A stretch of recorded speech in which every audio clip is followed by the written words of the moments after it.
Good morning, afternoon, or evening, wherever you are joining us from. My name is Captain Jill Sugart, and I am the Associate Director of the Coordinating Office of Environmental Readiness, Response, and Recovery here at the Centers for Disease Control and Prevention's National Center for Environmental Health and the Agency for Toxic Substances and Disease Registry. It is a pleasure to welcome you to the Agents of Opportunity for Terrorism course today, focusing on toxic industrial chemicals and materials. I want to thank the American College of Medical Toxicology for putting on the course and sharing their deep expertise with us today. I want to thank REACTS for putting on a great radiation course yesterday, and I hope many of you were able to attend. And I want to thank the Southern Regional Disaster Response System in Region 4 for partnering with us. Today, you will get to apply your knowledge to a specific scenario, which I think you will agree will be very helpful and also very timely. I'm glad you're here, and I hope you have a great day of learning. Please ask questions, share resources with each other, and stay connected after the course. You never know when you might need to contact a colleague for help and support during a chemical emergency. A big heartfelt thank you to all of you for what you do every day, and enjoy the course. Over Great. to you, Paul. Thank you, Dr. Shugart. I'd like to welcome everyone to the day today. My name is Paul Wax. I'm the Executive Director of the American College of Medical Toxicology, and it's really a delight to put on this presentation today. The American College of Medical Toxicology, ACMT, initially designed this course as a response to 9/11 many years ago now. And we've continued to update this course over the years, adding new content, new modules. It remains as relevant today as it did 25 years ago. And we appreciate the folks coming out to listen to the course today. Try to make it as interactive as possible. Please send your questions into the Q&A, and we'll get to your questions at the end of each of the talks, and try to hear from you as well. I'd like to thank the ACMT faculty, all our physician medical toxicologists who will be presenting today. And I'd like to thank the ACMT staff, particularly Dana and Lucinda and Sarah, for all their help on putting this program on. Again, we try to learn from the past so we can better prepare for the future. It's an awareness level course. There'll be a few questions along the way that we'll test out with a polling feature to gauge your responses. We'll also show a few videos along the way and try to keep everyone as engaged as possible. So with that said and done, we're a couple minutes ahead of schedule, but I think I'll move forward and to introduce our first speaker today. Dr. Charles McKay is a past president of ACMT. He's been involved with this program going back many years and has developed a lot of the content for it as well. A real expert in not only bedside clinical toxicology, but in preparedness and chemical threat agents, and has worked very closely with state, local, and national public health as well on all these topics that will be discussed today. So at this point, I'll turn it over to Dr. McKay for the first talk. Thank you. Thank you, Paul, and extend my welcome to everybody else as well. To begin the day, we really want to start with an introduction to really an overview of the whole day, and maybe prime you for some of the key principles that we want to get through today. So this lecture is entitled Beyond Conventional Chemical Weapons. When we first put this course together, when it was first put together way back in 2003 in its first iteration, the decision was made by Dr. Wax and others to not dismiss conventional chemical weapons, but just to emphasize the importance of readily available, toxic industrial chemicals and materials. And so that's how this course kind of came into being. as I have no conflicts to disclose. And by way of introduction, furthering on what Dr. Wax said about the American College of Medical Toxicology, it is the professional organization of physician medical toxicologists, and is dedicated to advancing the science and practice of medical toxicology. We now have over 800 board certified or board eligible physicians, as well as a number of affiliates. One thing that I would just want to mention is that we are involved, as Dr. Wax mentioned, in patient care and education, but also research. There's a toxic registry. There's an active registry for data on patients seen in medical toxicology practices around the country and elsewhere. And also involved in a number of community and governmental activities, and with activities in the past, including in the PASHU program, but also ongoing activities with other federal partners. And that's kind of who we are.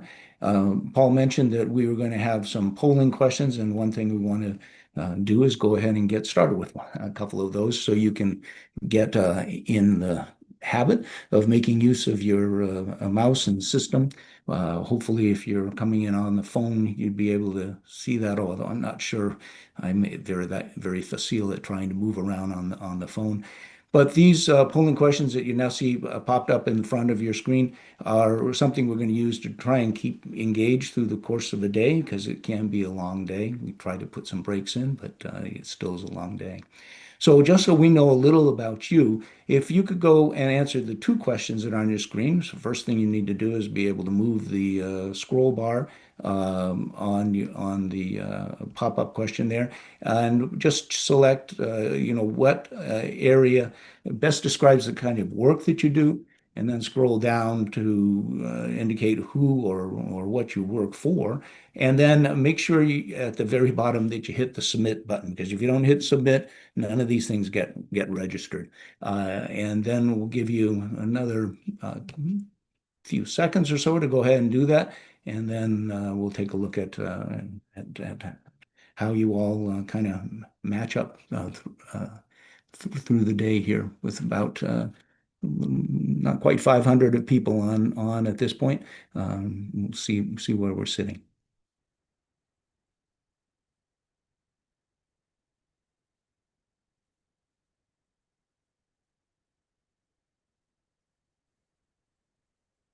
Why don't we go ahead and pop up those responses at this point? Okay. So it looks like we have about a fifth or so clinical medicine, nursing, and pharmacy practice, about 10th first responder,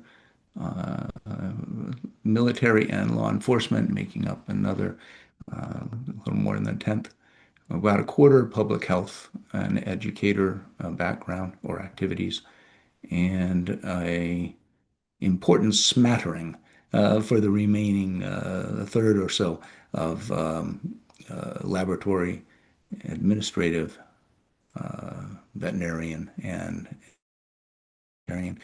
we never can manage to pick everybody as occupation. So we have the 16% that are other. We're sorry we didn't adequately recognize you. And looks like about a third federal government, a little less than a fifth of state government, and local hospital making up another fifth or so. Okay. Right. Well, thank you for that input. That's helpful. It also may let you know that you have some colleagues out in the participants there. Feel free, as was mentioned by Captain Sugart and Dr. Wax, to chat. Try to use the Q&A button for questions directed to the faculty, and we will try. I can't answer those while we're presenting, but we will try to get to those at the end if we leave ourselves enough time, or respond in writing if we run short on time. All right, so we move on ahead now.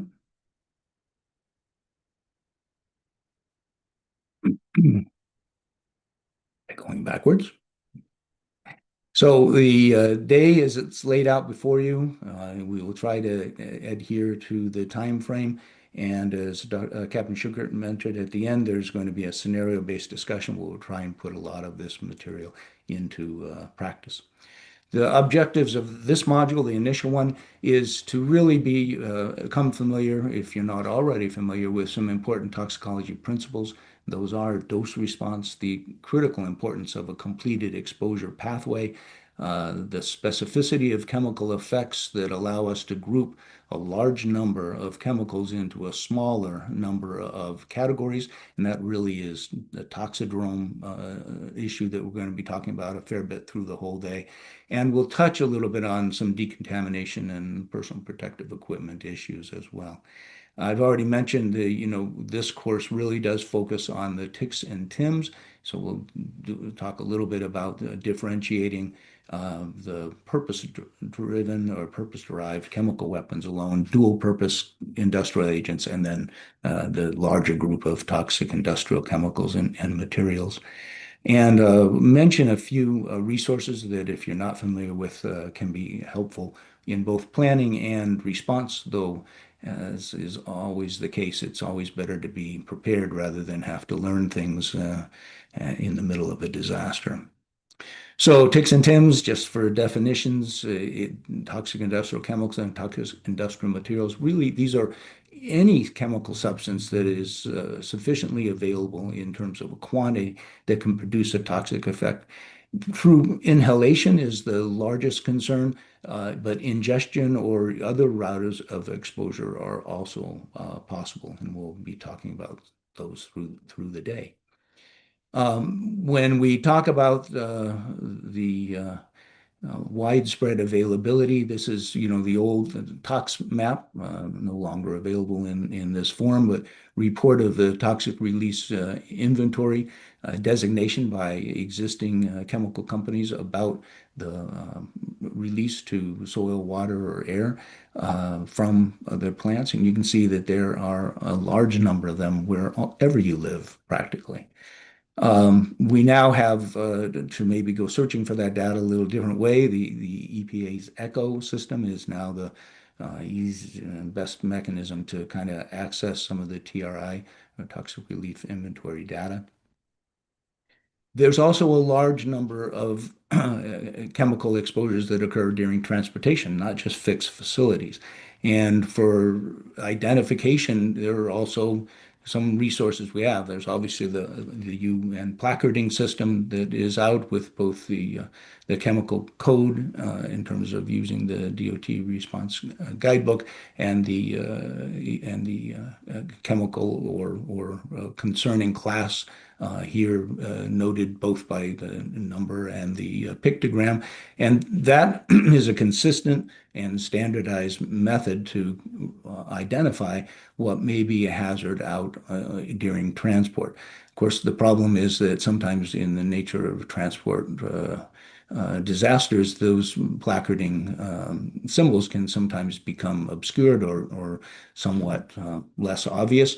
I snapped this photo while I think I had my wife snap it since I was driving, but this was a truck that, at first glance, or maybe in the midst of a big fire, you might think that's the largest container of coffee that you'd ever seen going by on the road, but of course it isn't that. It's the fuel truck for a service station that happens to sell coffee as well, but the placard could maybe go missing in the midst of that other big sign there. And that just brings up the issue of, taking what information we have available, but also then making sure that it's the correct information that comes out from a scene to both first responders and then first receivers and beyond. Some of the resources, certainly, PubChem now is the better access point with the hazardous substance data bank not being available anymore. The Cameo chemical list and software Aloha and others that's through NOAA, as well as more private or other access points for spills that occur on the highway. All of these are available and important pieces of the puzzle in terms of resources, but their availability in the moment is sometimes not going to be that easy to access. And they really mostly, if not completely, depend on having some knowledge about the chemical itself that is of concern. There is one resource that I want to make sure everybody's aware of, which is the CHEM, or the Chemical Hazards Emergency Medical Management. You heard yesterday about the Radiation Emergency Medical Management, the REM, and this is its chemical counterpart, now managed through HHS, previously with the National Library of Medicine. But this is another very packed resource like REM. You want to be going through this and taking a look at it, getting familiar both with navigating it, but also what information is present in it, not in the disaster, but in its planning or training phases, because it's a lot of information that you can't necessarily get to when you are otherwise stressed. One aspect of it is the chemical intelligence syndrome tool, which we'll be using a little bit more later on. And that I'll give you some examples of that just to show you how that can work.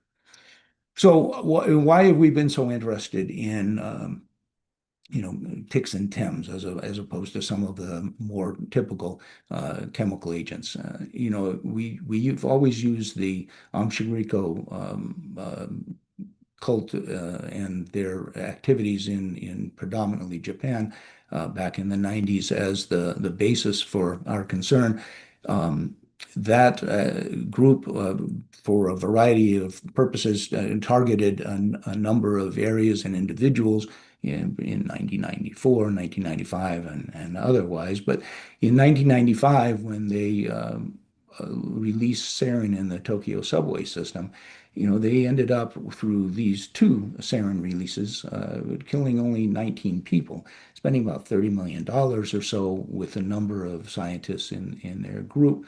And they had problems with production and had problems with delivery of the agent. But that's a lot of investment, if you want to look at it from that point of view, for a small return in terms of mortality. If you consider other um, things like industrial chemicals that are present on site, you don't have any real cost to manufacture them, transport them, contain them, store them. You just use somebody else's process. And because of that, the wide availability, the low cost, and the potential to attack multiple aspects or processes of an industry, they can have a large impact, again, to the area surrounding them. And in transportation, a large impact wherever that material is being transported to. When we talk about TICs and TEMs, they really are widespread. So you have solvents, chemicals, fuel, obviously, at airports. Farm and garden supply stores have mixtures of pesticides and a variety of other potential combustible or explosive materials. Glass plants make use of thallium as well as a number of caustic chemicals. College labs are, a frequent source for not only radioactive isotopes, but also other chemicals from research facilities. Toxic waste dumps obviously have toxic waste. Photographic supplies, railroads for transport, medical facilities, particularly for medical use isotopes, propane tanks as explosive device, and transformers for containing a number of chemicals that cause a lot of fear, if not a lot of acute harm. But fear is often the real purpose for the terrorist, mentality anyway. So there's been some responses over the years, and I'll hear about some of these a little bit more during the course of the day. But a lot of these really were driven by awareness of unintentional releases, in particular the Bhopal, India release of methyl isocyanate. And one of the requirements for some of the legislative activities put in place were to manage kind of past fence line awareness and response for the community.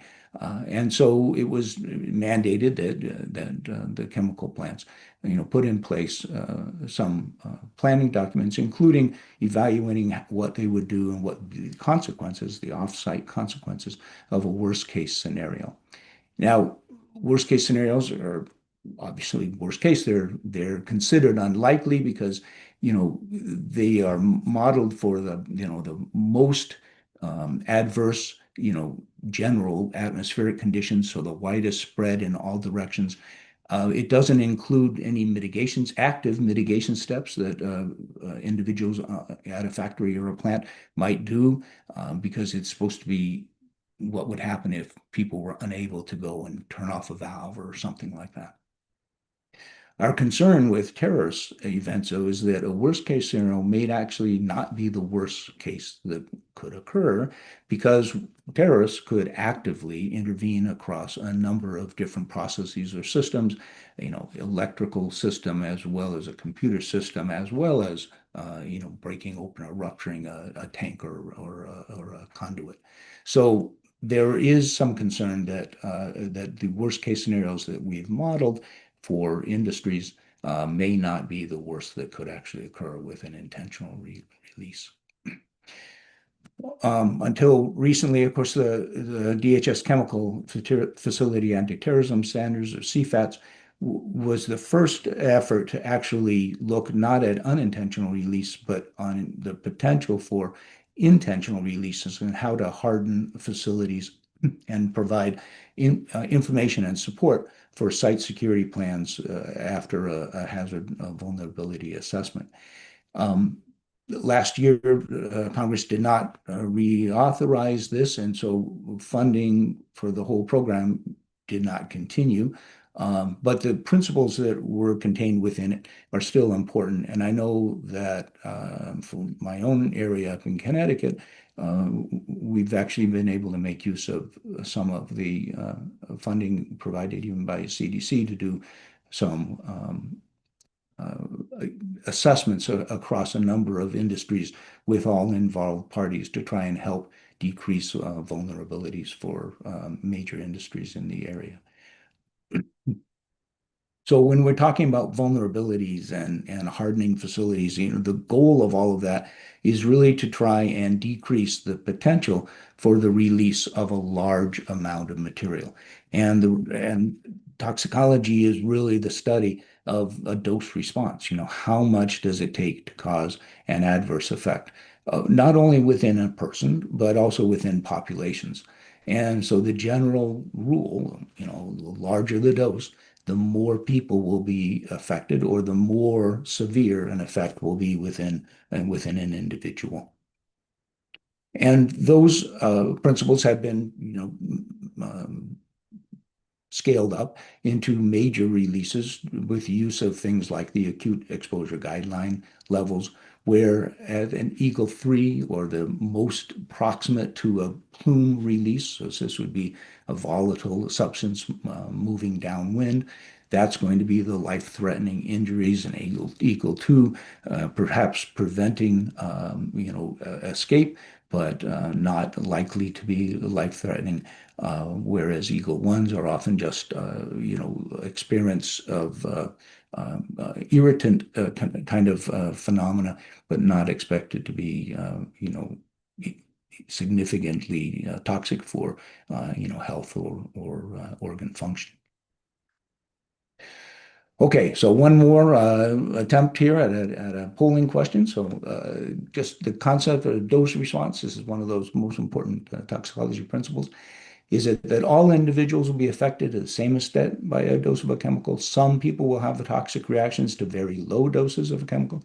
If the number of people responding to a chemical increases slowly as the dose increases, so that would be looking at the first derivative, a function of that graph, the chemical is very potent, or most people will respond to high doses of toxic chemicals.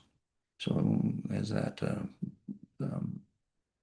poll pops up, go ahead and indicate your best choice and only one, and then hit the submit button, and we'll just give that a couple of seconds.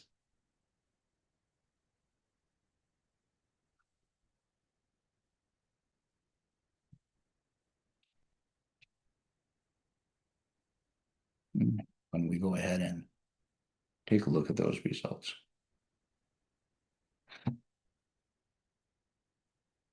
All right. So it looks like about a third of you are making use of this. Try and remember, this can get to be a long day, so exercise your fingers. Feel free to stand up, move around, and interact with those questions. So a mix of questions, answers rather, but the two that always get the best or most answers are the second and the fourth choice. The correct answer is the fourth choice. Most people will respond to high doses of toxic chemicals. I mean, respond as in respond adversely.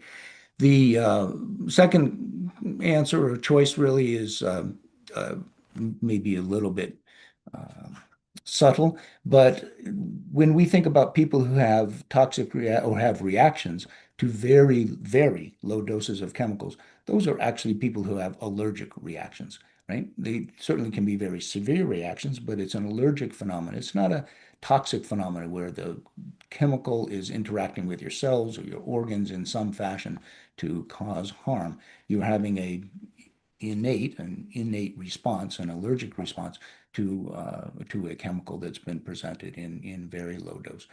Little different than toxic reaction, but still an important difference. Okay.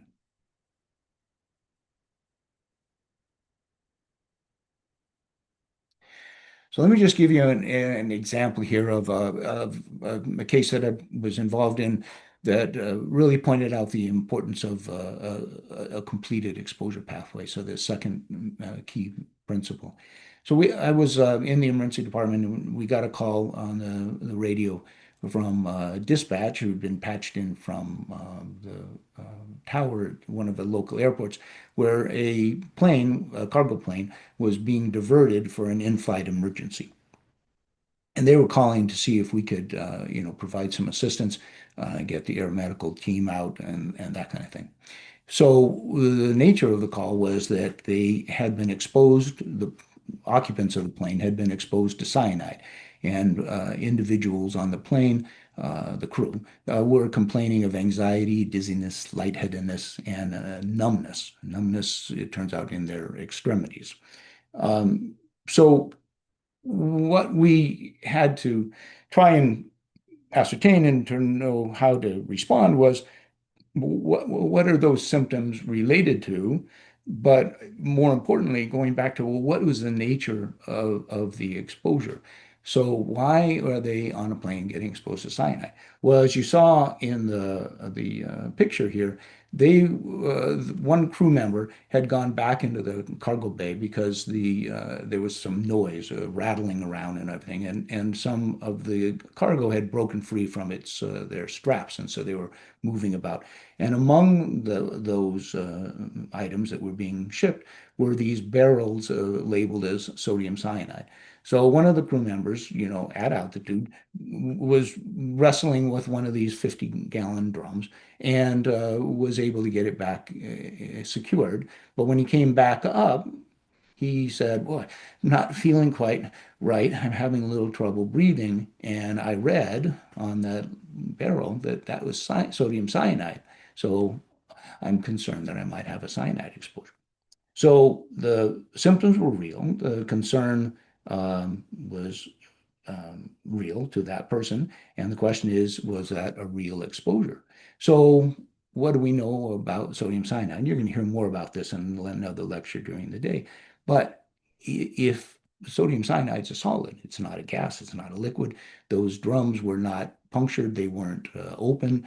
There was no way a solid material was getting out of that drum. So they didn't actually have an exposure. There was no exposure route that could have been, active in that case. But operating and doing heavy work at altitude without adequate oxygen is, more concern. And any ongoing symptoms, you'd have to look at, how much cardiac or respiratory difficulties the people were having.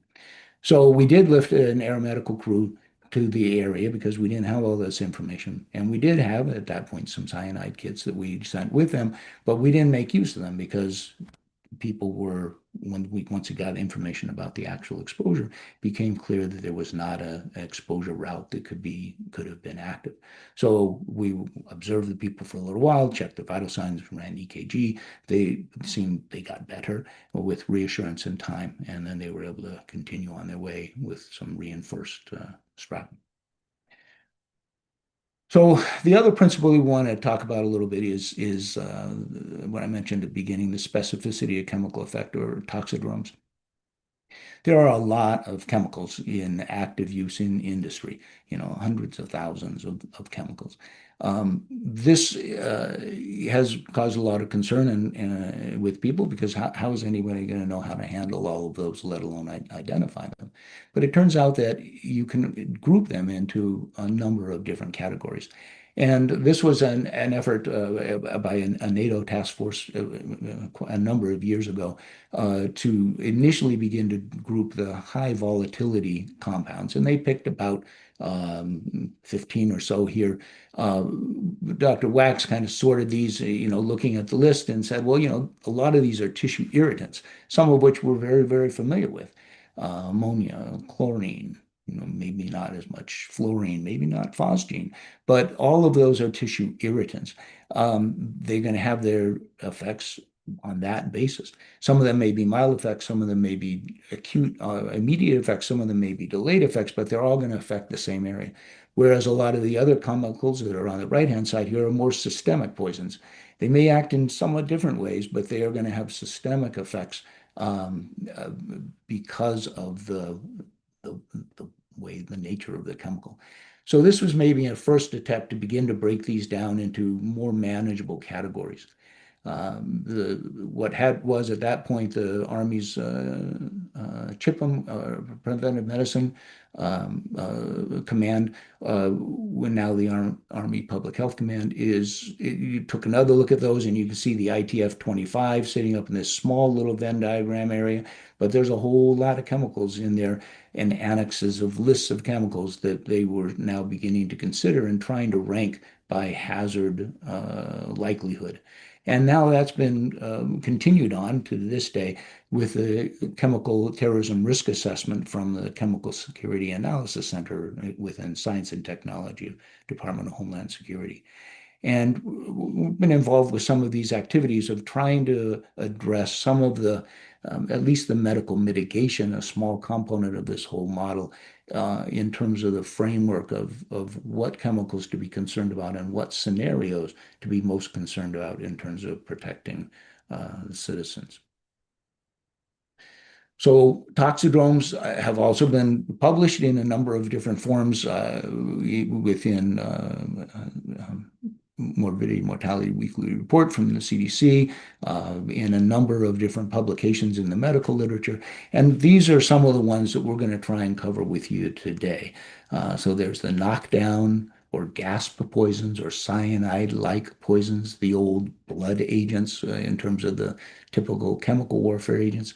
Respiratory irritants, we've already mentioned a little bit. Central nervous system effects, those that knock you down, those that knock you out, and those that cause convulsions or apparent stimulation.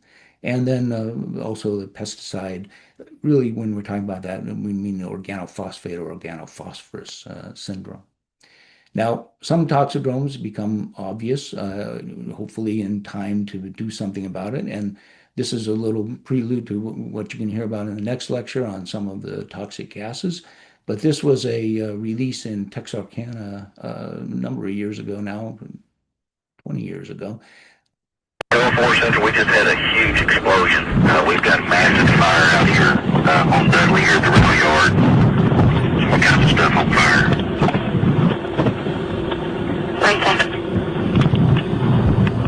Just lost power down here on the hill. Notice the cloud of vapor. Till 9, you might want to back your unit up. That's a good idea. So you do not want to be in the area of an explosive vapor cloud with a internal combustion engine sending sparks out. So recognizing and moving away from that area is a good. I mentioned the CDC's, listing. This is from, again, 22 years ago now, but trying to group a number of different chemicals into common categories in terms of the symptoms that people would present with as a way of trying to help when you're confronted with an unknown exposure. This is one picture of the cholinergic syndrome, or the organophosphate exposure, nerve agent exposure, that affects so many different aspects of the body since it's affecting your autonomic nervous system, which supplies every part of the body, and a large number of symptoms. And you're not going to see all of these in everybody, but seeing a number of them may be important to help you kind of sort through what may or is most likely to be going on. So another polling question: the toxidrome group of symptoms and signs occurring after an exposure that identifies specific chemicals, indicates a likely class of compounds or chemicals, can only be used after laboratory chemical identification, readily distinguishes mixed chemical classes, or dictates a treatment regimen. So again, go ahead and make your best choice and hit that submit button, and we'll take a look at that in a moment.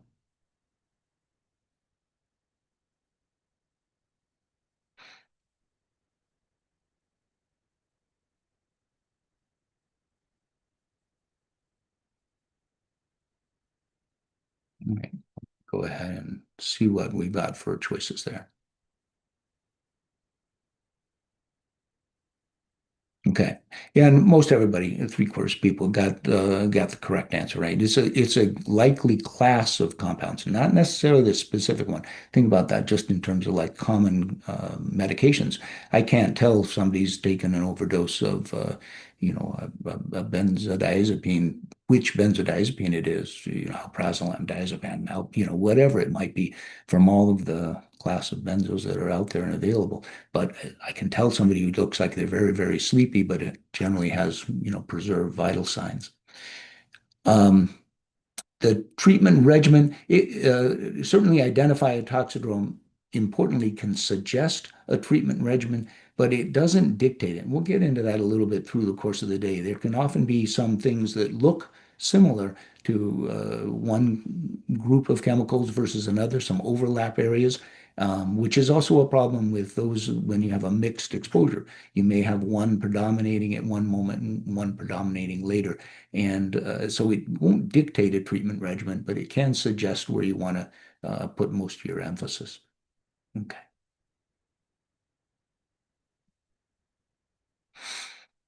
So let's just close out with making use of that tool that I told you I'd help you make use of. So we have examples, and you hear about in the next lecture, of chlorine gas having been used in terrorist events. It expands the injuries from a blast event. And let me just take this picture on the lower left where you have a recognizable cloud of chlorine gas. And we're now approaching individuals who have been in the vicinity. And we have 3 patients that we have to assess emergently and decide what to do with. So patient 1 is a 45-year-old guy who was in a truck near where the IED went off. And he pulled patient 2, who you haven't heard about yet, out of his truck. But in the process of accessing that individual, he noticed that he was getting some burning pain in his hands. And that started immediately after he got into the truck and pulled this other individual out. He's alert. Patient 1 has normal vital signs and no complaints of any breathing difficulties. But his hands are beefy red and a little bit swollen. And his eyes are beginning to hurt now. So if you are familiar with the chemist intelligent syndrome tool, it's a group of questions that basically just asks you, what does this person look like that you're dealing with? How alert are they? Did they pass out? Did they have a seizure? What size are their pupils? Are they having any, sweating or mucous membrane irritation? Or do they have low blood pressure? You go through about 15 or so questions, not quite 20 questions, but 10 to 15, depending on the nature of the exposure.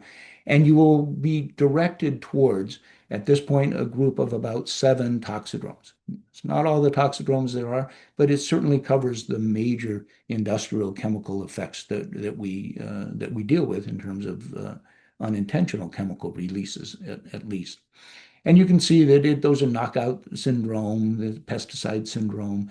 SAS is a sedative anesthetic syndrome. Irritant gas syndrome, opioid, anticholinergic, and convulsant. And if you just say, well, this person's got, burning or irritated skin or burned skin. Not very many yeses for this one, and some eye irritation. It gives you this gray answer with a predominance of an irritant gas syndrome. Now, there are some features of this tool that, if you spend some time looking at it, are very helpful, right? There's a number system, there's a bar, visual coding for how likely it is. But also, if you notice down on the bottom, gray should make you feel uncertain about this. And part of the reason for that is this tool is really designed for responding to inhaled volatile chemicals. And this person, as the scenario set up, was a little ways away from the acute release of that chlorine gas. And as he approached people who were involved, the guy in the truck, for example, he may not have gotten as much of an inhalation exposure as he did a contact exposure to clothing or other surfaces.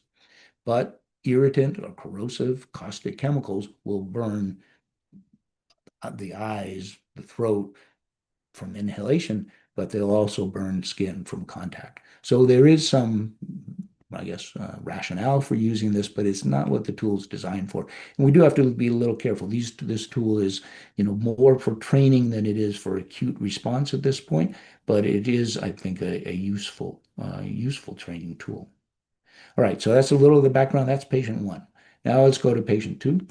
So 30-year-old truck driver, he's the one that got patient 1 pulled out. He's having trouble breathing. He's audibly wheezing. He's anxious. He's tachycardic with a pulse up at 130. He can't speak in full sentences because his breathing is coming so difficult, but he complains that his eyes are burning, his face, his throat, and his chest are all burning. Now you put those symptoms into the toxic syndrome tool, and you now get, a dark blue color, indicating that you can have confidence in those results, and very clearly now pointing towards irritant gas syndrome, because that's what this person is describing. Irritant gas affecting his eyes, throat, chest, breathing, and skin as well. All right. Now, there's a third patient I told you about. This is a 60-year-old guy who's leaning against his car near the crash. He's actually upwind of where that plume is. He's anxious.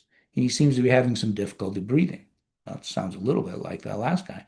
He's mildly tachycardic, not quite as tachycardic. He's a bit sweaty, and he's a little bit tremulous. His lungs are clear, though. He doesn't complain of any burning pain in the eyes or skin, and his chest, though, is aching. Well, now, if you put those symptoms in, now you've got a little bit of anxiety or some chest symptoms, and you've got some tachycardia and a little bit of sweaty, but not a lot of sweaty. Well, now we've lost the predominance of any one toxidrome now, according to the tool. And again, it points out one of the problems with this tool, right? This person is upwind from the exposure. So you have to incorporate what is the route of exposure, what are the environmental circumstances going on, as well as the symptoms that are being expressed. And when you put all these three together, it does direct us towards treatment and concern, as well as acuity and priority. So the first person, we got an irritant gas, but some uncertainty, but he's got chemical burns. That's his diagnosis. Now, maybe his eyes are burning because there's hand-to-face behavior, or maybe he got a little bit of a aerosol exposure as well. But he's telling you, I've got burns. His treatment needs to be immediate removal of the ongoing presence of that agent. So he needs copious eye, hand, exposed surface, burn treatment and decontamination. There's also some concerns for a responder. What does a responder need to do with? Well, skin protection may be important, especially if you're downrange pulling the people out. But if you've had adequate decon for the individual, there's no residual, there's no contamination issues that would be of concern from certainly from a gas exposure, even with deposit of aerosol. Second person, he's got a high likelihood of air and gas exposure, and he's got inhalation exposure. So he has a real threat for airway compromise, needs for a rapid airway control, as well as treatment for the bronchospastic and other kind of components going on. And this third guy, remember, he was upwind. He just saw a real bad event, an IED go off, but he's a little bit older. That chest aching, you want to make sure he doesn't have an acute coronary syndrome.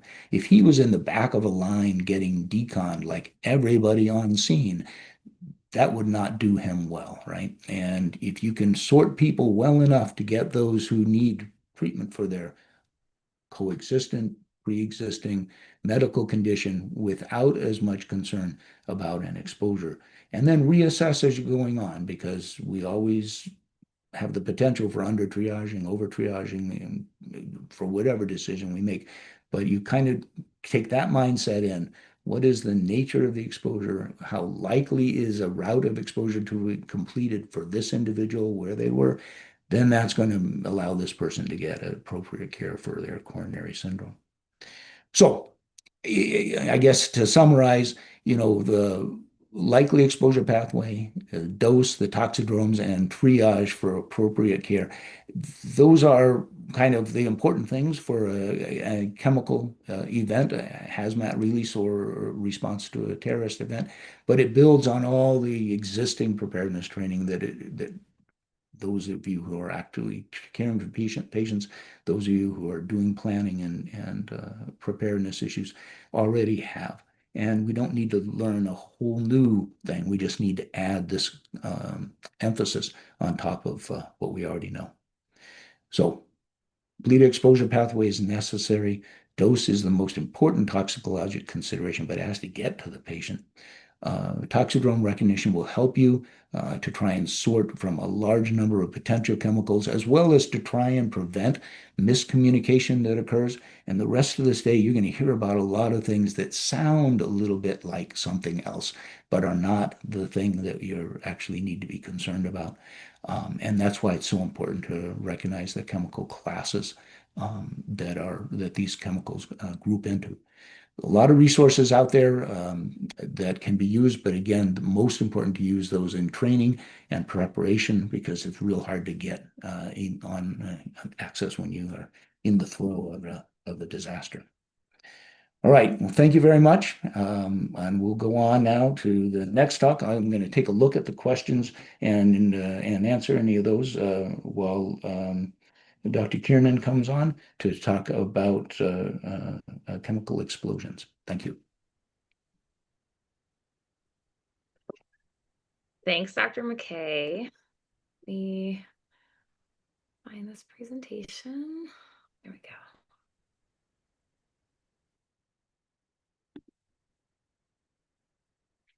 Oh.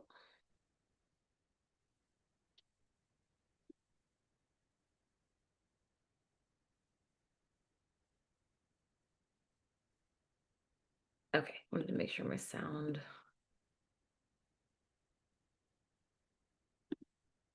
All right, I won't be able to see the chat during this, but any questions I will get to at the end. And unfortunately, you have the opportunity to listen to me for 2 straight lectures. So we're gonna power through the next hour with a couple different talks. But today, so I'm Emily Kiernan. I am a medical toxicologist and emergency physician in Atlanta.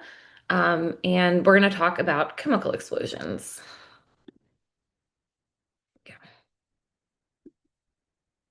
Sorry. Actually, Dr. Ziad Kazi typically gives this, and I forgot to change the slide, but I also have nothing to disclose. So today we're going to talk about the 4 different types of blast injuries, discuss the management of primary blast injuries and crush syndrome, describe different degrees of thermal burn, and then the initial management of thermal burns. So on August 4th, 2020, not that long ago, there was a massive chemical detonation that occurred in the port of Beirut in Lebanon. There was an uncontrolled fire in an adjacent warehouse that ignited 2,750 tons of ammonium nitrate and produced one of the most devastating blasts in history. The blast supersonic pressure and heat killed 220 people and injured more than 6,500 instantaneously. So a lot of injuries and people showing up to the hospital. This pressure wave forms when an object travels faster than the speed of sound in air and is characterized by a sudden, really abrupt change in pressure and density. And when that reaches you as the observer, you hear it as what we call a sonic boom. Ammonium nitrate was also the same chemical that was used in the Oklahoma City bombing, so not the first time that we have seen this. So here you can see the top picture is the port of Beirut before the explosion, and the bottom picture is shortly after. So you can see how devastating and powerful this blast was. The blast energy from the explosion caused severe damage to all nearby residential and commercial areas, and these are very dense areas. And so it made it very physically difficult to access any of the victims that were involved. And again, there were 6,500 injured people and 220 that were killed. So lots and lots of people in this very dense area, lots of infrastructure damage. And so it was very difficult to get help to these people or to get these people to appropriate medical care. A similar event occurred in the morning of April 16th in 1947 in the port of Texas, Texas City, located in Galveston Bay, and then again in West Texas in 2013, both times involving ammonium nitrate. In 1947, it was actually a larger explosion, and there was a fire that started on one of the cargo ships that was docked in the port of Texas City and ignited 2,300 tons of ammonium nitrate fertilizer in its hold. And because of that explosion, it ignited a second explosion at a nearby Monsanto chemical company, which also set fire. And then another ship set on fire that was also causing ammonium nitrate. It's almost like a ripple effect. And so multiple ships caught on fire, multiple local companies caught on fire, and really just did a ton of damage in this port, again, from this ammonium nitrate. In 1947, the explosion was so powerful that it leveled homes. It created a crater that was 93 feet wide and 10 feet deep and killed almost 600 people and injured thousands more. So again, when these explosions happen and these chemical explosions happen, you really see a lot of morbidity and mortality and a lot of patients that are going to be presenting for medical care. So before we get into this, what is a blast injury? First, we have to talk about what happens when there is an explosion of a conventional bomb. So it generates a blast wave that spreads out from a point. So if you think about the center here, so it spreads out from a point source where the explosion actually takes place. The blast wave consists of 2 separate parts. One is a shock wave of high pressure, followed closely by a blast wind, which we'll talk more about. In general, damage produced by the blast waves will decrease exponentially from the distance from the source. So the further that you are away, you will have an exponential increase in the or decrease in the amount of damage and injuries that you see, which makes sense. The closer you are to something that's exploding, the more injuries and damage we'll see. When an explosion occurs indoors, standing waves and enhanced differences in pressure occur because of the additive effect of all the reflections and reverberations from the walls and other rigid objects around. As that outward energy dissipates, you get a reversal of wind back towards the blast, and this underpressurization phenomenon occurs. So you have this large blast outward, and because of all that negative pressure, you get a underpressurization that can also cause damage back the other way. That resulting pressure effect damages organs, particularly air fluid interfaces. So if you think about like your middle ear or your lungs or your stomach, and then also that wind can propel fragments and people, causing penetrating and blunt injuries as well. We have a few different type of explosives that we're going to talk about today. Not really going to get into this as much. It's not really the point of this talk. But there are high order and low order explosives that differ primarily in how they react. High order explosives cause a detonation or a rapid chemical reaction that generates a supersonic shock wave, leading to a very fast supersonic, and we say supersonic meaning faster than the speed of light. So you get this very fast, supersonic, violent explosion, a powerful blast wave, and intense heat. And typically we'll see this when we have things like dynamite or TNT, ammonium nitrate, like the Beirut and the Texas port that we talked about, and C4. Low order explosives are deflagrating, which is a slower subsonic, so slower than the speed of sound, combustion process that usually releases is a slower release of energy, so has less of that blast wave that we had mentioned before, or no blast wave like we mentioned before. And these are things like gasoline and gunpowder. So again, just to try and get a picture of what we were talking about before, that primary blast, again, from a high order explosive, you don't get it from the low order explosive, causes that near instantaneous compression of the surrounding medium. So whether it's in the air or in the water, and then an increase in pressure, which is that overpressure above the atmospheric pressure, resulting in that overpressure or that blast wave. So we have our explosion here. We have this large pressure wave that we're seeing. And then the overpressure pressurization waves again are going to cause injuries to our hollow organs, and that's where we'll start to see some of our clinical effects. And then again, once you have that large overpressurization, you're going to have that negative underpressurization come back, which can also cause additional injuries. So this was a picture, and unfortunately we don't have the video today, but this was from a woman. So this woman here was inside a building. I remember we said that these blast injuries can be significantly worse when you're inside of a building because of all the reverberations and reflections. But this woman, this was right before the port of Beirut explosion. And so she's standing inside. And then what you would see if the video was here is that she actually, when that explosion happens, she flings back over the railing there and then comes back forward. And that's kind of a shows what can happen again when you have these reverberations and these blast injuries inside a building. Again, sorry, I don't have the video.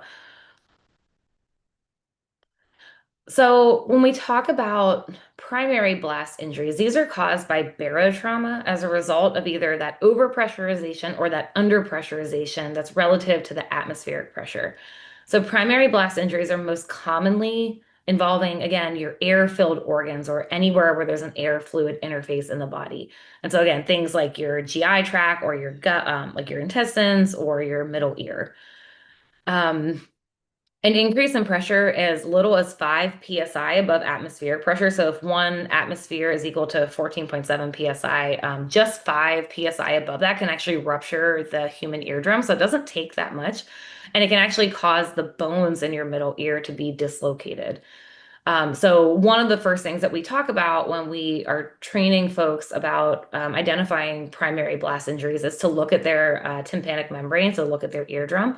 And if there's no rupture, this is considered fairly sensitive as an indicator of whether or not there is further hollow organ injury inside the body. Now, just because you don't have a ruptured tympanic membrane doesn't fully rule out that you have other injuries, but it does make it less likely. The other organ that is significantly affected from a primary blast injury is going to be the lung. And again, this is going to be the second most susceptible to that primary blast injury. Pressure differentials across your alveolar capillary interface can cause disruption, leading to hemorrhage, pulmonary contusion, pneumothorax or collapsed lung, hemothorax or blood in the air lung space, pneumomediastinum, and subcutaneous emphysema. So you can have some pretty significant findings from in the lungs. When people do have these pulmonary injuries, these are considered more life-threatening. Again, if you have someone who has a pneumothorax or a hemothorax, or effectively interrupting our ABCs, so our breathing, and our ability to have oxygen exchange. And so those are things that have to be taken care of quite quickly and can lead to a very grave prognosis if not managed immediately. So in general, managing blast lung injury is similar to caring for anyone who just has a pulmonary contusion from anything. and also similar to managing someone who has acute respiratory distress syndrome or ARDS. So the symptoms may take some time to develop. So early recognition of the potential for this injury is key, particularly if they have a benign exam early on. And again, this is why a lot of times we'll look at the tympanic membrane, and if that's ruptured, then we have to do a little bit more digging to see whether or not there are additional injuries.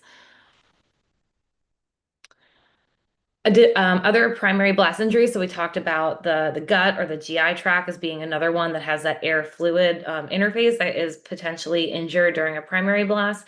And so this is a picture of someone's colon, which is the most common visceral structure, so GI structure, that's affected by a primary blast injury. You can get rupture, infarction, ischemia, and hemorrhage. Really, any degree of injury to the bowel can occur. Additionally, some other primary blast injuries that you might see are injuries to the eye, which can include a globe rupture, serous retinitis, hyphema, so blood in the eye. Also, not uncommon to see facial fractures that can happen from flying objects or from direct trauma. And so this is a picture of a gentleman who had a globe rupture. And so that's when, again, the integrity of the eye tissue is disrupted. And this is an acute vision threatening emergency. And sometimes patients end up with a full enucleation. They have to have their eye removed, or they're completely blind in that eye from an injury like this.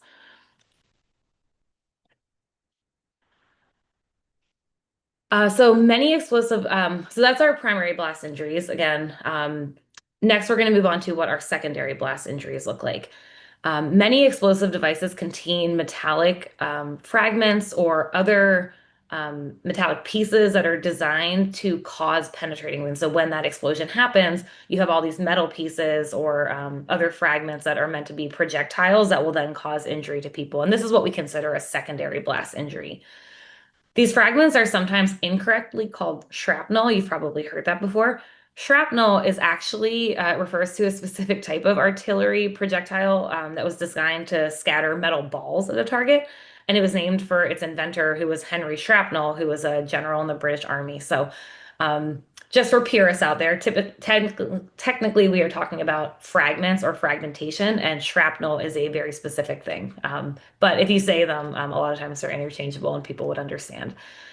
Penetrating injuries from primary fragmentation can happen either from fragments that are part of the weapon, or again, if they put something in there that is meant to be exploded into other and then sent out as projectiles. A lot of times this is the leading cause of death and injury in both military and civilian terrorist attack, except in cases of major building collapse, which we'll talk about in a minute. So these fragments can be easy to miss, because if you think about, so if we're looking at in the bottom right corner here, this picture of a nail, right? So if that is placed into a conventional weapon and used as a secondary threat, this is very small, and if it hits you right on, right, that might be a tiny, tiny puncture wound that you might miss on your initial trauma survey, particularly if you have thousands of people coming in for evaluation. And so if you look at this small picture up here, the gentleman with his abdomen, you can see this tiny little dot up here, and that is actually where the nail or the metal fragment went in. And so again, if you miss that tiny little penetrating wound, you might miss, and if you look at the chest x-ray on the right here, that there is actually a nail that is inside of this person. So having a very thorough physical exam can be very important, and really listening to people and kind of identifying where they suspect they have injuries or where they're having pain, so that we don't miss any of these potentially life-threatening injuries that could evolve over time if we send those patients home. So a tertiary blast injury results from the victim being propelled through the air and striking a stationary object, or from structural collapse and fragmentation of buildings and vehicles. So like we talked about in the secondary, where you have metal fragmentation that's being blown out, and how that has very high morbidity and mortality. And typically the highest when we talk about blast injuries, except when there is structural collapse. So if a building collapses on you, if a car collapses on you, obviously can cause pretty significant trauma. The types and severity of injury really depends on whether this was caused by collapse or fragmentation. So again, the collapse of a building or other structure can cause a really high death rate. And this is a lot of times from blunt trauma. You can have penetrating trauma, significant head injuries, extremity fractures, pelvic fractures, spinal injuries, and crush injuries, which we'll talk a little bit more about. So this is an example of a pelvic ring disruption. So the picture on the left here is what your pelvis is supposed to look like. And so the picture on the right is sometimes what we call an open book pelvis, and this was caused by a crush injury. And so obviously there is a very significant disruption where the pelvis comes together. And these are the type of injuries that we can see from a crush or a building collapse.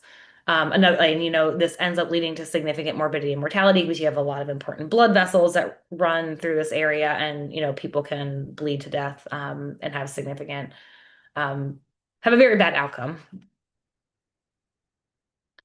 The crush syndrome in general, so on top of having these significant traumatic injuries of having a building collapse on you and having something like that pelvic x-ray or a significant head trauma or back trauma, patients can also get this crush syndrome. And so what happens is that it's a metabolic derangement resulting from damage to muscle tissue, right? So if you're getting collapsed under a building, you're obviously going to damage a lot of your tissues. And all of those tissues are going to release myoglobin, which is a protein, urates, potassium, phosphate. And this can ultimately lead to oliguric or unable to, renal failure, kidney failure, where you're unable to urinate. And this is the most severe endpoint that you would see from this. But what happens then is that you're unable to clear a lot of that potassium and other things that are being released by your muscles. And you can end up having hyperkalemia and then leading to cardiac dysrhythmias and death from that. So when we do notice this, not only do we have to manage their crush injuries and their traumatic injuries, but we also have to realize the potential downstream metabolic effects that can cause as well.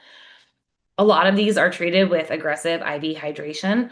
And then it's not widely adopted, but there are some folks who will discuss the use of bicarbonate or IV mannitol. And then patients also might require hemodialysis for acute renal failure, like we talked about, to clear some of that potassium and other things that have been generated from all of the muscle damage.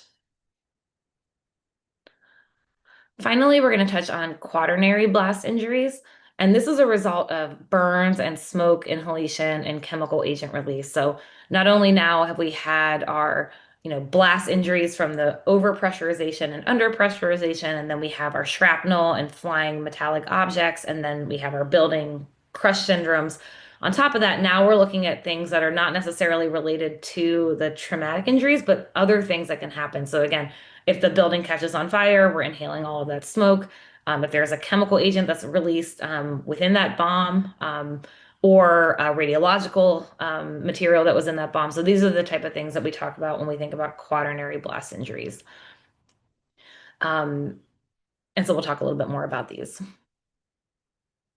Thermal burns are also very common because, again, you have an explosion happening. And so the skin typically, so if we look at our picture here, very simplified idea of what we're talking about, but the skin consists of two different layers. We have the epidermis, which is on top, which is our dead layer of skin, and then the dermis underneath. The depth and the severity of a thermal injury can vary by, really depends on the patient's age, how thick their skin is, the anatomic location of where the burn occurred. And the classification, so you've probably heard burns referred to as first, second, and third degree burns. But the ABA, American Burn Association, and most medical societies have really focused on this classification of burn depth according to the need for surgical intervention, and has kind of been more accepted in these burn centers. So you still might hear people say first, second, and third, but you also might hear them described as superficial, partial thickness. And partial thickness can either be partial thickness superficial or partial thickness deep, and then full thickness. And we'll go through what all of these different terms mean. The superficial burns, I like to think of as a sunburn. And so this really just involves that epidermis, so that very top layer of skin. This doesn't ever require surgical intervention, and they generally get better on their own. Partial thickness burns extend down into the dermis, and depending on how deep is going to be how we classify the different types of partial thickness. And then we get into our full thickness burns, which involve the entire thickness of the skin. All of the epidermal and the dermal structures are destroyed. And the thing that you notice here, so we have that epidermal layer on top. But once we get into this dermis and hypodermis, what you notice down here is that there's a lot of blood vessels.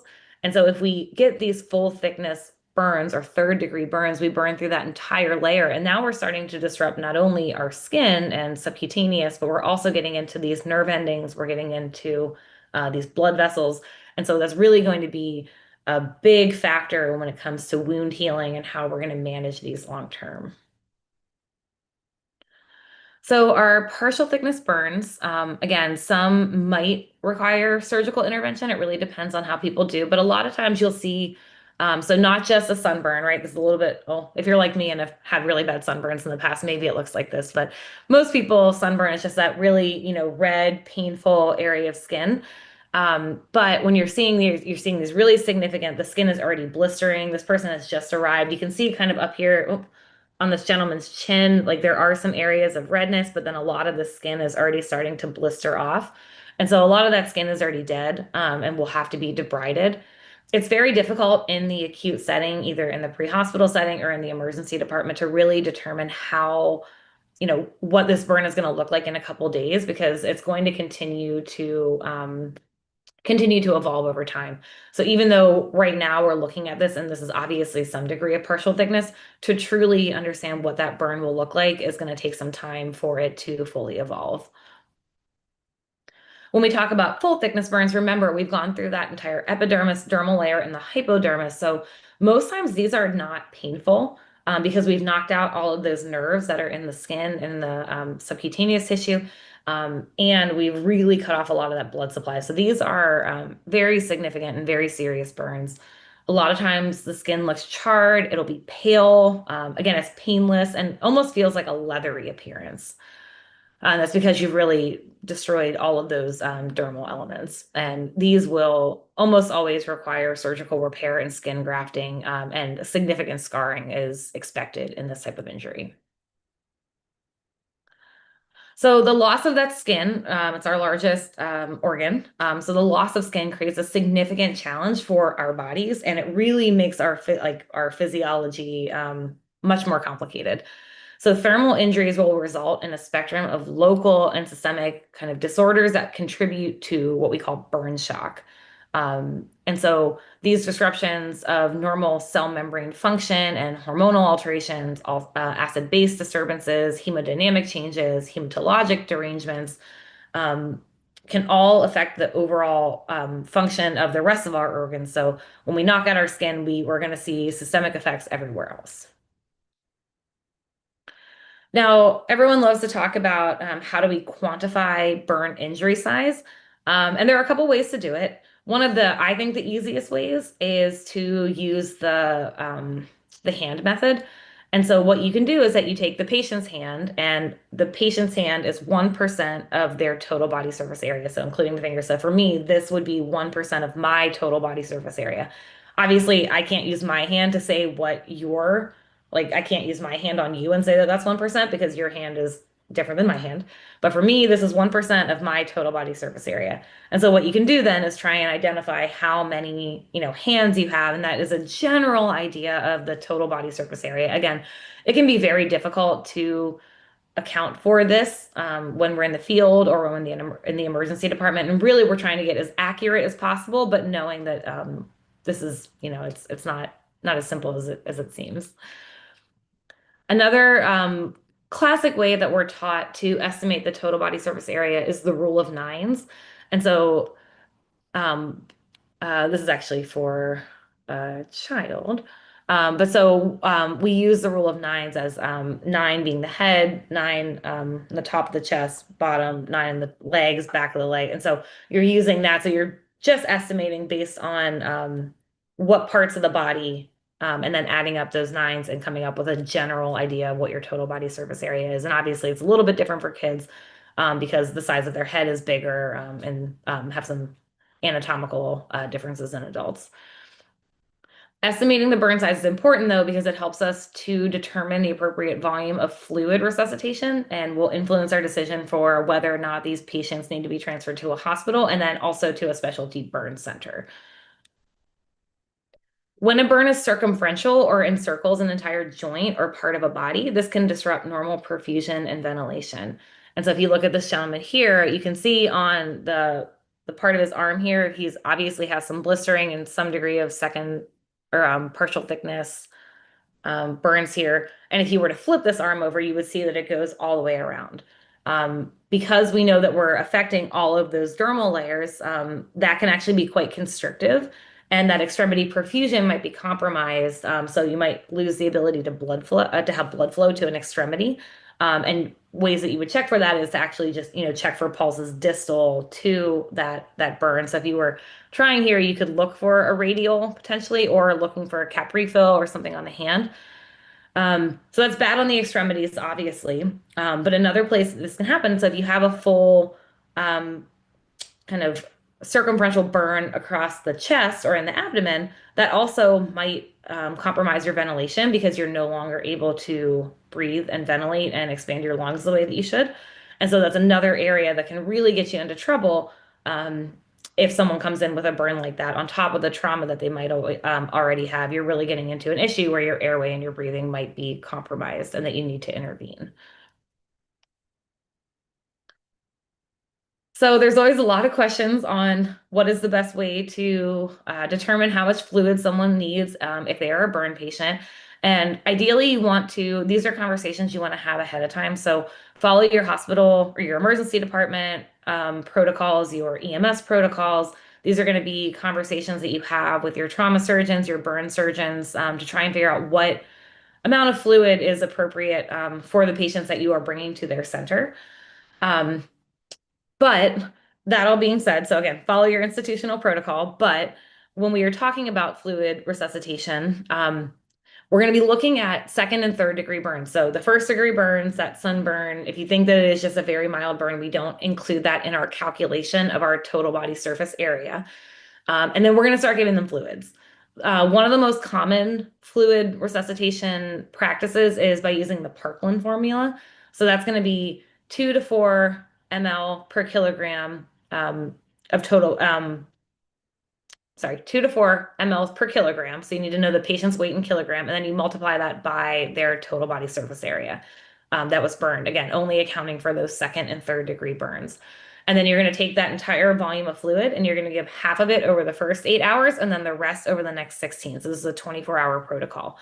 This is not given as a bolus. And we eventually want to, if we are able to, we can put in a Foley catheter or find a different way that we want to titrate that fluid to getting about 50 mLs of urine per hour. So probably easiest to use a Foley to do that, but if you don't have that, you can try and just keep an eye on how much urine output, and you're going to titrate those fluids to maintain that urine output. Again, there are a couple different fluid resuscitation. So Parkland is the most common, and then the Galveston is another one that we typically use in children. When you're using the Galveston formula, maintenance fluids are already included in this, so you don't need to add those on additionally. But again, there are lots of different fluid resuscitation strategies and formulas that are used, and you want to talk to people ahead of time, know what your burn surgeons want, know what your EMS or your emergency department, have everybody on the same page so that you know that you are doing what is best for the patient in the confines of where you are working. Wound care is obviously going to be very important. If the patient is going to be transferred, we want to cover the burns, sterile, dry towels or sheets. We want to try and keep it as clean as possible. You don't want to soak the burns or wrap them in wet towels because this might cause hypothermia. Remember, we're knocking out our skin layer, and so we are much more prone to becoming hypothermic and not being able to regulate our temperature as well. And we don't want that to be a problem. So dry towels are fine. And dry clean towels as we're transferring. We want to offer pain control. Not only do these patients are going to have a lot of pain from that burn, but they might have additional traumatic injuries. So make sure that we are adequately treating their pain, whether it be with non-opioid analgesia or opioid analgesia. Depending on where you are, you might be responsible for doing some of the original debridement. But if you are not trained in this or you don't feel comfortable, then again, just covering it and transferring to a center that can be evaluated by an emergency physician or emergency provider or a burn surgeon would be the next best step. A lot of times they'll use topical antimicrobials and different dressings, and a lot of that, again, is going to be at the discretion of your burn team. So when there is a thermal injury and fire, we also see a lot of smoke inhalation. And most fire-related deaths are actually due to smoke inhalation nowadays because we've gotten a lot better at treating our burn patients, the shock that they have. We're better at fluid resuscitation. We're better at managing some of the sepsis that comes along with that. And so this inhalational injury can be one of the reasons that people have significantly higher morbidity and mortality after smoke, after a fire. So not only are they exposed to heat, which can cause thermal injuries and thermal injuries to the upper airways, but patients also can inhale particulate matter and different toxic gases that can cause systemic issues. Patients may have severe upper airway edema that ultimately obstructs their airway, and this can lead to progressively more difficult intubation as you allow time to go on. So this is something when you identify someone who has had a significant smoke inhalation, you really do want to get an idea of what their posterior oropharynx, what their airway looks like when they first come in, and then be very cautious about re-examining that patient to make sure that this edema and swelling is not worsening so that you don't get to a point where you no longer are able to intubate them from above if the swelling gets to be too bad. Some of the clinical manifestations that you might see is that someone might come in with stridor and wheezing, cough. They might feel short of breath, or they might look short of breath or tachypnic. Another thing, again, you want to take a really good look at their facial structures and look for any carbonaceous sputum, soot in the airway, singed nasal hairways, facial burns. Are their eyebrows and eyelashes singed? Any of that is an indication that you really do have to take a look at that airway and make sure that you're not missing anything deeper by seeing these signs manifest on your initial exam. And again, these can progress over time, or they might lead to rapid airway compromise that needs to be intervened on immediately. So this is a picture of a gentleman who had significant facial trauma. So like we saw before, right? We have some areas of erythema. We have some blistering. We've already had some skin loss. And so looking at him right now, right? Like he's awake and let's say he's awake and talking to you, has some singed eyebrows, but overall, he's breathing, he looks okay. What can happen is this is 24 to 36 hours later, you can see how that burn has really progressed. And so again, if we're seeing all of that on the outside, imagine what's happening on the inside. And again, this also goes to, it's very difficult in those first couple hours to know what this is going to turn into. But these burns will progress over a day or two and can lead to some very significant injuries. So how do we diagnose patients with smoke-related injuries? We can do a chest X-ray. We want to, looking for evidence of outside of trauma, but we can look to make sure that lungs look okay, that our airway looks okay. Another thing that we will typically do in our trauma and our burn center is sometimes we'll bring out a flexible bronchoscopy. And so what we can do is if I can't get a good look at the airway or the vocal cords or anything like that, you can actually just take that small camera, take a look down there, see if there's any soot, see if there's any swelling, any erythema, and then decide from there if we're going to monitor and reevaluate or if we need to take that airway at that moment. When we're talking about carbon monoxide, we can get a carboxyhemoglobin level. Again, anyone who has significant smoke inhalation or coming in from a fire, this is something that we do see not infrequently. And then along with that, we can look for clinical signs and symptoms of cyanide toxicity, which can also happen with a house fire or any other type of fire. It is not feasible to get a cyanide level in the emergency department.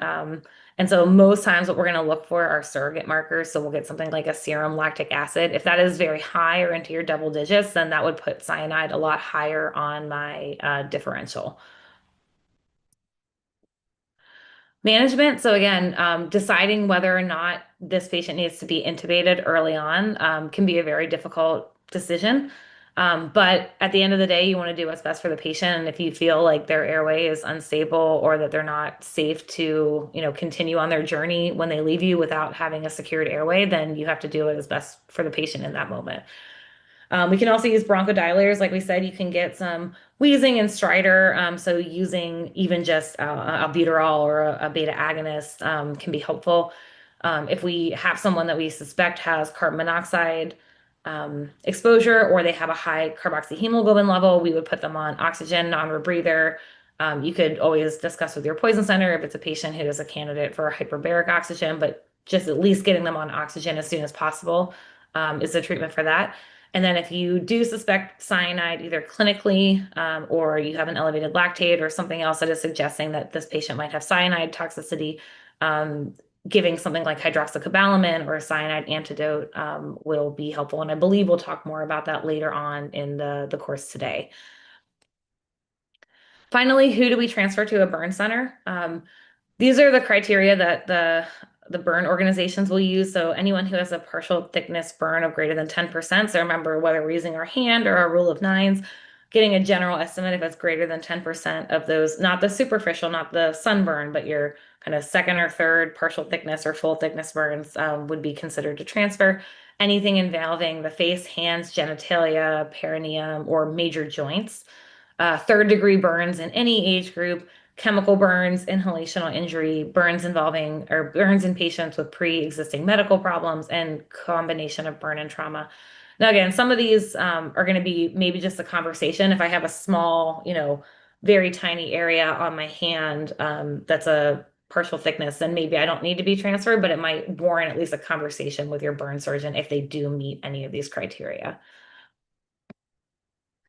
So in summary, chemicals can explode and lead to really significant morbidity and mortality. We talked about our 4 types of blast injuries, and then also our thermal burn injuries as quaternary burn injuries, where we also see things like inhalational injuries, carbon monoxide, and cyanide, which again, you'll hear more about in the course today.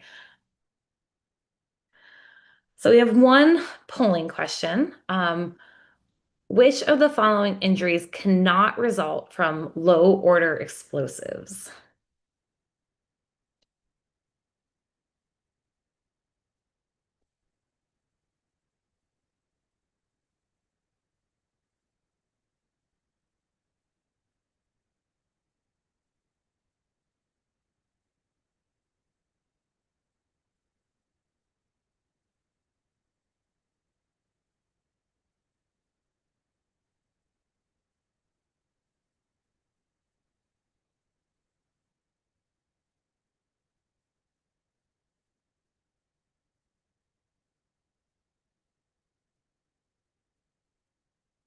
All right, so the answer was actually primary blast injury. And I probably did not explain this well enough to ask this question, but if we go back, when we talked about the different types of explosives and how they produce different types of explosions, high order explosions have that detonation where you have that really rapid, that supersonic shock wave, where you get that really violent, powerful blast wave. And so primary blast injuries are a result of that powerful blast wave, and then that so the overpressurization and underpressurization. The low order explosives you still can see in, if there was a gasoline fire or a gunpowder fire, so you can still use that to make a conventional bomb that would and then could be your secondary blast injury that could have enough energy to throw someone, even if it's a short amount of short distance, but could throw them into a wall or something, resulting in a tertiary blast injury. And then the quaternary, again, you can still get smoke and fire from that, which could lead to one of those quaternary blast injuries. So sorry if I didn't explain that well enough, but because of that powerful blast wave, that's where we see that primary blast injury, which you do not get in low order explosives. I think I am right at time, so I don't know if it is better to, I don't know if you guys have been answering questions in the. Emily's Chuck. Why don't we go ahead on to the next module, and I'll dig into a couple of the questions, but I'll leave some for you at the end of the next module there. We gave you shorter amount for the blast, and you blasted through it. So go ahead. I see what you did there. I'm so proud of you with that. All right, give me 1 second to pull up.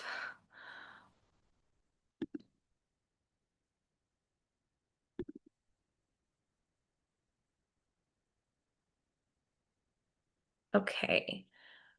So again, I'm Emily. Sorry that you have to listen to me for another lecture right in a row. But this is one of my favorite things to talk about, and I think there's some really high yield things here that we can take away. So let's get right into it. And again, if you have any questions, throw them in the chat. Dr. McKay and others will be monitoring, and then we can also touch base afterwards. So today, we're going to be focusing on high production volume industrial gases that are present throughout the country, the threat they pose as terrorist agents, and the measures that we take to reduce that threat.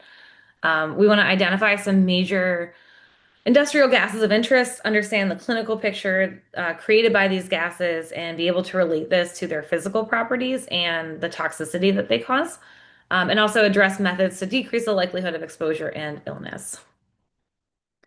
So key learning point here, and I think this is really important just in general to understand when we talk about irritant gases, is we have to understand the properties that determine what makes a gas actually toxic. And so that has to do with the dose, the inherent toxicity of that gas. So is this gas something that I can get exposed to and not really get any toxicity, whether it's a high or a low amount, or is it something that I can have a tiny little bit and then I'm going to have a lot of problems? The water solubility, which we're going to talk a lot about because that really is an important point. And then the inherent warning properties. If I'm around this gas, am I going to realize it and run away so I won't have a significant exposure? Or am I going to not realize that I'm around this gas, stay in it longer, and then get a larger dose than I would have liked to? The most common scenario for terrorism, the toxic industrial chemicals or the toxic industrial material scenario, is a release of a large volume of gas, whether it be from an accident or a criminal or terroristic act. But usually when we're talking about these, are going to be large volume gas releases. So the Bhopal disaster in December 1984 is sort of the quintessential toxic industrial chemical accident that we like to talk about. And it's a very fascinating read if you're ever interested in kind of what happened with this. But we'll talk briefly about it today. So on December 2nd through the 3rd in 1984, there were more than 40 tons of methyl isocyanate and other chemicals that were released from a storage tank at the Union Carbide India plant in Bhopal, India. The chemical, so the methyl isocyanate, is used in the manufacturing of a carbamate insecticide called carbamyl. So if you think about like your typical insecticides that we use, all over the world, they were using this methyl isocyanate to make a carbamate, which is a type of insecticide. So the accident occurred when water entered a tank that was supposed to be empty.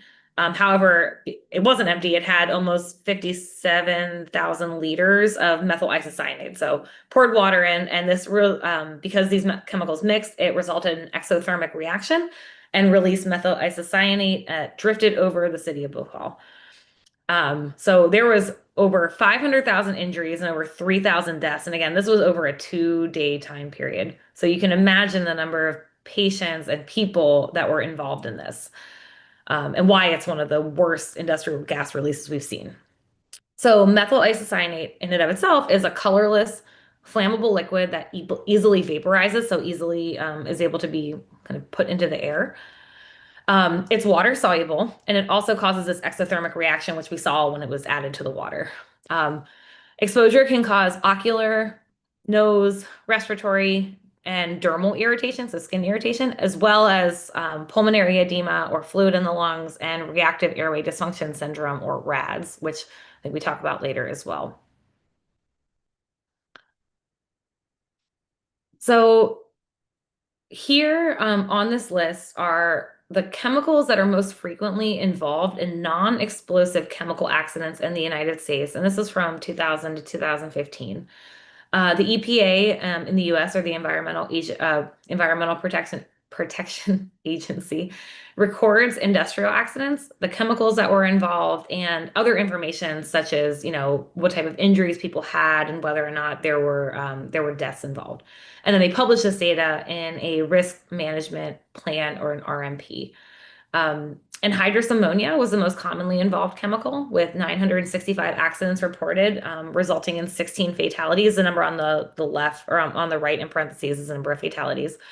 And so it's beyond the scope of this lecture to talk about all the chemicals on the list, but the ones that are in bold, so anhydrous ammonia, chlorine, hydrogen fluoride, ammonia, chlorine dioxide, and phosgene are going to be the ones that we focus on today. But know that there are lots of other chemicals that are tracked by the EPA for these chemical accidents.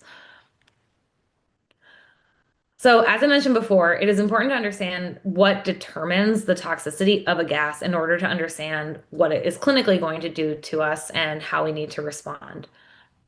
So the dose is the amount of chemical that the person is exposed to. And when we're talking about chemicals in the gas state of matter, the amount of chemical exposed to the lungs is dependent on how fast you're breathing, right? You're going to take more in if you're breathing faster, and the tidal volume, or how much air we take in per breath. So those two things are going to be important because that's going to determine how much actually gets into our lungs. When this is combined with the concentration of the chemical in the air, that is going to be our delivered dose. So the total dose that we get is the concentration in the air, and then how much actually gets into our lungs based on how we breathe. The duration is the length of exposure, which makes sense. The longer the exposure, the higher chance for severe effects. However, there are some caveats, as there are some gases that are so inherently toxic that even small durations of exposure can be very severe. Additionally, the concentration of a gas must also be taken into consideration when we're talking about this. We also have to consider the health of the person. So their age, do they have comorbidities? Do they have asthma or COPD or underlying lung disease? Or are they a young, healthy person? Additionally, we have to think about the inherent properties of that gas or of that agent. The particle size will determine how far that aerosol can actually get into the lungs. So is it going to get stuck up in the upper airway, or can it make it all the way down to the alveolar and the gas exchange spaces in the lung? So the clinical effects of an agent really depend, and like I said, this is one of the most important things. If you can take anything away, I think this is a really important slide. The clinical effects of an agent really depend on its water solubility. So chemicals that are really water soluble have a faster onset of symptoms, have really good warning properties, such as making your eyes tear up, or making your nose burn or your mouth burn. There might be a detectable odor, but it can be very irritating. And so the typical one that we think of is ammonia.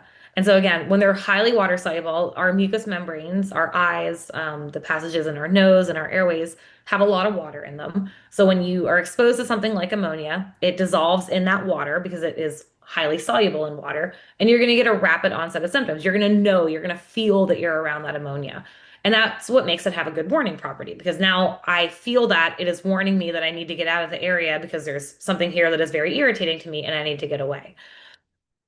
Agents with lower water solubility can have delayed presentations and poor warning properties. So if I'm in an area with something like phosgene, which we'll talk more about, it doesn't have that same, it's not going to dissolve well in the water in my mouth and in my nose and in my eyes, so I'm not going to feel it.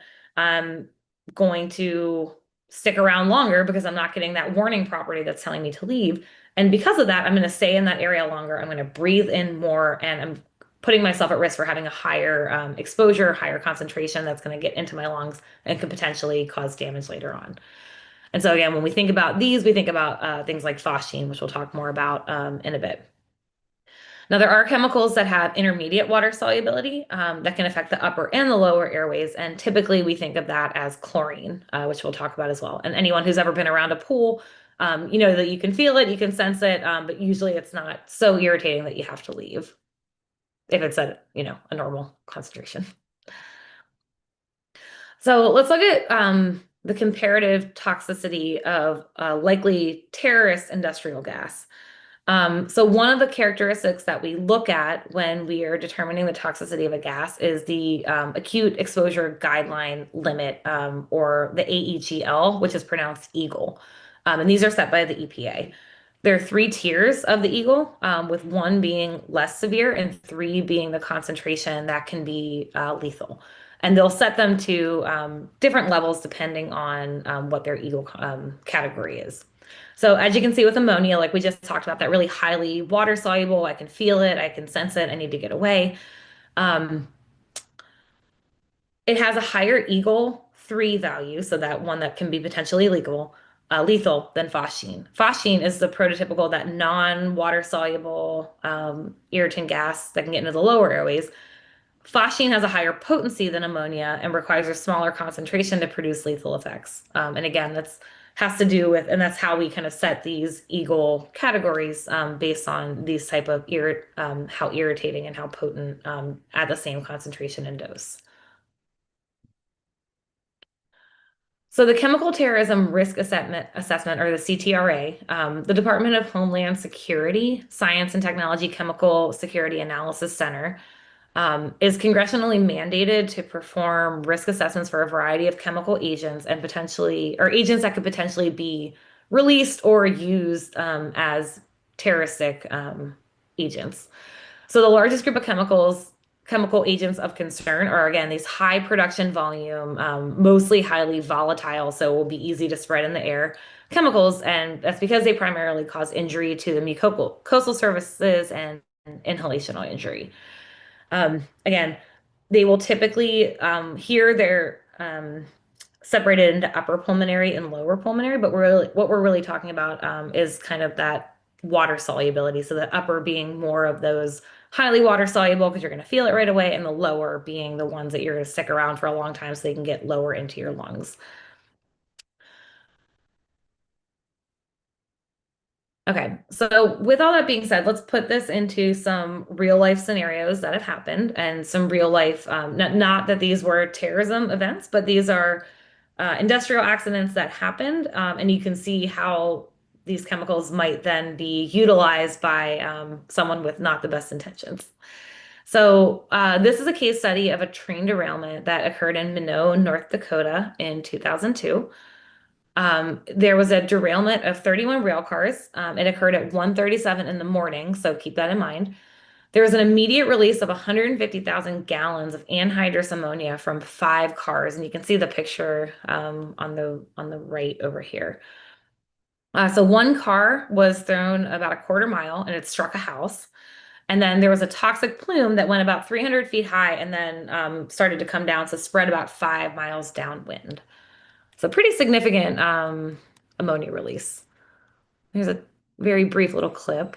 Chemical burns and destroy cells on contact.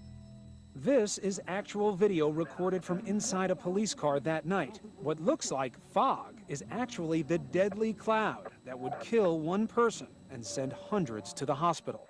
The National Transportation. So what they're really trying to show you there is that, and again, it's kind of hard to tell, it's not the best footage from 2002, but if you think of almost like a dashboard camera and you're looking out into the road, all of this fogginess, this is all the ammonia that they're driving their car through. And so really it's that dense plume of anhydrous ammonia that was released from the accident that just settled really close to the ground. Chemical burns. Oh, the same thing. Sorry. So the visible fog represented significant hazard to dermal contact. The upper airways impose an inhalational hazard since ammonia, anhydrous ammonia, like we talked about, is very highly water soluble. So it's going to really affect all of those mucous membranes, all of those water interfaces in your body. So a shelter in place order should be considered for any gas release like this, given the concern for potential exposure, right? Like we want to, although that can diffuse in through windows and HVAC systems, ideally we don't want people out in that fog. We want them inside if possible. So shelter in place is an appropriate response to an event like that, whether it be at home or in the vehicle, whatever protection you can offer yourself. And in this particular case, in Minot, there was a shelter-in-place order that was appropriately given. However, if you remember, we talked about that this happened at 1:37 in the morning. And so there was significant barriers to communication, which I feel like a lot of times when these events happen, we learn after the fact that a lot of the barriers to what happens have to do with effective communication and gaps in relaying information. So In this case, it's 2002 in North Dakota. There was no overnight TV or radio crews that were able to help disseminate this information. So they put the shelter in order place, but no one really got that information. And so it was very difficult to get that information to the general public. Overall, 11, almost 12,000 people were reported to be exposed to the ammonia. 322 reported minor symptoms, 11 with serious symptoms, and there's one fatality. And this was a gentleman who was out. I think he was the one that, I think he was in a trauma. He was in his car outside at night and then ended up succumbing to that. So again, let's take a step back and just focus on anhydrous ammonia. I know we've focused on that this is a highly water soluble chemical and that it's going to cause kind of immediate rapid onset of symptoms, and we're going to know to get away. But when we talk about anhydrous ammonia, that means that there is no water.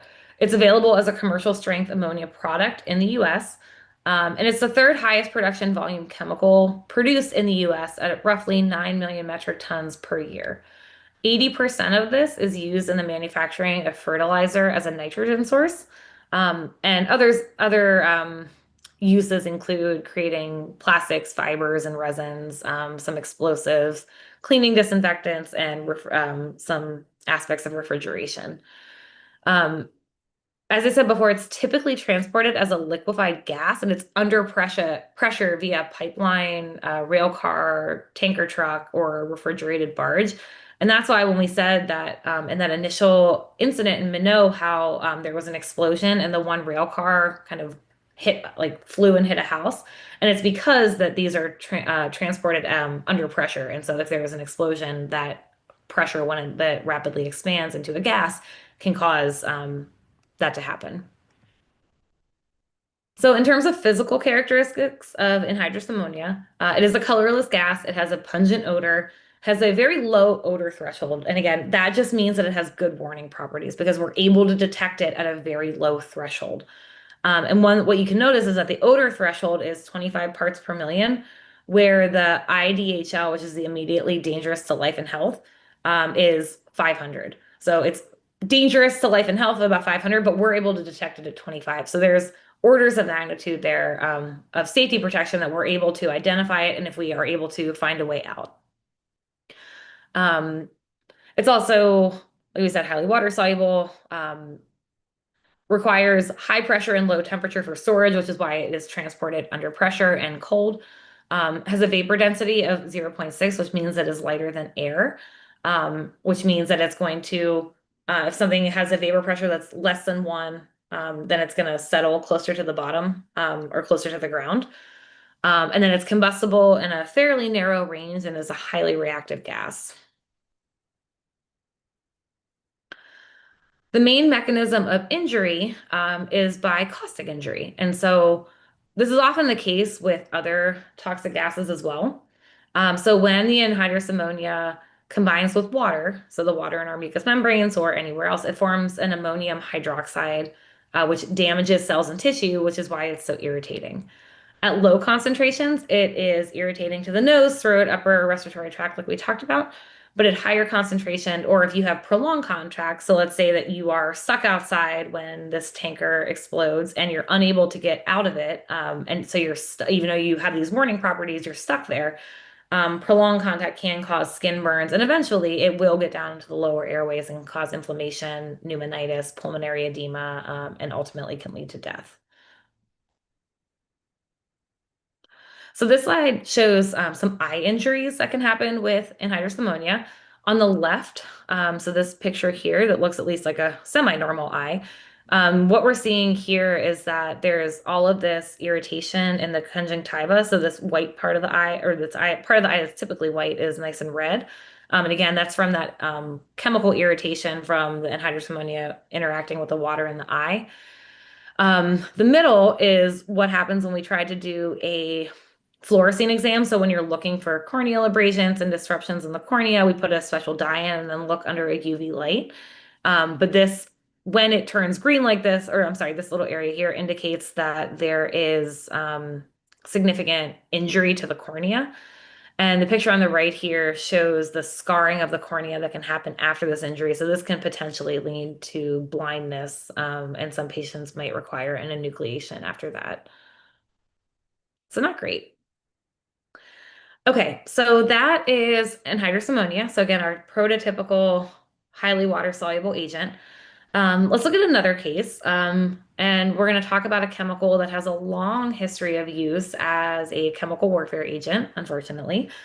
So we'll start with a case. This is a 29-year-old gentleman who comes in with acute respiratory distress after cleaning his toilet with a mixture that he made. And as a toxicologist, he takes call for our poison center. This is not an uncommon scenario. Public service announcement, be very careful with what chemicals you are mixing when you are at home in the bathroom. So this gentleman comes in, he has a respiratory rate of 36, which is high, a heart rate of 128, which is also high, and his blood pressure is a little bit elevated. You notice that he has lip and throat swelling, he has diffuse wheezing in all of his lungs, his oxygen is low, and ultimately he requires intubation. And here's his chest x-ray. So if you're not used to looking at these, all of these patchy white spots up here should be areas of black. And so this is all pulmonary edema or fluid in the lungs where it should not be, which is why his oxygen was likely low and required intubation and mechanical ventilation. So what was our culprit agent? This is chlorine gas. Turns out it's very easy to make chlorine gas at home. How did he do this? He mixed kind of standard Clorox hypochlorite. So HOCl is hypochlorite. If you mix it with some other type of acid, which we see from a lot of like toilet bowl cleaners, so a lot of people will use these toilet bowl cleaners and then pour bleach on top of it, and then you generate this gas.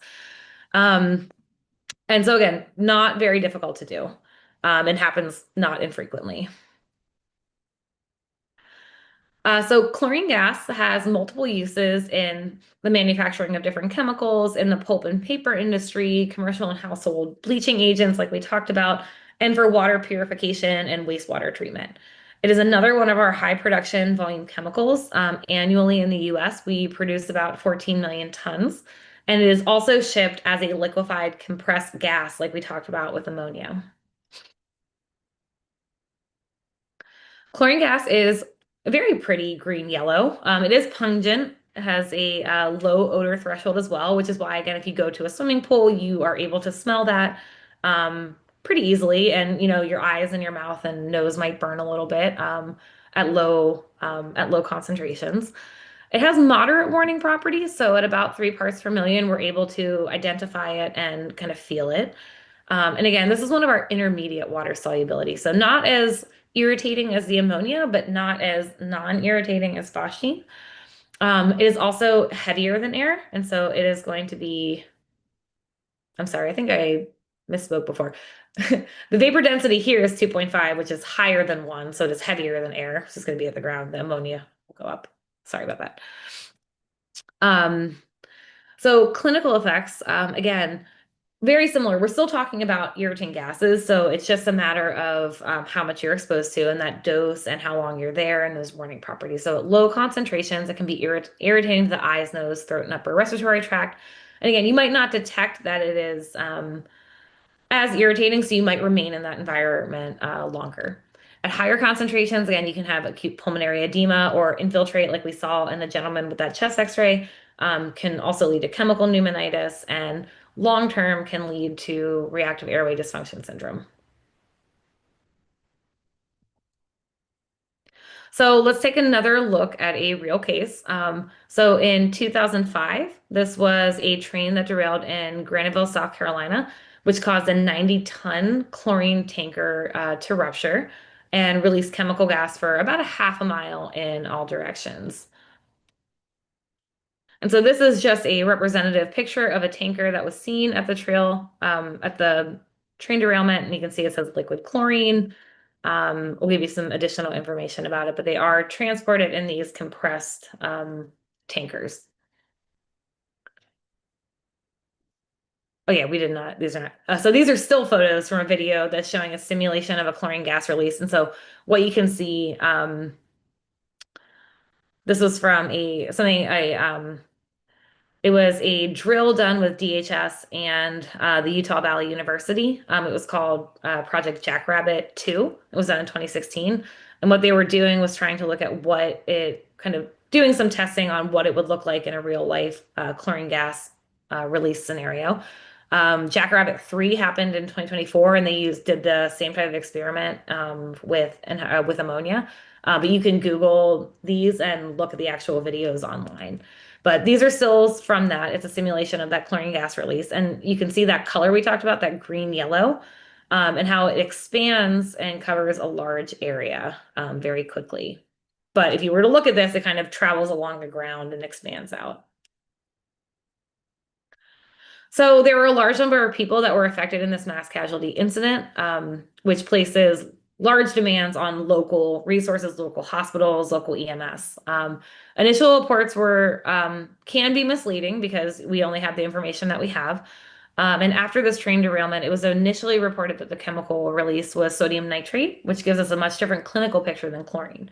So this illustrates the importance of assuring that the signs and symptoms that someone comes in with from a chemical exposure actually fit with what we expect or what is being told to us. And if something doesn't fit, not anchoring and trying to take a step back and reevaluate the situation. But in this case, there were 9 deaths, 1 train engineer, 6 mill workers, 1 who was in a home and 1 in a truck. 529 had needed medical care or went to the hospital. 69 were hospitalized, 11 were critical, and required a significant evacuation within that 1 mile radius of the crash. And as these people are coming in, again, you have like hundreds and hundreds of people coming in. We really didn't, the ED, the emergency department, did not identify or wasn't told that it was actually chlorine for about an hour. So they were sort of in that tough period where people were showing up. They weren't exactly sure what they were exposed to, but what they were being told that it was sodium nitrate didn't really fit the clinical picture of everyone coming in with upper airway irritation. All right, now we're going to switch gears and look at phosgene, which is a chemical that has poor water solubility. So it's the other end of the spectrum that we were talking about. So phosgene is used in the manufacturing of organic chemicals, dyes, isocyanates, plastics, insecticides, pharmaceuticals, lots of different things. 80% of phosgene is used for isocyanate production. And like we talked about in the very beginning, that methyl isocyanate. The US production is estimated to be about 100 million tons per year. So still one of those high volume industrial chemicals. And phosgene is also formed from the combustion product when chlorine-containing compounds are burned. So phosgene was first synthesized in 1812, and it was first used in World War I in December in 1915. The Germans shelled the British with 88 tons of phosgene, and that resulted in 1,100 casualties and 120 deaths. Now, unlike previous agents that we talked about, so the ammonia and the chlorine, phosgene is mainly synthesized on site and used on site. So it's not going to be one of those ones that we're transporting across the country. So this is more of a fixed facility threat. However, it's sometimes transported, and when it is a pressurized liquid, but the majority is going to be on site. There have been 3 accidental releases of phosgene in the 1980s from the BASF chemical company at their plant in Paris, Louisiana, Ascension, Paris, Louisiana. The first release led to 1 death, and there was a subsequent accident injuring several workers, indicating that these fixed facility accidents can also still lead to significant morbidity and mortality. Maybe not as many because you don't have as large of an area that you have to account for in a transportation accident, but you can still have quite a bit of trouble with these fixed facility threats. In 1982, there was another episode at the same plant. They didn't learn from the first time where 28 injured workers were injured. And then again in 1986, they had another one where a plume of phosgene actually was released, but luckily it was over kind of an uninhabited population and not many people were affected by that. So phosgene is also colorless. It has an odor of musty hay, which you might remember back from if you've ever seen old kind of World War I posters telling people to be weary if they smell freshly mowed hay. it has a low water solubility. And so again, you can stay in that environment, you might not recognize it and get lower into your lungs and cause some of those delayed onset symptoms. Also has a high vapor density, so it's heavier than air, which means it's going to sink to the bottom. And also has poor warning properties. So you, again, even though you're smelling this freshly mowed hay, it might smell good. It might not be something that your body is recognizing as bad, and it might not cause irritation right away. So you'll stay in that environment longer and potentially breathe more in. Oh, here are the posters I was talking about. Yeah. So it smells like musty hay, phosgene.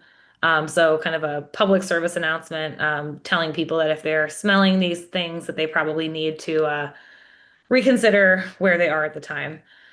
Odor detection begins to deteriorate at higher concentrations, but if you look at the odor threshold compared to the Eagle 2 and the Eagle 3 concentrations, which are listed here, when you can detect the odor, you're already at an Eagle 2 concentration. So the odor threshold is sort of that 0.5 to 1.5 parts per million, and you're already in that Eagle 2, which remember if we said Eagle 1 is not as bad, Eagle 3 is like life-threatening.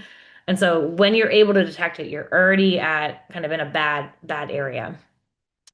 And so you have to be careful, which is why some of these public health announcements came out saying that if you smell this, you might want to get away. So phosgene can cause a latent or a late onset, late development of pulmonary edema, and it can occur up to 24 to 48 hours after the exposure, and potentially can be fatal. Oh, there we go. And can lead, if you do survive, can lead to chronic airway disease.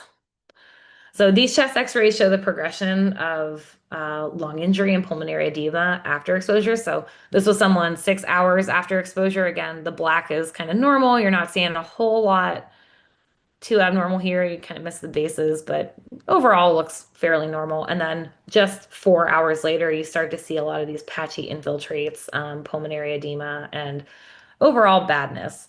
So again, that can happen anytime from 1 to 24 hours post-exposure up to 48 hours. And so these are people that either need to be admitted and observed or given really good return precautions if they are not developing symptoms within a certain time frame.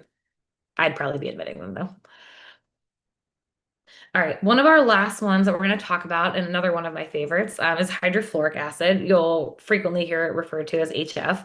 Also used in many industrial processes and consumer products. It's a catalyst in oil refineries. It's used in the manufacturing of silicon semiconductor chips. Important things in the world today. Also used to separate uranium isotopes, another big topic of conversation these days. Also for etching glass or enamel, for cleaning brass as a rust remover. Most of the kind of exposures that we see just on a day-to-day from the poison center is that you can buy rust remover for like your car tires. And that has hydrofluoric acid. So that's a pretty common way that people get exposed, although that is fairly dilute because you can buy it over the counter. Production in the US is less than 100 million tons per year, but still a significant amount. And usually these are also transported as pressurized anhydrous liquid by rail, like most of the other chemicals we've talked about so far today. Hydrofluoric acid is interesting because it is a weak acid, so it may give some false reassurance. It's able to easily penetrate your skin, and it does so without really causing much pain because it's a weak acid. However, its penetration into the skin can travel quite far and can lead to severe delayed effects. So HF is highly water soluble. It has a low odor threshold. So it does remember, if it has a low odor threshold, you're able to detect it at a low level. And so that does give that good warning property. It is also corrosive, depending on the concentration, and can cause significant irritation. The onset of pain and skin changes may be delayed for hours, though, for these dilute solutions. So again, some of these ones that you might buy over the counter to clean your tires, you might get it on your skin, maybe not wash it off right away, and it might be hours and hours until you start to notice that you have significant pain. Now, the higher concentration, so when we're getting up to that 50, 60, 70, 100% solutions, that can cause almost instantaneous pain and injury. But those lower ones are one of the things that we kind of have to worry about. Um, the release of fluoride ion, so the hydrofluoric, so that fluoride ion in there, the release of that ion into the skin can bind with calcium and magnesium in your body.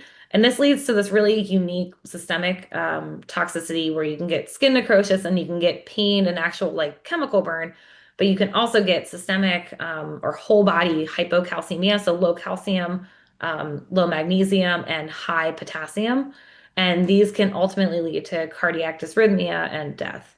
So even small burns with a really concentrated solution can be fatal. So on this slide, I'm going to describe an industrial accident that resulted in an HF release in Texas City, Texas, on October 31st of 1987. So roughly 30,000 pounds of hydrofluoric acid leaked from a hydrofluoric alkylation reactor drum after a convection unit was dropped on the reactor vessel. So probably not good. Estimates of an Eagle 3 concentration, so remember Eagle 3 being that lethal concentration of HF were reported nearly almost a mile, but like roughly 3/4 of a mile away. And so roughly 4,000 residents were evacuated for 3 days, and more than 1,000 people ended up coming to the hospital with complaints of, again, things that we think of with irritant gas. So skin, eye, nose, throat irritation, and pulmonary symptoms. Luckily, there were no fatalities here, though. So we put this here to try and highlight the importance of plant security or hardening, which is discussed in a different module. But this is a Google map. Am I on my next? Yeah. So this is a Google map of an aerial photo that identifies an industrial plant. So this Alameda Chemical and Scientific.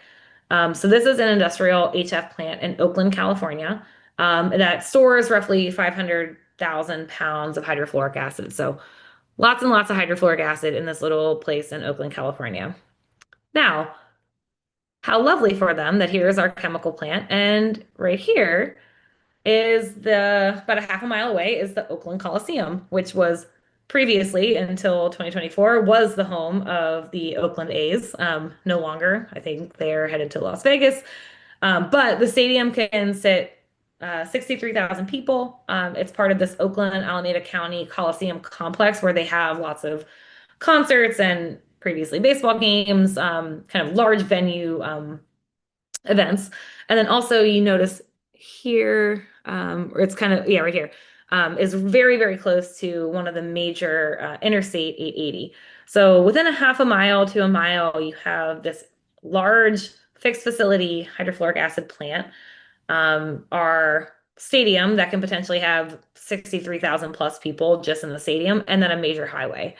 So if a chemical release were to happen at this plant, the potential for mass exposure could quickly overrun lots of local resources, shut down local infrastructure, and affect significant amount of people.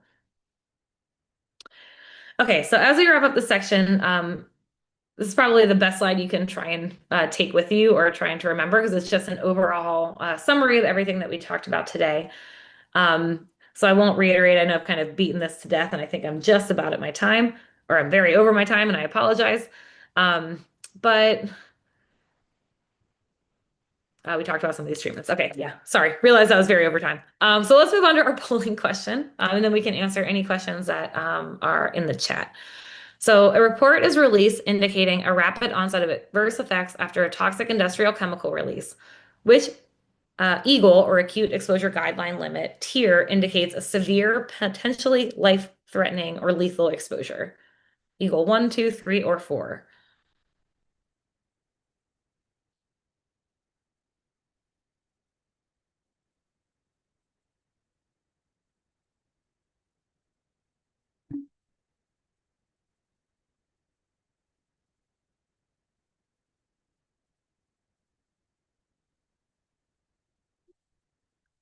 Fantastic. Eagle 3. Eagle 4 was a trick. There is no Eagle 4. Eagle 1 is your kind of lesser degree, and Eagle 3 is going to be ones that are potentially lethal. So great job, everyone. Very sorry for going over. Again, it's one of my favorite topics, so I get a little passionate. I'm sure that others were answering questions here, and we'll be around to answer questions. And I think we're going to take a break and pick up at 11:10, so 10 minutes. Thanks, everyone. Thank you. Thank you, Lemon.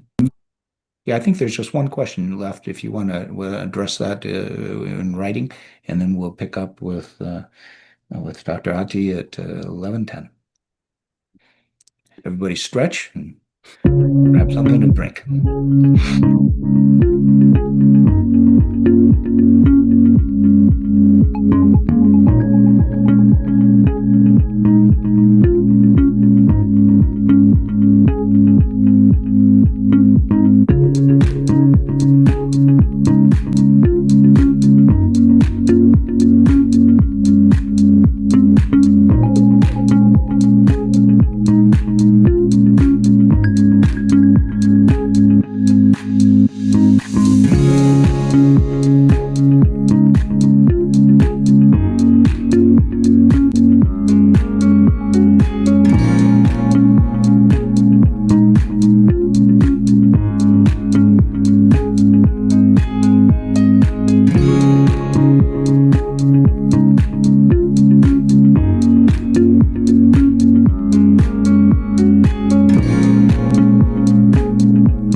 Should I just go ahead and start, Dana? Go ahead, Suki. Okay, sounds good. Hi, everyone. Thanks so much for logging into our course. We love that so many people have joined us. My name's Suki. I'm a medical toxicologist. I also practice emergency medicine. I work with the Alabama Poison Information Center. Some of my friends are logged in from there. Anyway, we'll be talking about knockdown agents or gas poisons. Here we There we go. I have no disclosures. Here's a list of our learning objectives. I'll get into this or into these concepts throughout this talk, primarily defining what gas poisons are, what are their sources, what are the threats that we're kind of worried about, and the range of clinical signs and symptoms that you would expect with exposure to such poisons. So, although cyanide is one of those gases that's historically been called a blood agent, and including all the other agents that I'm about to talk to have been historically referred to as blood agents, they really don't really have any impact on blood per se. They are obviously transported by the blood to cells, which then go on to stop working, and that's why they're systemic and cellular poisons. They're not necessarily having any impact on the blood per se. The general mechanism of the drugs that we're about to talk about are that they impair cellular respiration. So what does that mean? It means it's the ability or inability to utilize oxygen to make energy by your mitochondria in your cells. So essentially, cytochrome C oxidase is the enzyme that's inhibited in the electron transport chain to prevent the utilization of oxygen by your cells. So these agents are called knockdown agents because, you know, typically the victims to these agents from inhalation are found, passed out, syncopized, comatose, in an area where they've been exposed to this in the air. There are a lot of commercial applications that will review of these agents, and there's characteristics and treatment guidelines to sort of know and understand. And we'll also be talking about fumigant gases, which are a potential threat or could potentially be used as a knockdown agent, as they're very easily able to be dispersed into ventilation systems, etc. So the gas that we'll be talking about primarily throughout this talk is cyanide. Cyanide under standard temperature conditions is a gas, and it's used as a gas in a lot of industrial uses, but it's widely available in salt and powdered forms as well. The pictures here are kind of like popular and real life scenarios that are depicted. People do have a lot of public misconceptions of cyanide, and there's a lot of public misconception of cyanide that's been strongly influenced by pretty fanciful depictions found in popular culture, like murder mysteries, etc., where there's also real world crises that have influenced fear of cyanide. So things like Tylenol tampering that happened in the 1980s, and the Jonestown Massacre, that was a murder-suicide. So if you look on the left here, this is a picture of cyanide gas being used in World War I. It's in pressurized cylinders here and being sprayed. On the bottom right is a picture of Zyklon B, which was like a brand name of cyanide salt used by the Nazis in the Holocaust. So typically, Zyklon B would come in little canisters in tablet form, and upon reaction with air or water, it would form cyanide gas and was used in the Holocaust chambers. In the top right is a picture of extra strength Tylenol. This is a reference to the poisonings that happened with cyanide tablets or capsules in 1982 in the Chicago area. Potassium cyanide, the bottles were tampered with in drugstores, and potassium cyanide was put into the bottles, and a number of people died. Around 7 people died from ingesting the tampered Tylenol. And because of this incident in 1982, we now have much more robust packaging requirements of bottles and medications in the drugstores. In the middle there is a picture of the Jonestown, or it's a Time magazine article about the Jonestown massacre, which was a murder-suicide within a cult of around 900 people that died. A third of them were children. So this cult actually kind of started in California. A lot of them were Americans, and then they ended up moving everything to northwestern Guyana. They were getting investigated by a congressman, Leo Ryan, who actually went to visit this cult based on allegations of a lot of abuse occurring within the cult. And then when he was leaving Guyana, he was shot on the runway. And then soon after, these people in the cult drank a sort of Kool-Aid formulation of potassium cyanide and died very quickly after. And, it was one of the largest single loss of American civilian life in a non-natural disaster. And this is where also the term, drinking the Kool-Aid comes from. It's related to this cult death or a murder-suicide. So cyanide gas is generated from salts. Cyanide itself is a carbon and a nitrogen linked by a triple bond. It has a mass of 26 daltons. It's commonly encountered in its salt form, so that could be like sodium cyanide or potassium cyanide, or in its gas form, which is hydrogen cyanide. Sodium cyanide is the salt forms contain sodium, like I already said. And while solid cyanide forms are usually like a white powder form, in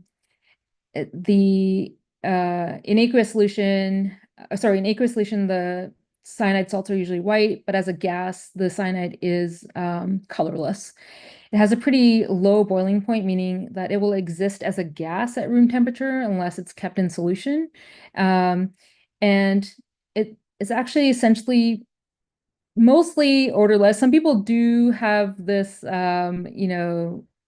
ability to detect like a bitter almond smell from it, but it's very faint. And, most people who are able to live to tell about being exposed to cyanide, which is not very many people, will report not having smelled anything. But some people, and it's reported maybe like 40% of people can recognize like a bitter almond odor smell of cyanide that's really, really faint.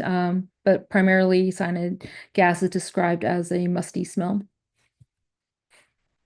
So this lecture will primarily be devoted to inhalational exposures to hydrogen cyanide gas because that's obviously the more significant threat. It's very readily absorbed through the lungs, and it results in a rapid onset of clinical effects after exposure. The salt forms of cyanide, which I've mentioned already, including sodium cyanide, potassium cyanide, they require dissolution in your stomach upon ingestion. Compared to, and because of that, the onset of symptoms can be quite delayed compared to when you inhale the gas. Symptoms can be delayed as long as like 10 to 20 minutes, as opposed to like immediate effects upon inhalation of a cyanide gas. So using a simple chemical reaction, cyanide salts can be mixed with an acid or even just with water, which has some acid in it naturally, to produce hydrogen cyanide gas. The dose of cyanide to produce toxicity will vary with the type of exposure. So if ingested, around 200 milligrams of potassium cyanide is lethal for an adult. Whereas an airborne concentration of greater than 110 parts per million for 30 minutes is generally considered fatal for a hydrogen cyanide gas exposure. All right. What are some sources of cyanide? Well, there's tons of industrial applications and potential availability of cyanide from many different sources. This stuff's widely available from chemical supply companies and industrial processes. So you can buy this stuff from the internet, et cetera, pretty easily. Going to some very specific cyanide chemicals, cyanogen chloride was once used as a war agent. It's a pretty toxic chemical compound with the formula CnCl, and it's a colorless gas. I briefly mentioned this in one of my earlier slides with the picture from World War I. Acetonitrile is a colorless liquid, and it's a very simple organic nitrile. It's widely used as a solvent, and it can be metabolized to produce hydrogen cyanide if ingested. It's using one of your CYP enzymes. It can easily produce cyanide as well. And usually acetonitrile is used in a lot of nail salon type of solutions. Acrylonitrile is a pungent smelling colorless liquid. It often appears yellow because of the impurities it has. It also is a very important monomer for manufacture of useful plastics.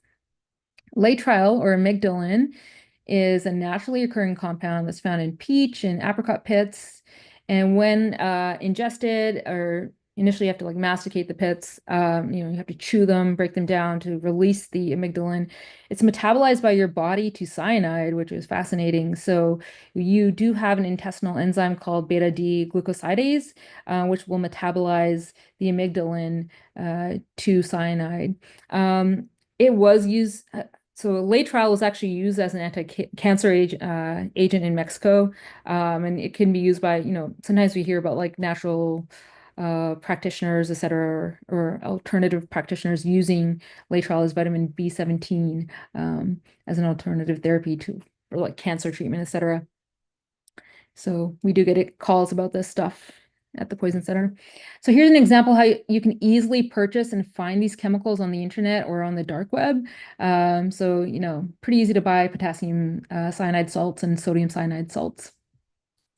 So I mentioned this briefly earlier. Cyanide is a systemic poison. It's a cellular asphyxiant. It has no single target organ. Its target is mitochondria. So all of your cells are at risk, particularly your CNS and your cardiovascular systems.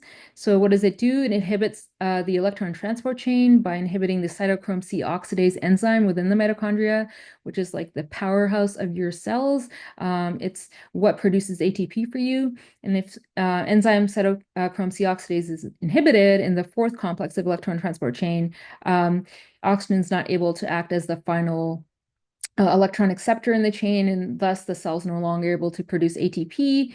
And since our body is primarily dependent on aerobic respiration, especially the brain, so the CNS system, and the heart, the cardiovascular system, they're most likely, or they're most severely initially affected. So what does this result in? Results in complete arrest of your cellular respiration. You get chemical asphyxiation of your cells, and death is pretty rapid after your body's not able to utilize oxygen, or it's not able to not utilize oxygen for very long. What are the toxic quantities that you need exposure to have a lethal effect from exposure to salts or gas? Well, lethal dose of ingesting is cyanide salt is around 200-300 milligrams. Cyanide gas, the lethal dose is around 50 to 100 milligrams, milligrams. Exposure to around 100 to 200 parts per million will usually result in death in that environment within an hour, and obviously higher the concentration, the quicker you're likely going to pass away from this exposure. So cyanide, like I said before, does not have any specific target organ of action. As a result, there's no like real clinical reliable toxidrome.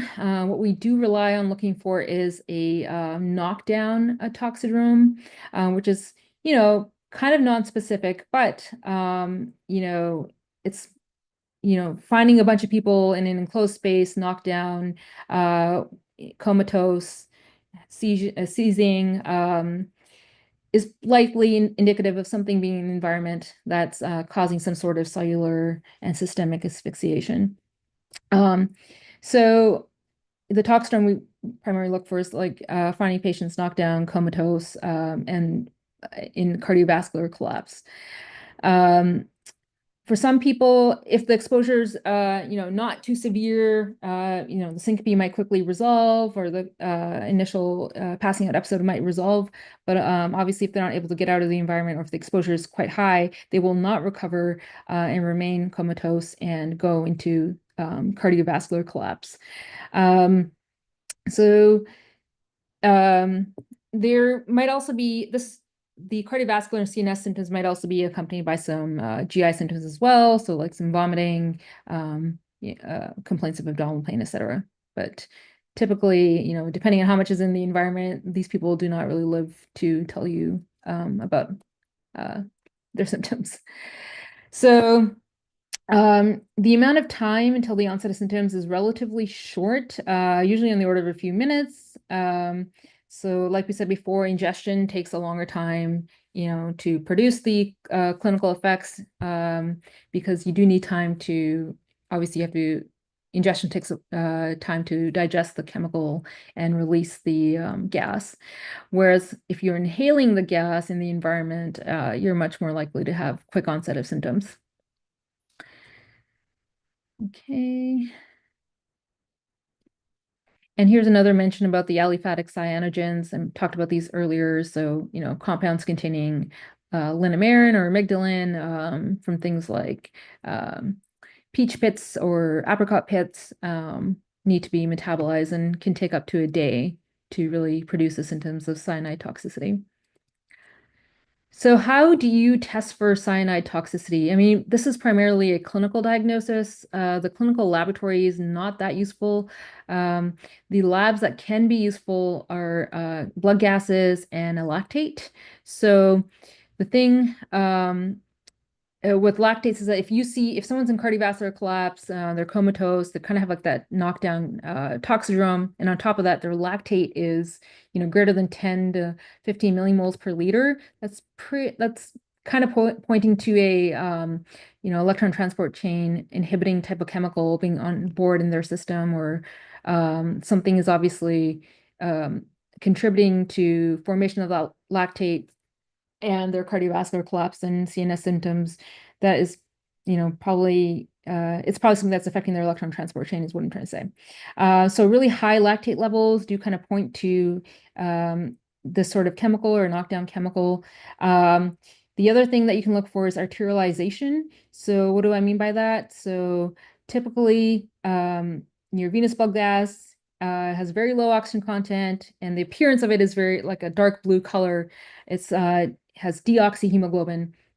What happens with a cyanide exposure is that there is no oxygen extraction at the capillaries because the mitochondrial electron transport chain is blocked by cyanide at the capillary beds, so the oxygen is not being extracted and is flowing into the venous system. So your venous blood actually looks bright red, just like arterial blood, and this is called arterialization. And if you pull a blood gas or a venous blood gas and look at the oxygen concentration, if it's over 80%, if it has over 80% of oxygen saturation, this likely points to a cyanide exposure or another mitochondrial poisoning enzyme. So this is a way that you can kind of look for the stuff on clinical lab evaluation. Of course, you can get blood cyanide levels or thiocyanate levels, but this stuff takes, probably up to a week to come back, and it's not really helpful in the acute setting. And we don't really order this stuff in real world scenarios. So we've mentioned a few real world scenarios where cyanide was used as a compound in various poisoning applications. It has a long history of use as a weapon. And what the biggest concern currently is, and has been listed as a concern by the Department of Homeland Security, is someone gaining access to an air intake handler or of a building and easily putting like a cyanide gas into the forced air ventilation system of some buildings. So something like that could be easily done, or release of some device like a Muktabar device that would quickly form cyanide gas and release it into the environment. So what's the most common exposure right now for civilians to cyanide gas? It's incomplete combustion from house fires. So cyanide exposure, cyanide gas release is very typically common in house fires. It's released from incomplete combustion of wood, plastics, rubbers, polyurethane, wool, and silk, etc. So a lot of household items are made from things like polyvinyl chlorides that will, form cyanide in house fires. Here are some real life large arson fires that were from arson, and a lot of the deaths were attributed to likely being exposed to cyanide gas in the environment, not just the carbon monoxide exposure leading to their cardiovascular collapse. So neither of the two major terrorist events that we've seen, including the World Trade Center the World Trade Center bombing in 1993 and the 1995 Tokyo sarin release. Neither of them really involve cyanide, but in both circumstances, there's intelligence, U.S. intelligence and British intelligence that states that the perpetrators also appear to be planning to use hydrogen cyanide gas in these events as a fallback, an alternative, but were never really used.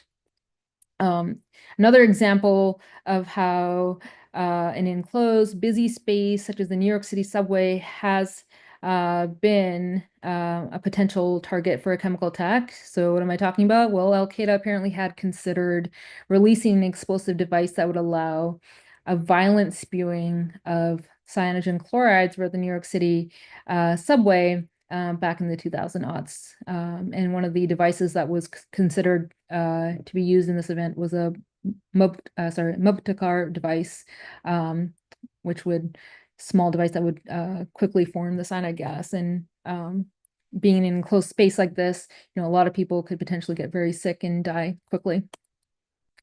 So what's the treatment of cyanide toxicity?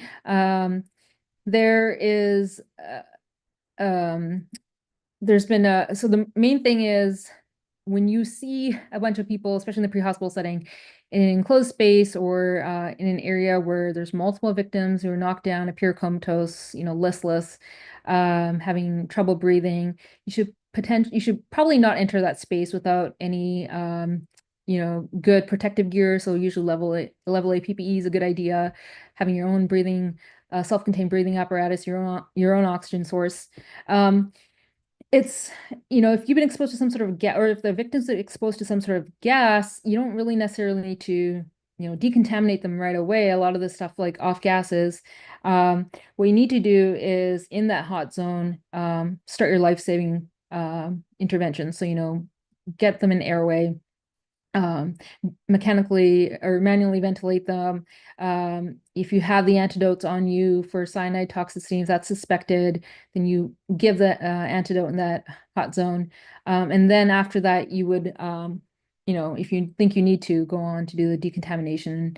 And a lot of these instances, removing the clothing is enough if there's no like powder type involvement on the skin. Oh, I guess before we move on to the antidotes, we're going to have a little polling question here.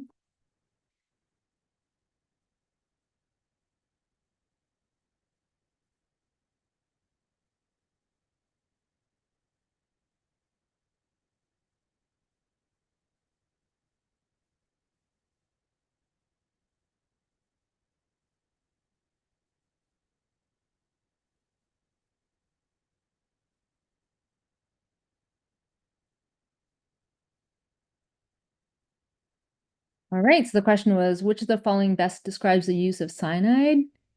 Very good. Yeah, so the answer is actually the bottom answer. It can be used for all of the indicated or indications here, which is chemical warfare, terrorism agent, electroplating agent, and brick cleaning agent. So it has multiple industrial uses along with its potential to be a terrorism agent. All right. So how do we treat cyanide toxicity? Well, there are a number of specific antidotes that exist. Well, not a number, there's two. We used to have the Eli Lilly or Lilly kit, which had a traditional three-step of detoxification. And this has since gone out of use. We now use a one-step kit called the cyano kit, which I'll go into on the next slide. But the first and oldest antidote is a three-step cyanide antidote kit, the Lilly kit, like I said earlier. The first step might involve inhalation of this amyl nitrite salt, kind of like break it, EMS might break it into the patient's nose while they're trying to get an IV to give another source of sodium, or another source of nitrite, which is sodium nitrite through an intravenous route. What's the point of these nitrites? Well, we're trying to induce methemoglobinemia, which can bind cyanide to form cyanomethemoglobin. This pulls cyanide off of the electron transport chain, allowing allowing the electron transport chain to then again start utilizing oxygen, because the cyanide actually prefers binding to methemoglobin over your electron transport chain. So obviously being in methemoglobin or having methemoglobinemia is a bad physiological state to be in. So the third and last step involves giving IV sodium thiosulfate, which binds the cyanide from the methemoglobin, forming thiocyanate. The sodium thiosulfate is also just donating sulfur as a source of sulfur donation to help regenerate the rhodonase enzyme to help you, continue detoxifying this cyanide to form the thiocyanate. So there's a lot of steps here. It can take a while to use. And we've moved on to this newer antidote, which is a one-step cyano kit, which contains hydroxycobalamin. So this is a metalloprotein, has a central cobalt atom. And what it does is that it binds with cyanide to form cyanocobalamin. And what is that? It's vitamin B12. Can't be too bad for you. This is renally excreted. The dose is initially 5 grams. If they're very sick and not responding to the initial 5 grams, you can give another 5 grams. Or if they're in cardiac arrest, you can just go ahead and give 10 grams initially. So again, this is hydroxycobalamin. This is what we've been using since 2006 in the US. The Europeans were using it for longer than us. And essentially, hydroxycobalamin is a precursor of B12, which is and ends up forming cyanocobalamin. All right, so we have another polling question here. Which of the following is the least helpful? So a little tricky word in there, least helpful. So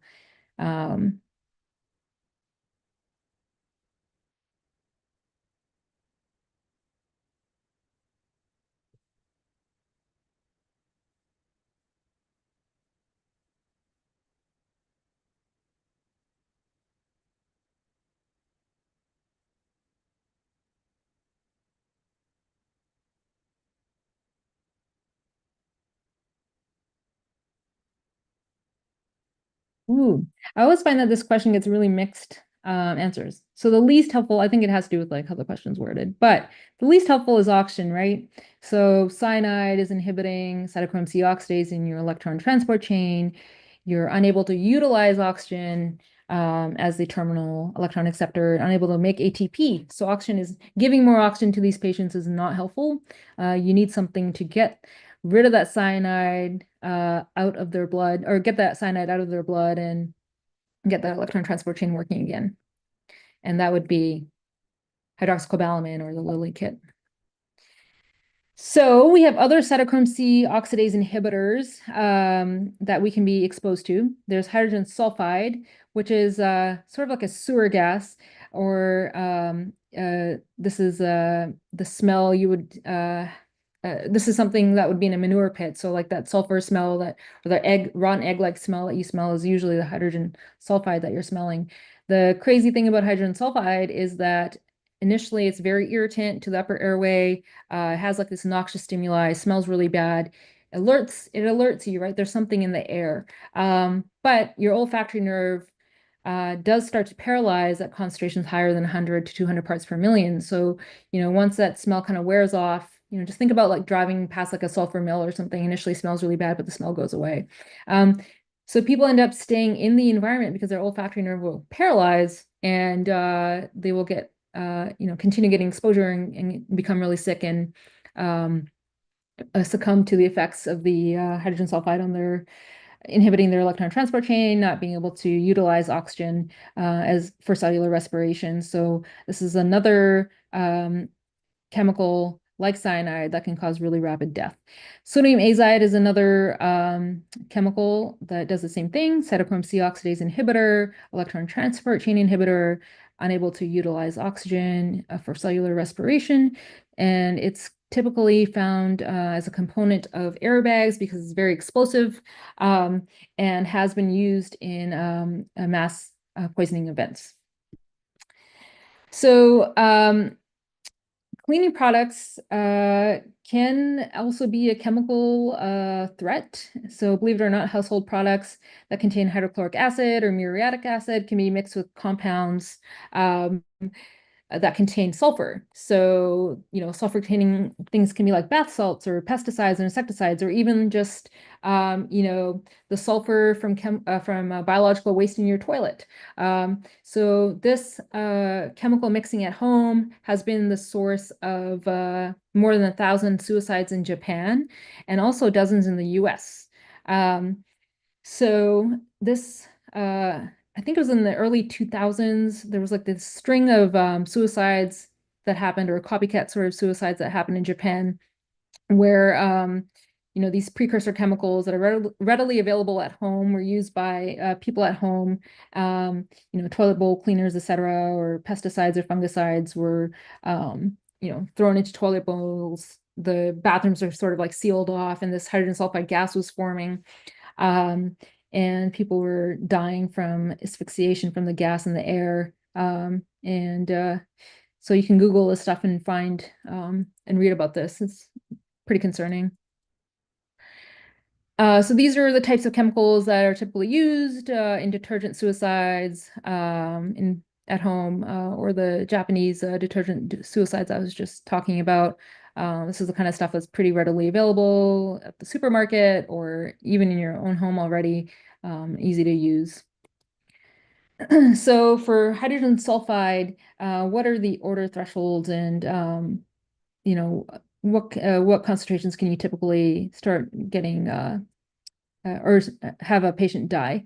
So around 100 to 150 parts per million or 200 parts per million, you sort of get that olfactory fatigue, where you kind of stop smelling the hydrogen sulfide gas. That rotten egg odor sort of fatigues your olfactory nervous system. Sorry, your olfactory nerve at this concentration, and the patients will typically develop pulmonary edema and collapse at concentrations as they get higher and higher, or if they stay within the environment at a high concentration.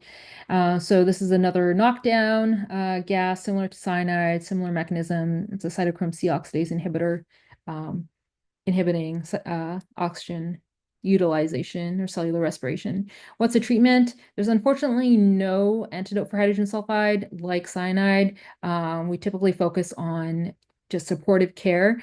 There are some people do consider treating them the same way as cyanide, using the same antidotes, but there's really no evidence that it works as well. Okay, so this is a real life event that happened. This event occurred in Dallas, Texas. This happened at a little restaurant or sandwich shop. 5 middle-aged people went to the sandwich shop for a bite to eat. They all got very sick soon after eating and drinking at this sandwich shop. They all had an illness that was characterized by syncope soon after eating. And when the paramedics arrived, they were all found to be hypotensive, with blood pressures that were in the 70s over 80s over PELP. They all got supportive care initially, and they all did get better. And it's likely because they didn't have too much of whatever they were exposed to. They all had a bite or two. There was an epi investigation that was done, and it looked like they had all ingested iced tea while at the sandwich shop. There was no other common food or beverage.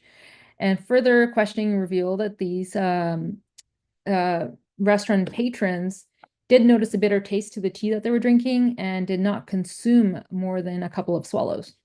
And they all got very sick within a minute or two of drinking. And this is the sandwich shop. And there's the tea canister there. It's communal. So thinking about what this could be, the common thing that they all had was that they passed out and they all had hypotension. And thinking about thinking about specific toxidromes, this could be from a lot of things, but when we're thinking about poisoning, we do think about cellular asphyxiation. So cardiovascular collapse and CNS effects such as altermentation and syncope are the most common things that we see from cellular asphyxiating drugs, gases like hydrogen sulfide or sodium azide or cyanide. And that's what kind of led them to look for cyanide in this case. So they tested for cyanide. There was no cyanide or thiocyanate in the blood. So they went back to this and they did more lab analyses and they ended up looking for hydrozoic acid, which is a metabolite, or hydrozoic acid forms when sodium azide reacts with water. And they looked for that specifically and found this in the tea. So that was a real case in Dallas. You can look up the MMWR. It's still available to read online. There's also another instance involving cyanide that was similar, and this time it involved a cyanide salt in coffee, and a bunch of med students and medical researchers got sick. So around 6 people got very sick from drinking this coffee, and testing confirmed that it was cyanide, and the perpetrator was never found in either instance. All right, so if you have any questions about cyanide or the knockdown poisons or gas poisons, leave them in the chat. I'm going to move on to fumigant gases, which are another potential threat. They are a method of pest control. They can completely fill an area with gaseous pesticides that suffocate or poison pests that are within the building or area. So there's fumigants can be used for control of pests in buildings or soil or grain, like I said, and they can also be used for processing of goods or spraying, imports to prevent transfer of exotic organisms to our ecosystem. The 3 most common fumigants that are regulated by the U.S. Department of Environmental Protection and Agriculture are sulfuryl fluoride, which is known as Vicane 7, methyl bromide, and phosphine. Although fumigants are very toxic, their distribution is regulated, they are still pretty easy to obtain. A lot of this stuff you can also just even order online or bring in from other countries, like phosphine tablets, or aluminum phosphide tablets, sorry. You can usually bring from other countries. They're used very commonly as pesticides in the house in other countries. And we've had a number of deaths here as a result of that. So structural fumigation techniques will differ from building to building, but in houses, a rubber tent is usually placed over the house or building to make sure that that pesticide is released only inside the residence. It doesn't sort of leak out into into the air surrounding or into other homes. And this will minimize harm to other people in the neighborhood. Usually people who are residents of the house that's getting fumigated will have to find alternative residence for a while, usually like a week or 2, depending on what type of fumigants used and how much is used and how severe their infestation might have been. On the left here is a picture of a grain storage silo. It's on a farm, so it has typically this kind of stuff has a potential for a lot of fumigant uses, stuff like phosphine, etc. Or nitrogen dioxide. And the on the right here is a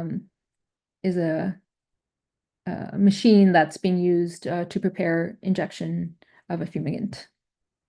So it's like a pressurized cylinder. So if you look at exposures to fumigants reported to the American Association of Poison Centers, it's usually due to the fact that civilians are entering dwellings that were fumigated before it's safe to do so. So this is kind of like what's alerted the U.S. Department of Homeland Security. This sort of data has, anyways, where there's now concern for possibility of terrorists using ventilation systems to disperse things like fumigants in the ventilation system, or cyanide gas, etc. And this is what I was just talking about here. So sulfuryl fluoride is a pretty popular fumigant. It's been used for over 50 years in the extermination industry.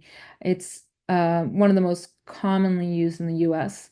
It's usually obtained in canisters, sprayed into vacant buildings for the purposes of pest control, and it has no color or odor. So usually at the scene of use, it's mixed in with, it's prepared with a small amount of chlorpicrin, which is a potent lacrimator, and was once used as a crowd control agent. And it helps enhance detection of the chemical, right? So if you have no noxious stimulant from the fumigant, you're obviously going to stay in the environment. But if you add something like chlorpicrin, which is going to irritate your upper airways and make you cry, make you cough, potentially make you wheeze, etc., you're going to know something's in the air and not stick around for too long.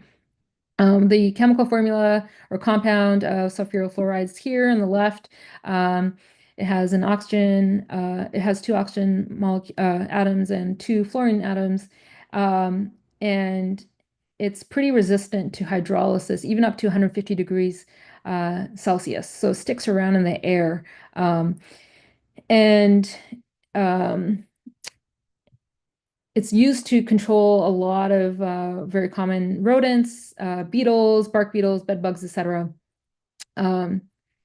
and has a number of different manufacturers.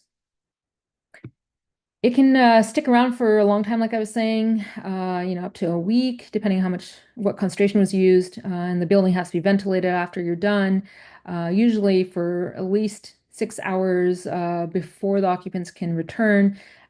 So, going back to early is what's potentially harmful to the occupants of the home. What are the clinical manifestations? Well, this is a fluoride-containing chemical. So, Emily talked about hydrogen fluoride earlier. So what does fluoride do? It complexes, especially when inhaled, complexes magnesium, calcium in your blood. And because of this, it does lead to dysrhythmias, hyperkalemia, seizures, and can also leave people pretty comatose because it is it's asphyxiating, or it's taking up space in the environment. There's less oxygen, so you're inhaling this gas instead of oxygen. So there is no warning property, like I was saying before. Chlorpicrin is added for this, and sticking around in a high concentration of this can lead to death pretty quickly. So how do you manage this? Well, as with all fumigants, you got to remove the patient from the exposure source first. Treatment is ventilation, oxygenation. The patient should be monitored for hypocalcemia. Like I said earlier, fluoride does complex with divalent cations like calcium and magnesium. And the treatment is to give intravenous calcium for these complications and intravenous magnesium. And there's no specific antidote. Otherwise, there's nothing that's going to complex this fumigant out of your blood and take it away. So it's all supportive care. So this is a case study, a real case that demonstrates the typical presentation in cases of sulfuryl poisoning. This was a real couple that re-entered their recently fumigated home before the concentration of the sulfuryl fluoride had fallen to a safe level. The husband experienced shortness of breath, he developed seizures, and he passed away about a day later. And the wife also experienced weakness, nausea, vomiting. She died 3 days later from pulmonary edema. This is another fumigant. This is methyl bromide. It's less commonly used in the US because it does have a lot of adverse effects on the environment, including ozone depletion. But it's very popular in many foreign countries. It's colorless, odorless, and because of that, like sulfuryl fluoride, it's usually also pre-prepared with a noxious chemical that would create a noxious stimulus like chlorpicrin, something lacrimating, to enhance its detection. You've probably heard about methyl bromide associated poisonings abroad. I think there's been a number of American families that have traveled to other parts of the world, in resorts, etc., where there might be an infestation in a neighboring building or whatever, and this is used as a fumigant and is able to travel in linking conduits between the buildings, and or it's underneath the building, and the patrons are not aware and end up getting poisoned. So um, this is very commonly used in other parts of the world and can make people quite sick. This is a case study. It's a report from California Poison Center. It shows a typical course for high-level methyl bromide exposure. So this is an adult woman. She developed a headache, severe neurological findings like seizures, and subsequently did die after exposure to methyl bromide used to fumigate a nearby house. And no one knew at the time that the two houses were connected by an underground conduit. So these two houses were connected with this conduit, and it allowed the methyl bromide to enter the victim's home, even though it was the house next door that was being fumigated. So her symptoms here did progress pretty rapidly, and she did pass away from this exposure. And this person, oh, this is the same case study, sorry. I got ahead of myself here. But anyways, it's just reiterating what I just said. She initially had like a headache, flu-like stuff, which progressed to GI stuff and then CNS stuff. And I think ended up suffering like multi-organ dysfunction and died around 20 days after exposure, but got sick pretty quickly. These are more examples of methyl bromide toxicity that have happened. Like I was saying earlier, there's reports of like this happening on Caribbean vacations. Makes you a little bit worried about traveling and staying places that might not have the same standards as the US or Canada. So, just something to think about when you travel. Phosphine, not to be confused with phosgene, which is what I think Emily talked about earlier as well. Phosphine is typically distributed in a pellet form, usually complex with aluminum. It's very commonly used in agricultural settings for fumigation of grain, like in a silo, or it's also used in the semiconductor industry. In gaseous form, phosphine is much heavier than air and produces pretty severe toxic effects above 400 parts per million. Any exposure greater than 100 parts per million usually leads to immediate death. So this stuff is usually in tablet form. That's how it's usually bought. If it's bought, commercially, or on the internet or brought in from other countries, it's usually complex to aluminum or zinc. They're usually little pellets, like I was saying. Pure phosphine is odorless, but industrial grade might have a highly unpleasant odor, like garlic or rotting fish, because it does have a presence of substituted phosphine and diphosphine, which is has more noxious stimuli. This is also a good electron transport chain inhibitor. So it also has cellular asphyxiation properties, which is why people suffer rapid or can have death from exposure to this. Sorry, I shouldn't say inhibitor, I should say uncoupler. This is a good electron transport chain uncoupler. So you're less able to use the proton gradient efficiently through mitochondrial transport, or sorry, transition pore formation. People also die from inability to perform efficient cellular respiration after being exposed to this. So how is phosphine gas generated? It will break down on contact with water and oxygen to yield phosphine gas, which is the active pesticidal agent. So again, don't confuse it with phosgene. This is phosphine. And this is how it works. Once it forms phosphine gas, that's how it exerts its function as a rodenticide, insecticide, and it essentially uncouples oxidative phosphorylation. What's the treatment? Well, it's just supportive care. Unfortunately, no antidote for this. there can be, cases can obviously be very mild to severe, depending on how much they're exposed to, how long they were exposed for. And sometimes, patients may not get sick for a long time, for 16 to 24 hours after exposure.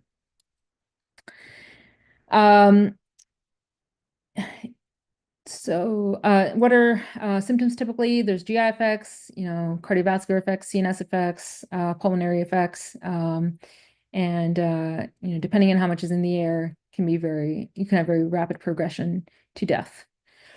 This is a real case study. This is a 5-year-old girl. She developed sudden difficulty breathing at home. She had a cardiac arrest. She was unable to be resuscitated. Family members got sick as well. This all happened acutely after a period of heavy rainfall. There's an odor that's noticed in the basement. Upon investigation, there was a cup of aluminum phosphide that was placed in a hole that was adjacent to the basement foundation. The child's father was a professional exterminator. So with the heavy rain, what ended up happening is that phosphine gas was formed, and it was in their basement, and this floated up, and this being a very heavy gas kind of lingers closer to the ground, and the younger, smaller people are more likely to get very sick very quickly compared to adults. But this kind of stuff happens all the time. Like, people bring in aluminum phosphide tablets from other countries, like I was saying before, and get exposed to this. So phosphine is also it can be phosphine gas can also be formed from illicit methamphetamine production. So there's multiple stories of this in the literature or on the internet. If you want to do a quick search, look for this. It's a byproduct in some of the methamphetamine drug production, and people have died from exposure to this. Here is another real life story or examples of real life stories where tourists have been found dead from unusual circumstances, and ends up being found, they're found down or whatever, and it ends up being determined that there's some sort of phosphine exposure or other fumigant exposure. So it's one of those risks of traveling and staying abroad, I guess. This is another example of phosphine gas. The one on the right here is a family that got sick after some phosphine tablets or aluminum phosphide tablets were placed underneath a mobile home for pest obliteration, and the family ended up getting sick. All right, so another question here.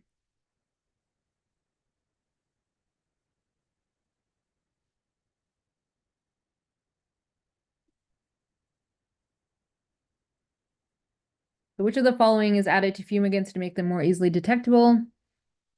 Something noxious.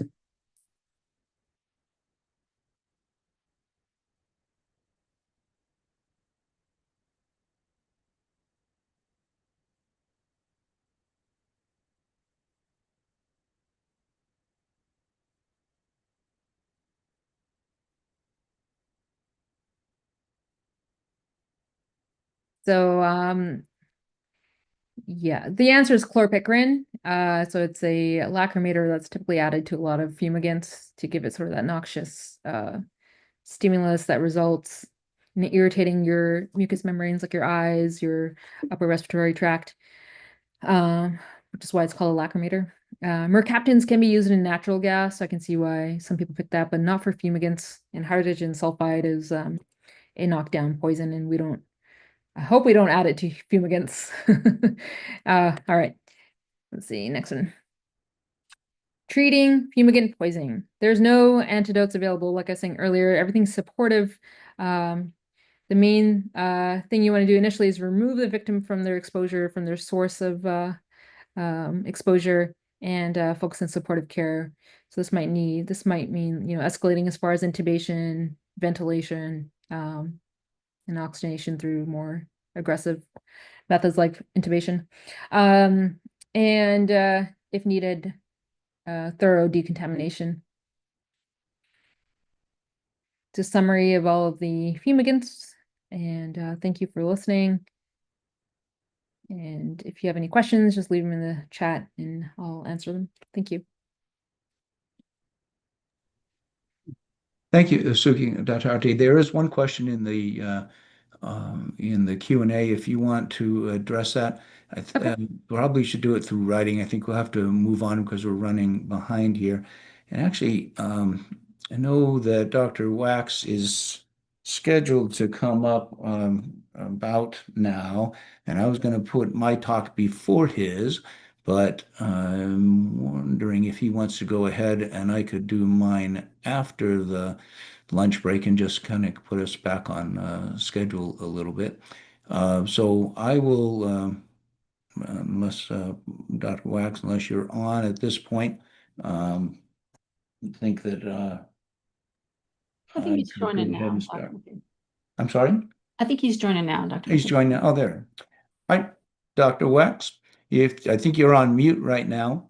But we're running just a little behind on the schedule right now. But if you want to go ahead with your presentation, then I will pick up with mine either before lunch if you finish early or after the lunch. I thought we were starting 10 after the hour, I guess. Yeah, we'll go right ahead. Why don't you go ahead with yours now?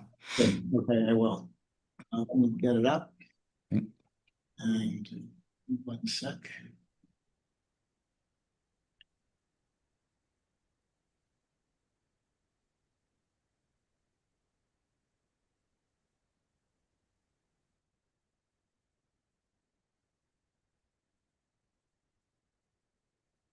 Okay, well, welcome once again, and hopefully you can all hear me well. I'm Paul Wax. I'm the Executive Director of American College of Medical Toxicology, and I will be speaking this morning about neurotoxic agents. And actually, just one note that we're going to be giving a special session about a new group of these agents, and that will be later in August, and we'll provide some information about that a bit later today. Okay, I have nothing to disclose. So the learning objectives for this talk is to recognizing toxic syndromes that affect the nervous system, and we've divided them into 3 different syndromes: sedation, convulsions, which are people exhibiting usually seizure-like activity, and hallucinations. And we'll talk about the differences between these 3 different syndromes. We'll describe the unique clinical effects of toxins that cause each of these syndromes, and describe some of the initial treatment strategies. Now, the brain is super complicated. Neuroscience can be very challenging given all of its intricacies. But for the purpose of this talk and for all sorts of providers to have a better understanding on how we think about chemicals and drugs that affect the brain, this approach may provide some important insights. Obviously, the central nervous system is central to both our functioning as a person as well as our thinking. And in part, the brain is a balance of a variety of different influences, which are transmitted as chemicals or neurotransmitters, which are chemicals. And there are different types of neurotransmitters, and some of them lead to excitation, some of them lead to inhibition. And most function involves a combination of neurotransmitters. And so in the end, there's a balance. There's a balance between excitation and inhibition. If you think about, we spend a good portion of our day awake, but we also spend some of our day sleeping. That's an example of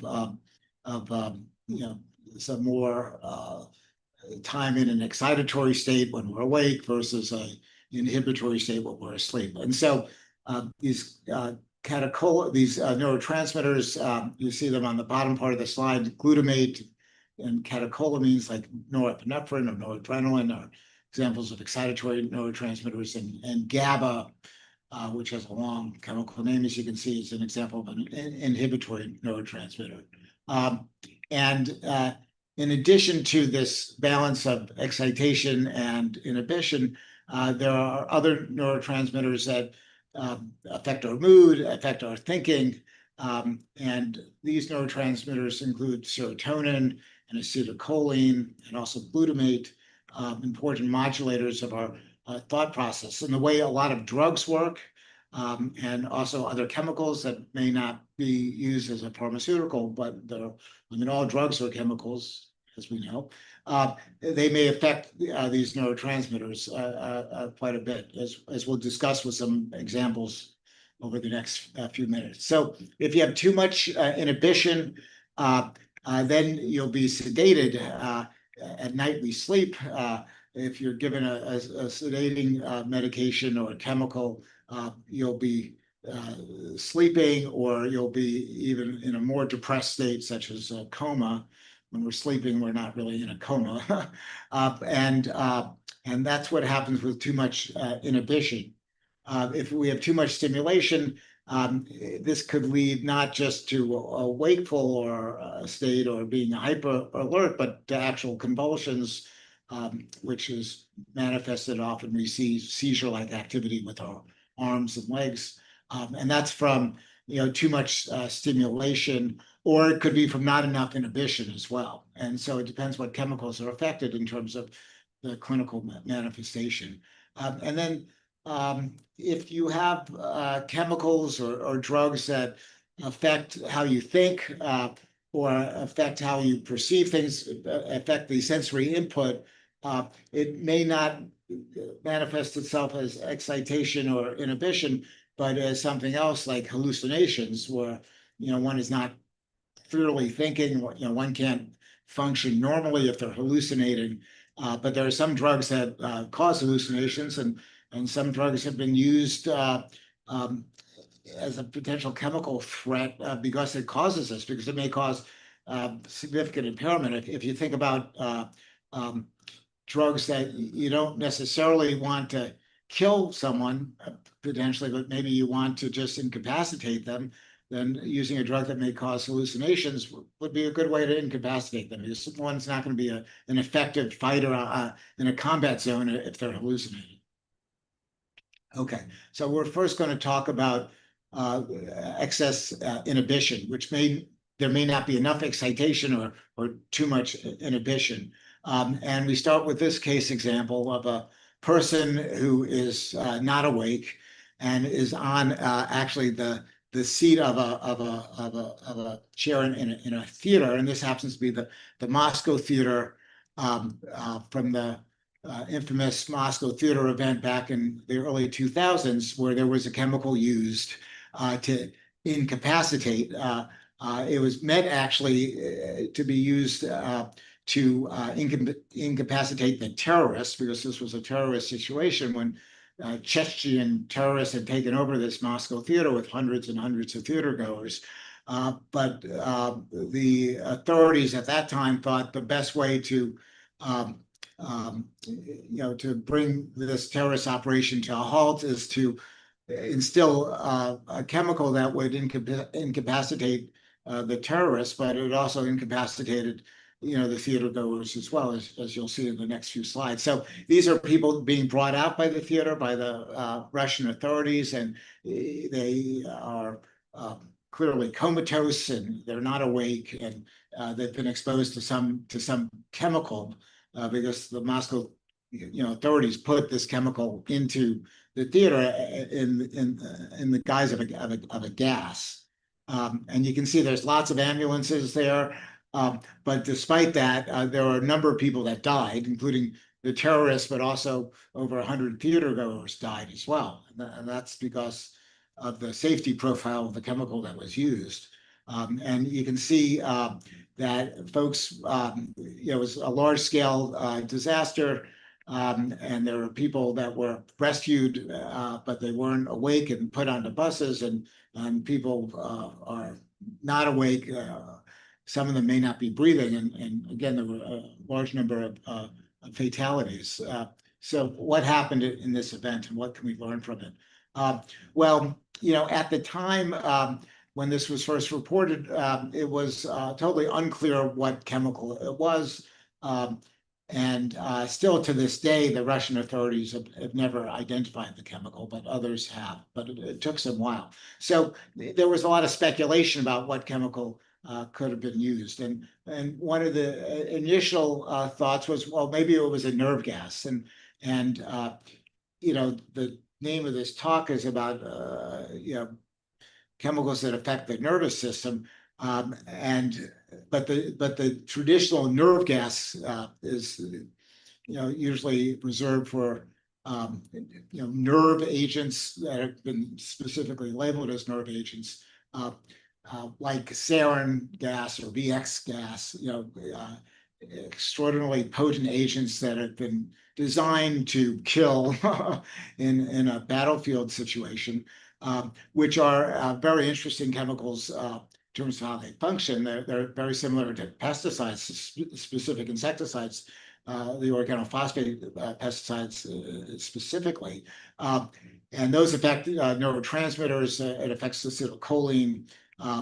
It can kill, very tiny dose can kill. And so they thought, well, these people are, incapacitated, maybe it's a nerve gas. But an organophosphate, doesn't just cause incapacitation. It usually causes what we often refer to as the sludge syndrome, with a lot of secretions, drooling and tearing and diarrhea and vomiting. And none of these people had any of those symptoms. So that's why, as this course tries to demonstrate, that trying to figure this out from a toxidromic standpoint, from a toxidrome or from a syndrome caused by a toxin is something that is useful. There are all sorts of technologies now to try to identify, what chemical was in the air.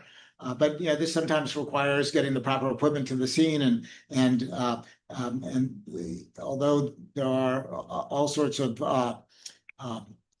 groups now set up to do that sort of detection, you may not have that information available at the time that the first responders come on the scene. And so using other approaches, such as this toxidromic approach that we're discussing today, provides some potentially very useful information to use in a life-threatening situation. So what happened to these people at the Moscow theater was not a nerve gas. And so if you started giving them atropine, for instance, which you'd give for a nerve agent or pralidoxine, that wouldn't work. It wouldn't be helpful at all. So others thought maybe it was something like Valium. Now, Valium is an example of a benzodiazepine. It's a sedative which sedates. And people use it for sedation. If you take too much of it, it can potentially depress the respirations. But usually it takes a lot of it to depress the respirations. And there's also very limited or almost no experience with Valium as a gas. Usually it's used intravenously or it's used by pill formation. So it was a thought, but it wasn't Valium. Now, Valium is an example of a benzodiazepine, which often are abbreviated BZ, but this BZ is not a benzodiazepine. It's another chemical that was actually designed specifically as an incapacitating agent. It's not related to BZ. It's more related to the anticholinergics, but it would not manifest just as someone who's sedated or with someone with respiratory depression. It has other sorts of symptoms. So again, the symptoms were not really consistent with BZ exposure. So, and these are all kind of headlines from the newspapers that I grabbed at the time. Could it have been an opiate? Well, an opiate obviously causes depression. It causes CNS depression, causes respiratory depression. It causes small pupils, meiosis, and people die from the respiratory depression. They don't have enough oxygen because they're not breathing adequately enough, and eventually their cardiovascular function stops because of the lack of oxygen. So that's how an opiate works. And this toxidrome, the way these patients presented, was certainly consistent with an opioid. But when we think about opioids, we think about pills like OxyContin or Percocet. We think about things that are used intravenously. such as heroin or fentanyl, or sometimes that's smoked as well. But how about as a gas? You know, do we think about opioids as a gas? Now, the thought was it could have been a very potent opioid, not morphine, which is what's most commonly used medicinally, or even heroin, which is, you know, for many years was the opioid of choice for people that were misusing it. But fentanyl, which has gotten much attention in the last 10 years because we're in the midst of a fentanyl epidemic in the US. But this event occurred, you know, 10 years before that. I mean, this goes back again to 2002. But we know fentanyl is very potent, and whatever the Russians used seemed like it was like fentanyl or something related to fentanyl. And so this was a report just within days of the event from the Washington Post, including Peter Baker, who's now the chief White House correspondent. But they thought maybe it was aerosolized carfentanil. And I thought it was really interesting. Never had a chance to speak to these reporters, but it was interesting that they caught on to this hypothesis very early on. And it certainly seemed a lot like a very potent fentanyl derivative, like carfentanil, which we'll learn a little bit about, because carfentanil was on the market, but not for human use. It was on the market for veterinary use, and mainly to incapacitate large animals, which gets us into this idea of something that we still read about from time to time. Now, this is a report from now 30 years ago, but about the development of non-lethal weapons that are not designed primarily to kill, but to incapacitate. And folks that were working in this space came up with a number of different prospects for chemicals or drugs or other technologies that were less than lethal, but still incapacitating. And this is a list of some of these types of technologies, including chemicals, as you can see, things that are currently used, like tear gas or agents used in riot control situations or crowd control. Those are meant to not be lethal, but to incapacitate. And then there's this bullet about comatives, which is not really a medical term, but is a description of a lot of different drugs that can cause someone to be calm or sedated or incapacitated. And then there are other sorts of technologies out here. And I just have a quick point out about acoustic, which at the time that I initially put this slide together, which was a long time ago, I didn't have much experience with or knowledge of acoustic less than lethal technologies. But if you may recall some of the problems that occurred at some of the US embassies in Cuba and elsewhere, where US personnel were incapacitated and injured, there were thoughts that this was done through some of these acoustic less than lethal technologies. So here's a report that was written actually 3 years or 2 years before the Moscow Theater event. And it's about these comatives. And what do they have on the title of the report? This is the front page. This was in the public domain. I got this off the internet, but fentanyl. And this was, you know, years before the current fentanyl epidemic, but fentanyl was a drug that was developed initially back in the 1970s and was well known to be super potent, but also used medicinally. It was used in the hospital, used in the operating room, used in the intensive care unit, sometimes used in the emergency department, because it is an excellent pain medication, but it was dosed at a very tiny dose. So we think about drug dosing, like with morphine, for instance, we'll give 2 milligrams of morphine or 4 milligrams of morphine. But with fentanyl, we start off with just a tiny fraction of that. The typical fentanyl dose we use in the emergency department or the hospital is like 50 micrograms. So that's 0.00 or 0.05 milligrams of 0.05 milligrams. Well, morphine is given at like 5 milligrams. So again, it just reflects its potency. And so just a few points about comatives there. meant to cause this calm state. They inhibit the central nervous system, which is what this first case example is all about. And it's dose dependent from, anxiolysis, which is a fancy term for something that helps to help treat anxiety, to at a larger dose or maybe a more potent chemical, it may cause death.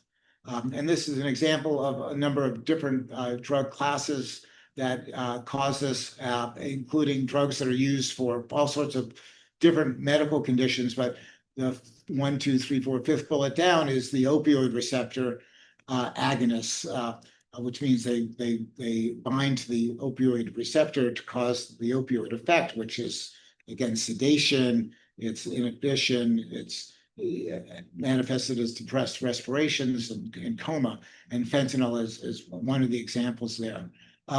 Now, have these drugs been aerosolized? It's pretty interesting because at the time of the Moscow theater, I was not aware of the research that had already been undertaken about aerosolizing some of these drugs. So you have to sometimes think out of the hat about, well, I thought this is a drug that you put in a needle or you take a pill in, but there was research about aerosolizing opioids.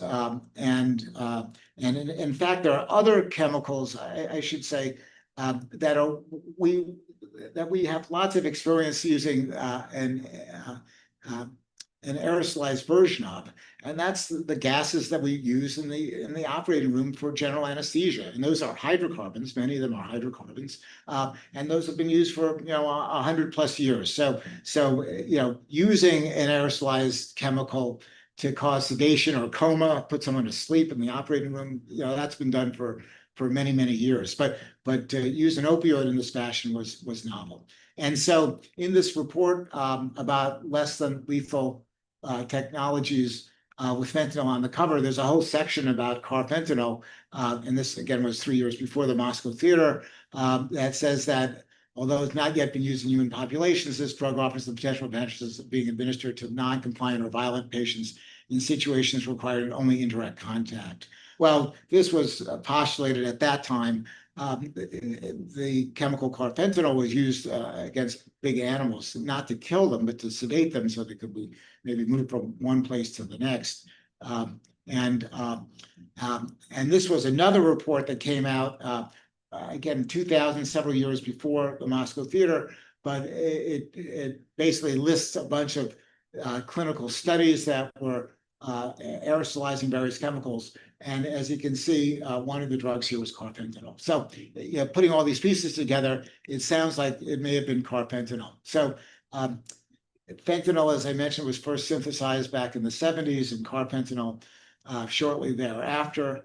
And it was marketed, carfentanil, as wild nil, as a general anesthetic for large animals, as I mentioned before. And usually it was given by IM injection, usually through a dart. And I wrote a paper now some years ago, this was back in 2003, shortly after, about this, providing medical toxicology perspective about what happened in the Moscow theater. I postulated that it seemed consistent with carfentanil. At that point, we still didn't have any definitive confirmation, but it seems consistent with carfentanil for the reasons that I've outlined, because it's such a potent opioid and can cause respiratory depression and death. And this is a chart I put together looking at the potency compared to morphine. And you can see carfentanil at the bottom is, for the same amount, for the same milligram amount, it's 10,000 times more potent. Now, this was a paper by other investigators, which was published about 10 years after the Moscow theater. And these researchers had the opportunity to actually analyze both clothing and some urine from some of the Moscow theater seizure casualties. And for the first time in the peer-reviewed literature, they reported out what they found, which was they found both carfentanil and remifentanil, which is another very, very potent fentanyl analog, which seems to confirm that what was in the Moscow theater were these events. And some of what we've learned comes from survivors. Here are two of the survivors who did talk to the authorities, and I just wanted to quickly read to you what these two folks thought. Both casualties were interviewed separately by the British police shortly thereafterwards, and they thought that there was a white aerosol that came into the theater. It was dense and white and cloudy, and one casualty thought it had this indescribable smell, and the other thought it was odorless, which is not all that atypical when there's some sort of chemical. You get different types of reports. Both casualties knelt on the floor. They covered their faces with their clothing. They were overcome within seconds by this chemical. Just move back and go to the next slide. Okay, so this is a interesting schematic about carfentanil and elephants and people, and this caught attention in 2016 because with the fentanyl epidemic, which was emerging in the early 2010s, basically, there were other drugs related to fentanyl that people were using and misusing, and one of the drugs that started appearing in 2016 was carfentanil, which when I first heard about this, I said, "Oh my God!" The most potent of potent fentanyl derivatives, or one of the most potent, is now on the street, and people are using it, and they're dying from it. And again, you can see, as we talked about before, it's 10,000 times as potent as morphine. It's meant to incapacitate elephants, and if a person takes it, it was much smaller than an elephant, they're apt to die. So if carfentanil is used to sedate elephants, why is it showing up in heroin? And these are just some news articles from the time. It's because it was easier to sell. You didn't have to sell a large amount, and it was extraordinarily potent. So the drug suppliers decided that if they would push carfentanil out there, then they would make more money. But it was very, very potent, and the amount of carfentanil that got into the drug supply over the last few years did decrease as increased attention was paid specifically to carfentanil and some of the other very potent fentanyl analogs, because where do these drugs come from? Well, some of it came from China. Other drugs came from precursors that came from China. The lab may have been in Mexico, but a lot of these precursor chemicals were not scheduled chemicals at the time, and so it was easier to get a hold of the chemicals that you needed to make carfentanil. Subsequently, it's been more difficult. There's been new regulations, but carfentanil is still showing up from time to time. So why carfentanil? Why did the Russian authorities use carfentanil? Well, it's much more potent than fentanyl. They thought it was going to be a calmative agent, and they didn't anticipate people were going to die. But as you saw, there were many, many deaths. So just as we're on this topic of fentanyl, before we move on, just a comment about safety precautions for emergency responders in cases of fentanyl exposure. So ACMT, along with other colleagues, wrote this position statement back in 2017. Hard to believe it's now been 8 years. We're currently updating the statement, but we're basically sending the same message that there are precautions that are needed, but you don't have to get into level A hazmat gear if you come upon a scene where there may be some fentanyl powder, and that you have to wear gloves and take other precautions. But even though it's so potent, you need to get a certain amount of exposure if you're going to experience the effects of the carfentanil. Now, we're not talking about a gas now. We're talking about the powder, not the gas. The gas disperses very differently. But I would refer you to, if you want to know more about this, to check out the ACMT website, which has more information about this. And this is currently being updated as we speak. Next slide. Okay. So just an additional point, incidental skin contact may occur during daily activities, but it's not expected to lead to harmful effects. if the contaminated skin is promptly washed off with water. So again, no need for level A protection. And this was an updated version of the statement that we put out at the time back in 2017. But as you can see, it was endorsed by a number of agencies, and it was supported by the White House. So because we knew this was going to be a problem. Next slide. Okay, so again, sedatives present predominantly with CNS depression. It's dose dependent. It's the respiratory depression that kills, and the specific symptoms are often the CNS depression. They're unresponsive. They often have pinpoint pupils, and they have respiratory depression, as I mentioned. Benzodiazepines, which are not quite as dangerous, but again, it depends on the dose. There's really no effect on the pupils, and their vital signs tend to be normal. They tend not to have respiratory depression unless they're getting it intravenously, but they still may have CNS depression.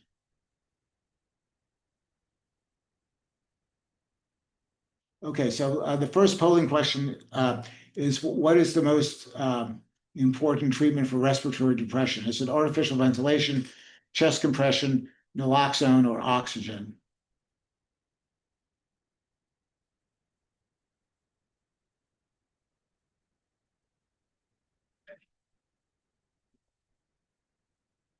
Okay, and then do we have the results?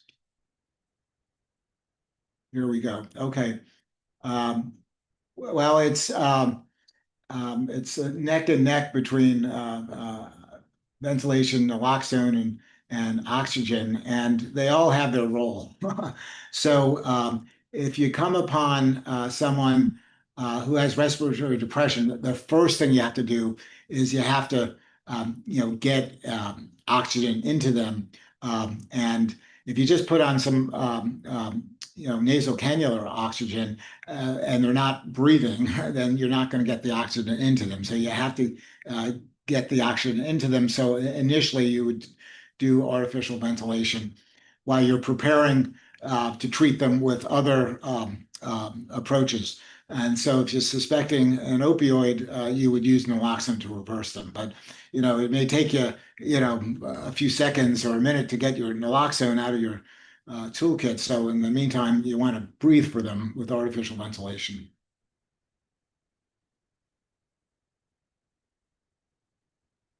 Okay, so we talked about ventilation, and we talked a little bit about naloxone. You can see a great example of a pupil with a pinpoint pupil.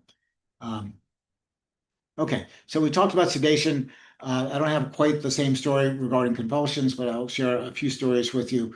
There's a famous novel, Robin Cook, who was a physician actually, called Seizure. We'll learn a little bit about this sort of toxidrome.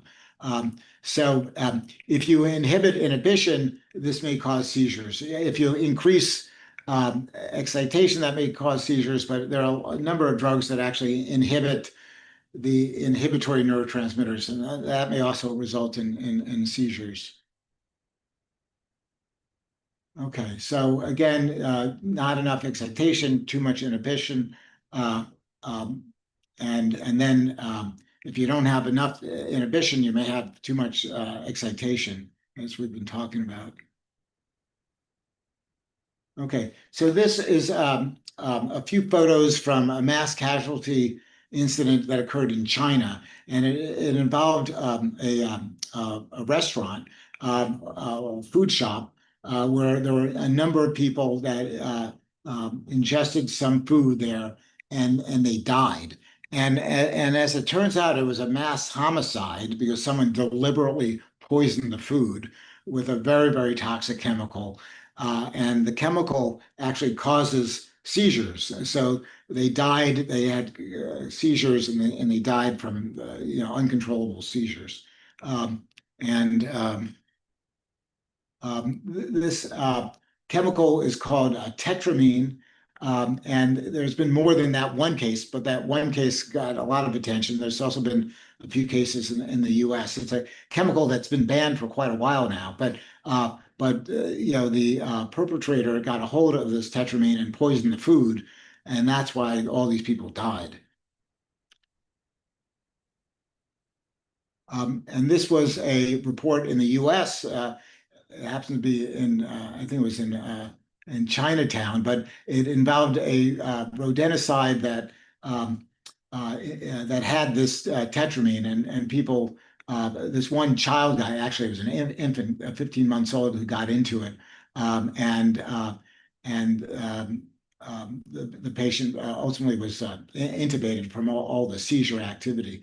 Now, I should mention that this was a rodenticide or rat poison, and there's lots of different types of chemicals that have been used historically and even today as rat poisons. Particularly some of the older rat poisons were super toxic, like arsenic or thallium, strychnine. The current rodenticides are not as toxic, but they still may cause significant problems. Some of them are actually anticoagulants. But this happened to be an illegally imported rodenticide, which was the tetramine.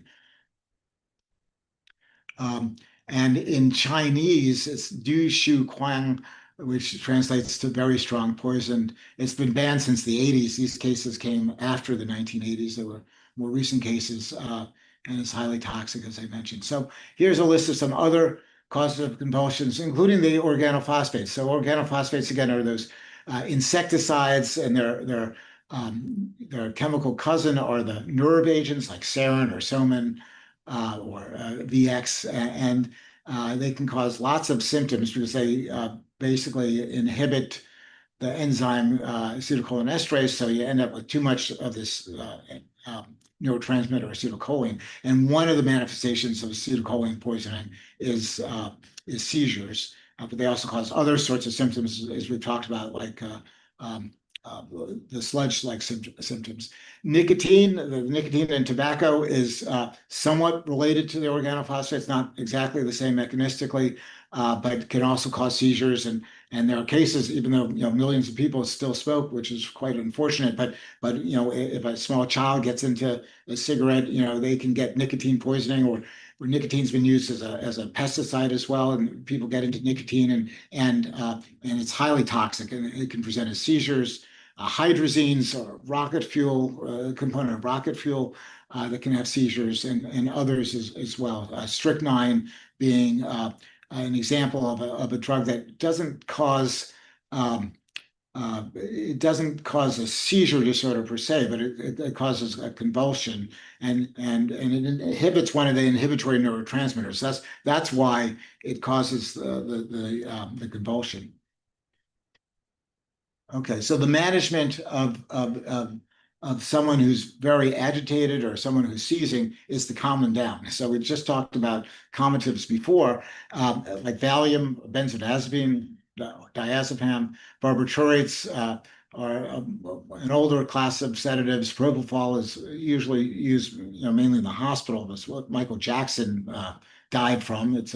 It's a general anesthetic, and they can all cause sedation. But if someone is seizing and seizing and seizing, you need to give something to stop the seizure. So these are the sorts of drugs we use, and then depending on the chemical, there are certain drugs that cause seizures, which also affects some of the vitamins, and pyridoxine is sometimes used in addition to the sedative to control the seizures in those cases. Okay, so the final toxidrome that I'm going to talk about is the toxidrome manifested by hallucinations. And this is even more complex in many ways because it involves multiple different types of neurotransmitters, and drugs that affect serotonin, or sympathomimetic drugs, or anticholinergic drugs, or anesthetic drugs can all cause hallucinations. And we talked about BZ before. They thought maybe it was used in Moscow theater. It doesn't, but that's, as I mentioned, a very potent anticholinergic agent. And it was specifically weaponized. I think it hasn't been used that much, but it's out there. Okay, so now we have an interesting video to show.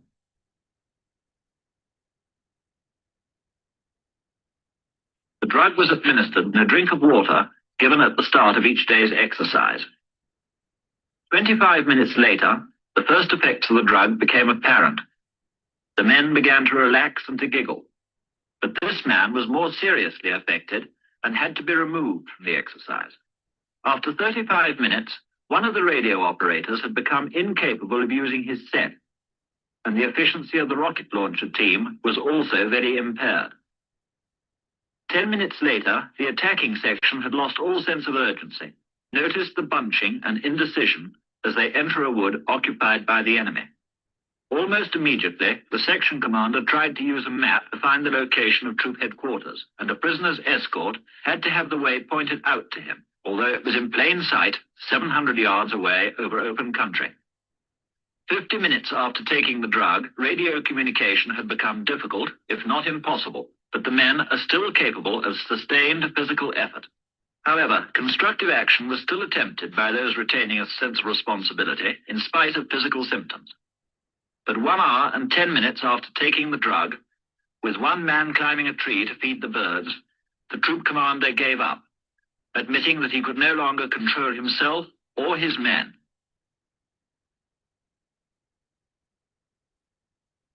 He himself then relapsed into laughter. Okay, well, this was an actual true event from the 1950s. The film is rather old, as you can see.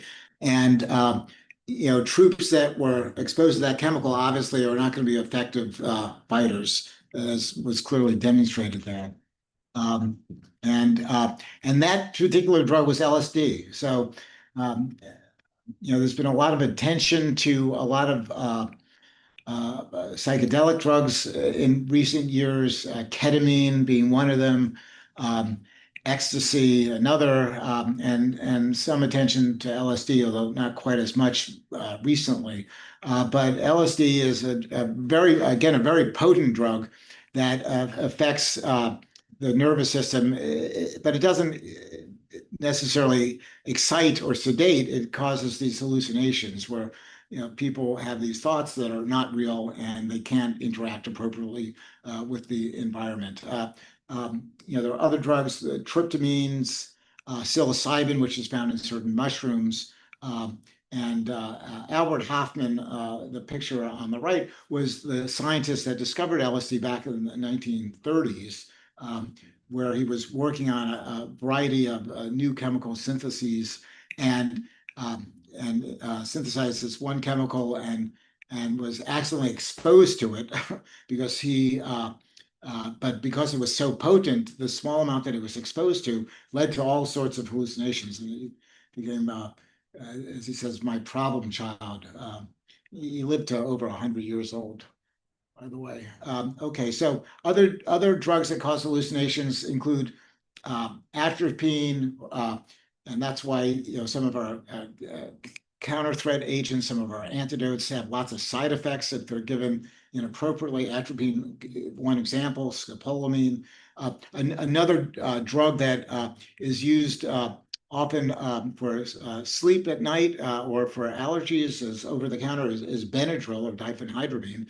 And diphenhydramine also has anticholinergic properties. We tend to see lots of Benadryl overdoses in the emergency department, particularly with adolescents and others, because it's so easily available.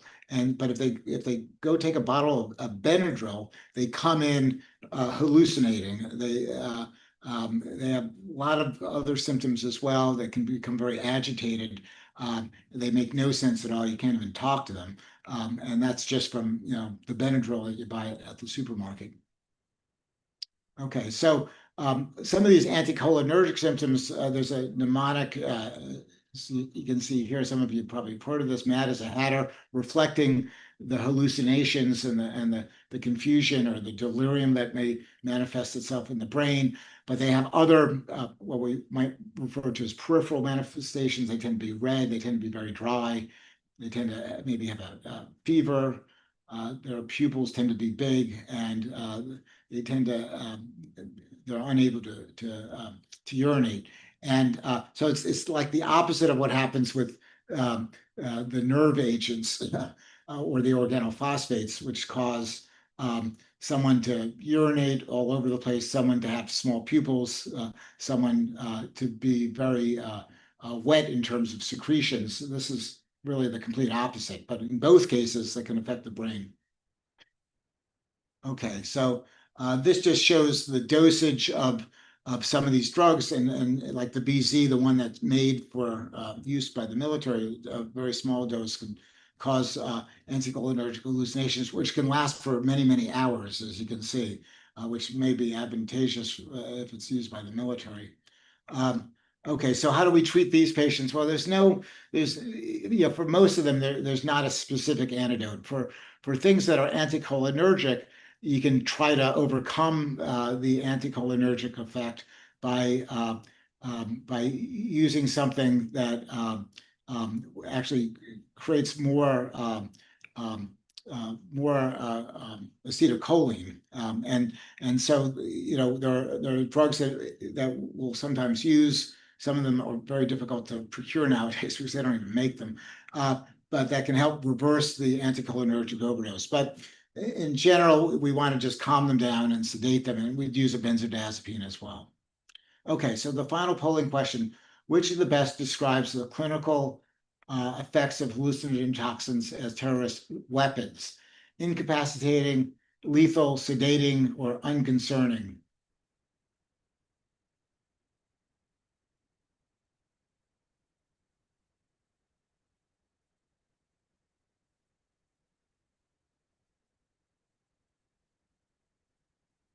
Okay, and we're waiting for the answers here. Most folks said incapacitating, which is correct. I think unconcerning is also correct as well, as we saw in that video, but certainly incapacitating, usually not lethal. And the cardinal manifestation is not necessarily sedation, but some of the people may potentially be a little bit depressed. So final slides now. The CNS is a unique target organ, and there's a limited number of acute clinical consequences. We've talked about excitation, inhibition, hallucinations, and management is generally symptomatic, although there may be, in some cases, antidotes. And again, opioid overdose, which sedates, naloxone reverses that sedation. I think that is end. That's the final slide. So thank you very much. And I don't know if there are any questions in the chat. There are a couple questions in the Q&A, Paul. If you could write those in, since we're running behind the schedule, what I was going to have people do is go ahead and take your lunch break now. It's just 5 minutes early, and I don't have to give you 5 minutes. I'm going to pull you back in early to start back up at quarter past, I'm sorry, and then we're going to go ahead and run through the food and water and medication module and the delayed syndrome module at that point, right in a row. And so you'll have me for 2, just like you had Dr. Kiernan for 2. All right. So thanks very much. Thank you, Paul, and we'll see you all in a short 20 minutes. Thank you.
All right, everybody. Well, welcome back. Sorry to shortchange you a little bit on the lunch break. Hopefully, you can all bring some of that food to wherever you are and continue to eat. I won't be offended. Uh, so the modules up to this point have mostly talked about some specific chemical compounds or toxidromes into which a large group of compounds speak or fit, and also a bit into some of the inhalation mechanism of delivery and the concern about that with plume modeling, for example, in the eagles, as Dr. Kiernan had gone through.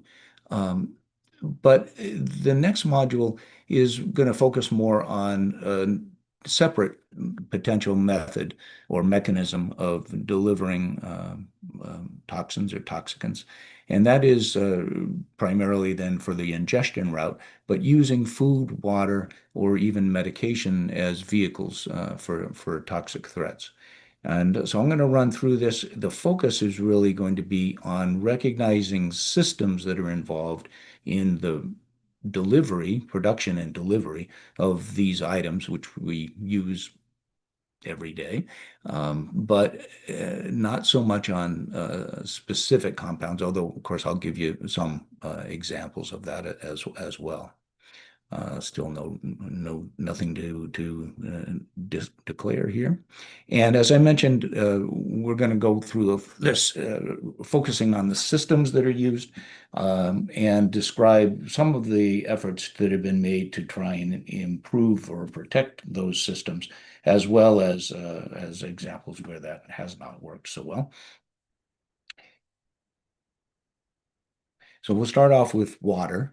And as this little cartoon diagram indicates, water to get from a source, whether it be a groundwater aquifer or a surface water reservoir, to delivery at the tap is quite a process. It's, again, a very basic system, important for survival. And there are a number of potential concerns about intrusion that we need to address. As shown on the diagram there, you can take a water source and then generally through coagulation, where you clump together some contaminants and all, and then sediment those out through just passing basically over a surface. You then have cleaner water, which then needs to be filtered. And the type of filtration that's used really does make a large difference in terms of what will be removed. And routine filtration through a membrane or using activated charcoal or other kind of material can remove a lot of contaminants, but it cannot get down to the level of, say, organisms, microorganisms, that kind of thing, which would require either microfiltering or reverse osmosis, which again becomes more expensive, more involved, less available, certainly in many parts of the world, but also ends up wasting a lot of water if you consider the water coming off of, say, a reverse osmosis process as being contaminated or limited use.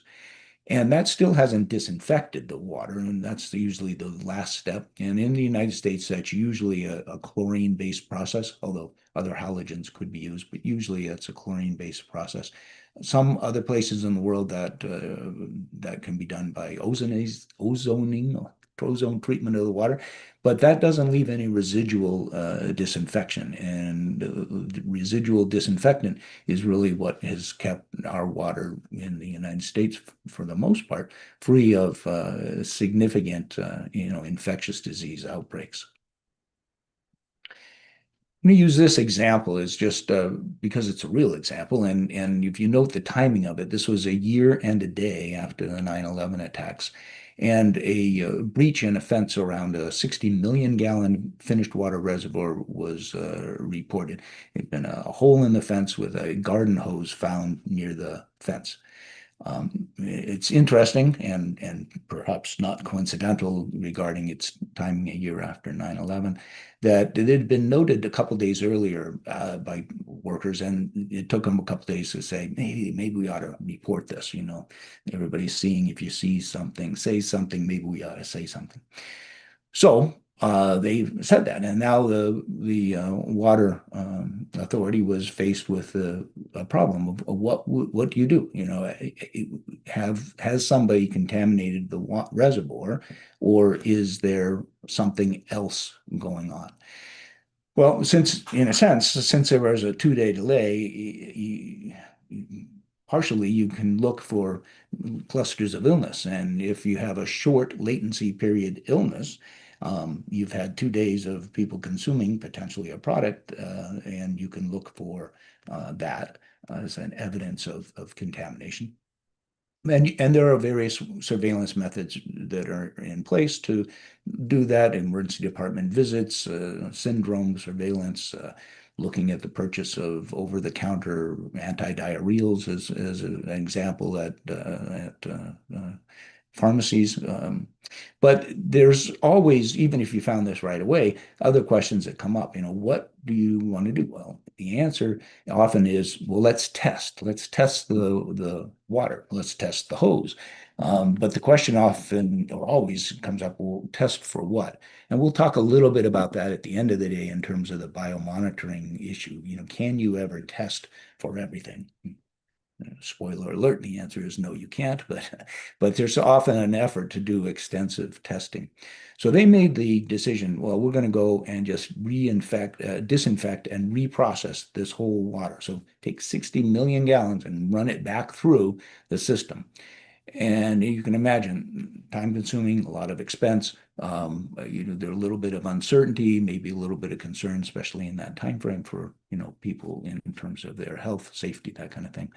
And this didn't initiate, but it did kind of accelerate the process in that Seattle area that, to my knowledge, the 3 or 4 finished open at that point, finished water reservoirs were in the process of getting covered over, and now they've all been covered, accelerated along by this event.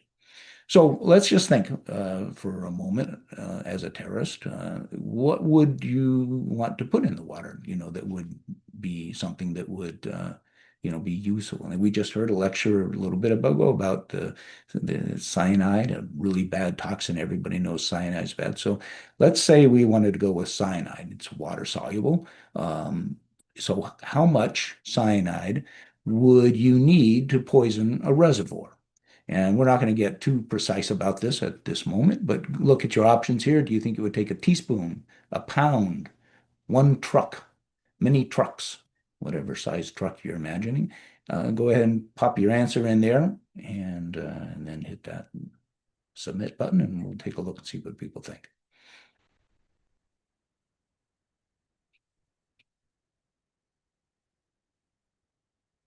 All right, so varied opinions.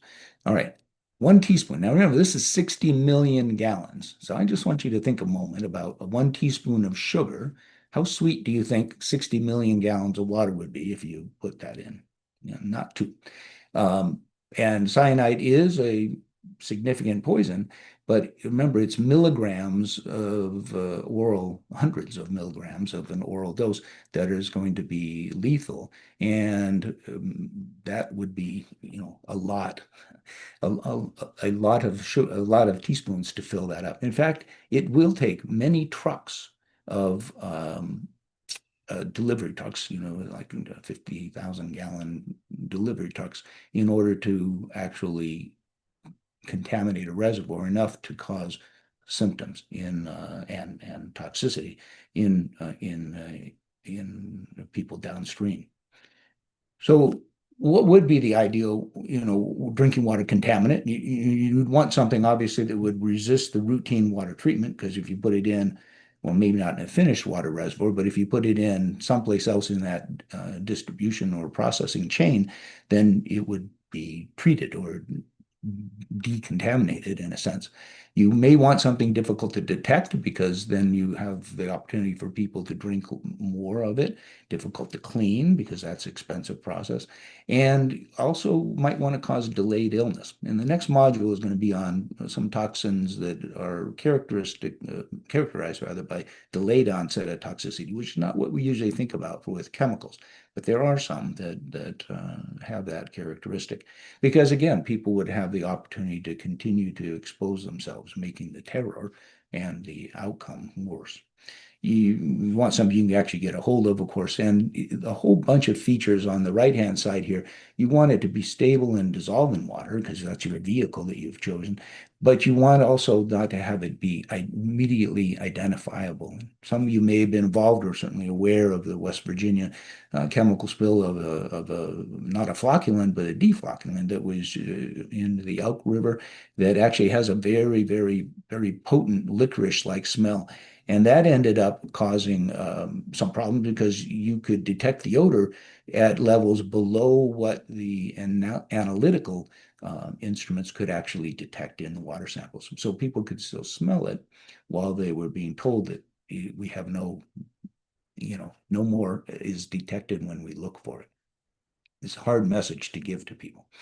And a low LD50. So again, a low LD50 means a low dose to cause damage or 50% mortality, and in this case, a lethal dose for 50% of the population. So those would be some things you might want to think about. And if you were trying to prevent this kind of thing, then you'd also want to know, well, what kind of chemicals have the most concern in that? And there's information out there. This is one documentation here of relative water toxicity for a number of different chemicals. You can see cyanide on there, the one thing we think of as bad toxin. It's actually a fairly low R value or relative toxicity compared to, say, something like botulinum toxin or even some of the nerve agents, the things that we may not think of as being exactly water soluble, but their toxicity, their inherent toxicity, the lethal dose is so much lower that even a lesser water solubility still makes them more of a hazard. So this kind of information is out there, and it doesn't drive a lot of the testing that's done for water quality, obviously, because the water quality is dealing with normal contaminants, or maybe you consider farm, agricultural, industrial contaminants not normal, but deals more with those than some of these. We'll get into a little bit that there are ways to detect some of these things. So if we look back at our 60 million gallon reservoir, the math here gives you an idea of actually how much cyanide is needed. So unless you have a very, very big teaspoon, 110 tons is what you would need for a typical cyanide salt. And it turns out those can be delivered. There are these trucks for industrial purposes, which will give you with I think it's a 4-inch hose, you can deliver 110 tons of cyanide, but it's going to take 4 of those trucks. So you would hope that if that garden hose was just there for some other reason, somebody had been backing that number of trucks up, somebody would have noticed that and reported that a lot earlier. If you do the same calculations for botulinum or botulinum toxin, you can end up with just 28 kilograms or about 60 pounds. A heavy backpack is all it would take to actually contaminate that reservoir with lethal doses. So that's, so what we think of as, like a bad toxin, it has to be kind of thought of in terms of, well, in what kind of dilution are you going to be putting that in order to then deliver it? Now, if you did that at the very late, far down on the distribution side of the water system, well, then you don't need as much. And that's why people get very concerned about cross connections or intruding on flow within, say, the delivery at a building or a temporary water supply that is much closer to the end users, because now you don't have all of that dilution aspect. And there are plenty of examples of line breaks and cross connections, contamination of potable water with non-potable sources because of just deteriorating infrastructure and transmission pipes and that kind of thing. This is just one example of one review that was done, over a 30-year period, a long while back. There's another example that's a little more recent. Well, actually, it's from about that same time frame. But this was an early kind of warning about some of the PFAS concerns, polyfluorinated alkyl substances in firefighting foam, or aqueous firefighting foam. The 60 gallons of retardant foam was pumped into a hydrant when a fire crew was trying to do some practice with using a firefighting foam back in the day. But instead, and I'm not sure why, no baffle, some reason it was pumped into the hydrant rather than water pumping it out the other direction. And the firefighters recognized the problem because the fire station right there where this was being done was then running with foam from the tap when they probably were running the pot to fill with water for the spaghetti dinner. So that was an alert that violates that principle of making it so it's not easy to detect, because foam is not supposed to come out of your tap. So the question is, what do you do with that? And they identified the households that were going to be using the water in that system, but now put in reverse, as it were, and identified 40,000 households. And they used 90 million gallons of water to flush that system. And they said, just don't drink it for a day and a half. We don't have any labs that can test for this. We think that's going to be good enough to clear it. Now, things are a little different now. You can test for these things a lot better. But again, just consider the consequences of this inadvertent event in terms of the ability of people to get around and do what they were doing in this North Carolina area. Plus, the area was also prone to droughts at that time, and that's not exactly how you want to waste a lot of water. So I mentioned that there are often ways to detect that. Again, if you have a bunch of tanker trucks pulling up to your reservoir and they're dumping something in, that would be considered a clue. And we do have surveillance, aerial, camera-based and otherwise. There also is online and field detection that occurs for water systems. Not helpful if you have a well, but helpful if you're in a public water system.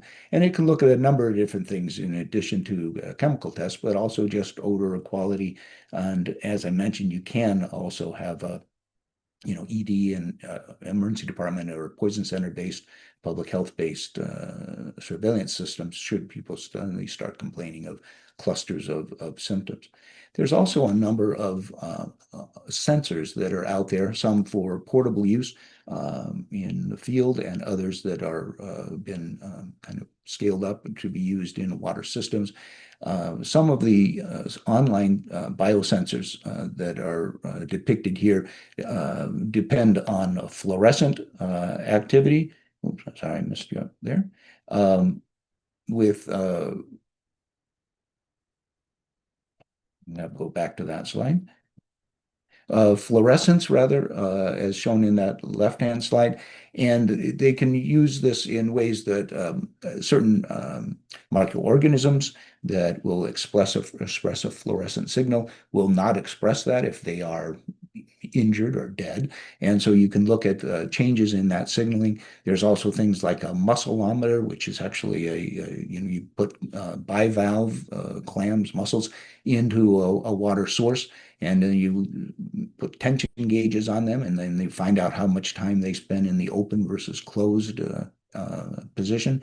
They can sense things in the environment that they don't want to filter or expose themselves to, and they'll close up. But all of these things are not very specific. They just suggest some problem, but some very innovative kind of techniques out there. The EPA is responsible for the water quality, or they have designated that to departments of environmental protection within states for the most part. And the water quality processing that they can monitor is usually for a large number, as I mentioned before, of either natural occurring or industrial related pollutants. If we want to jump now to the food system, there is similarly a processing or manufacturing process and a distribution process for much of our food. Despite the idea of eating locally or making use of your friendly neighborhood farmer, many people are going to be using food that is packaged and distributed over large distances. It is the norm to consume a meal that's from many countries in any given day because of that. And even if it's not a product from many different countries, it's often components from many different countries. And for the most part, quality control, is not designed to detect things that people don't expect. So it's not designed to eliminate poisons. It's designed to eliminate spoiled or contaminated food, grossly contaminated food.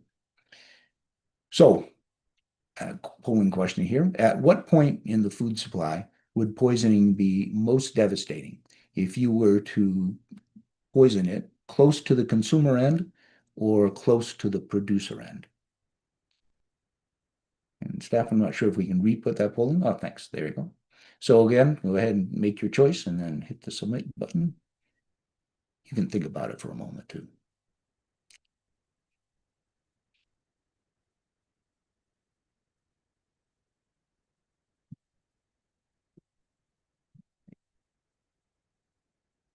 go ahead and take a look at those results. So about equal choices there, and truly either could be correct, except that devastating, it all gets to be what you mean by the word devastating. For any individual who's poisoned, they'd be devastated. But in order to impact the largest number of people or largest group, you'd really want to be putting in a large amount of contaminant close or at the producer end, because that way distribution would end up going much, much further to impact more people. And that's kind of shown in this diagram here, where you take raw material that's then combined into finished products, brought to some point to be distributed, and then distributed widely. If you contaminate, as in shown in the B here on the left-hand side, you can impact potentially everywhere that the product is distributed. Whereas if you're very close to the consumer end, say at a local grocery store, then you're going to impact just people in that area or those who purchase at that store. This diagram and work that's been done looking at this concept is called the bow tie model for a production distribution. Is something that's really important to bring to considerations of responding to potential contamination. Because if you have many people in different areas of the country or different areas impacted, you really can't have something that was installed at a single point on the consumer end. It's got to be much, much earlier in the distribution system or way back on the production side. This was looked at in a somewhat controversial article about almost 20 years ago now, where a modeling of botulinum toxin insertion in the milk supply was investigated. This was not done really, this was done mathematically, but looking at the California dairy population, where supplies, it turns out, about a quarter of all the milk in the United States.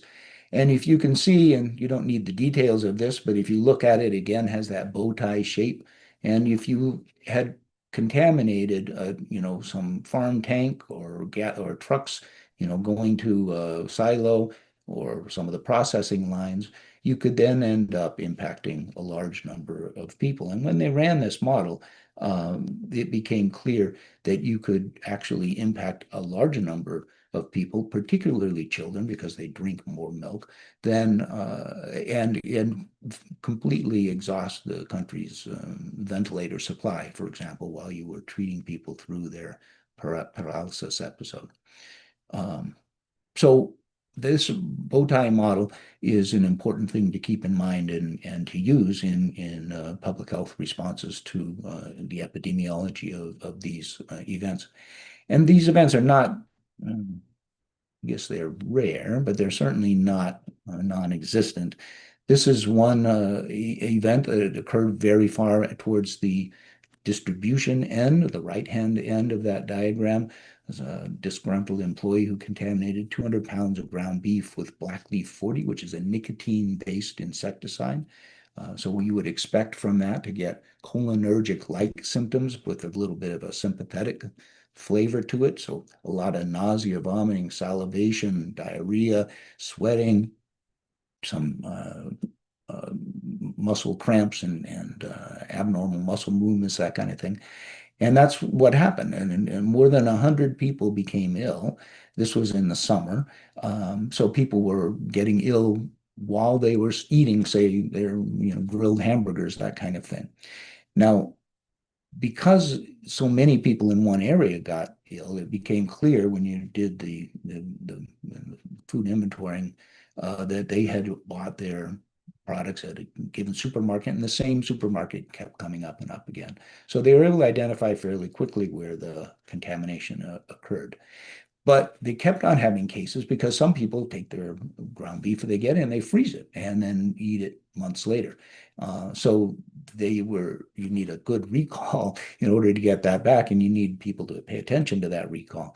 It was delayed confirmation, as indicated here, about 3 weeks in terms of the the toxin itself, the nicotine, but the fact that the contaminated product came from this one store was clear much earlier, within days.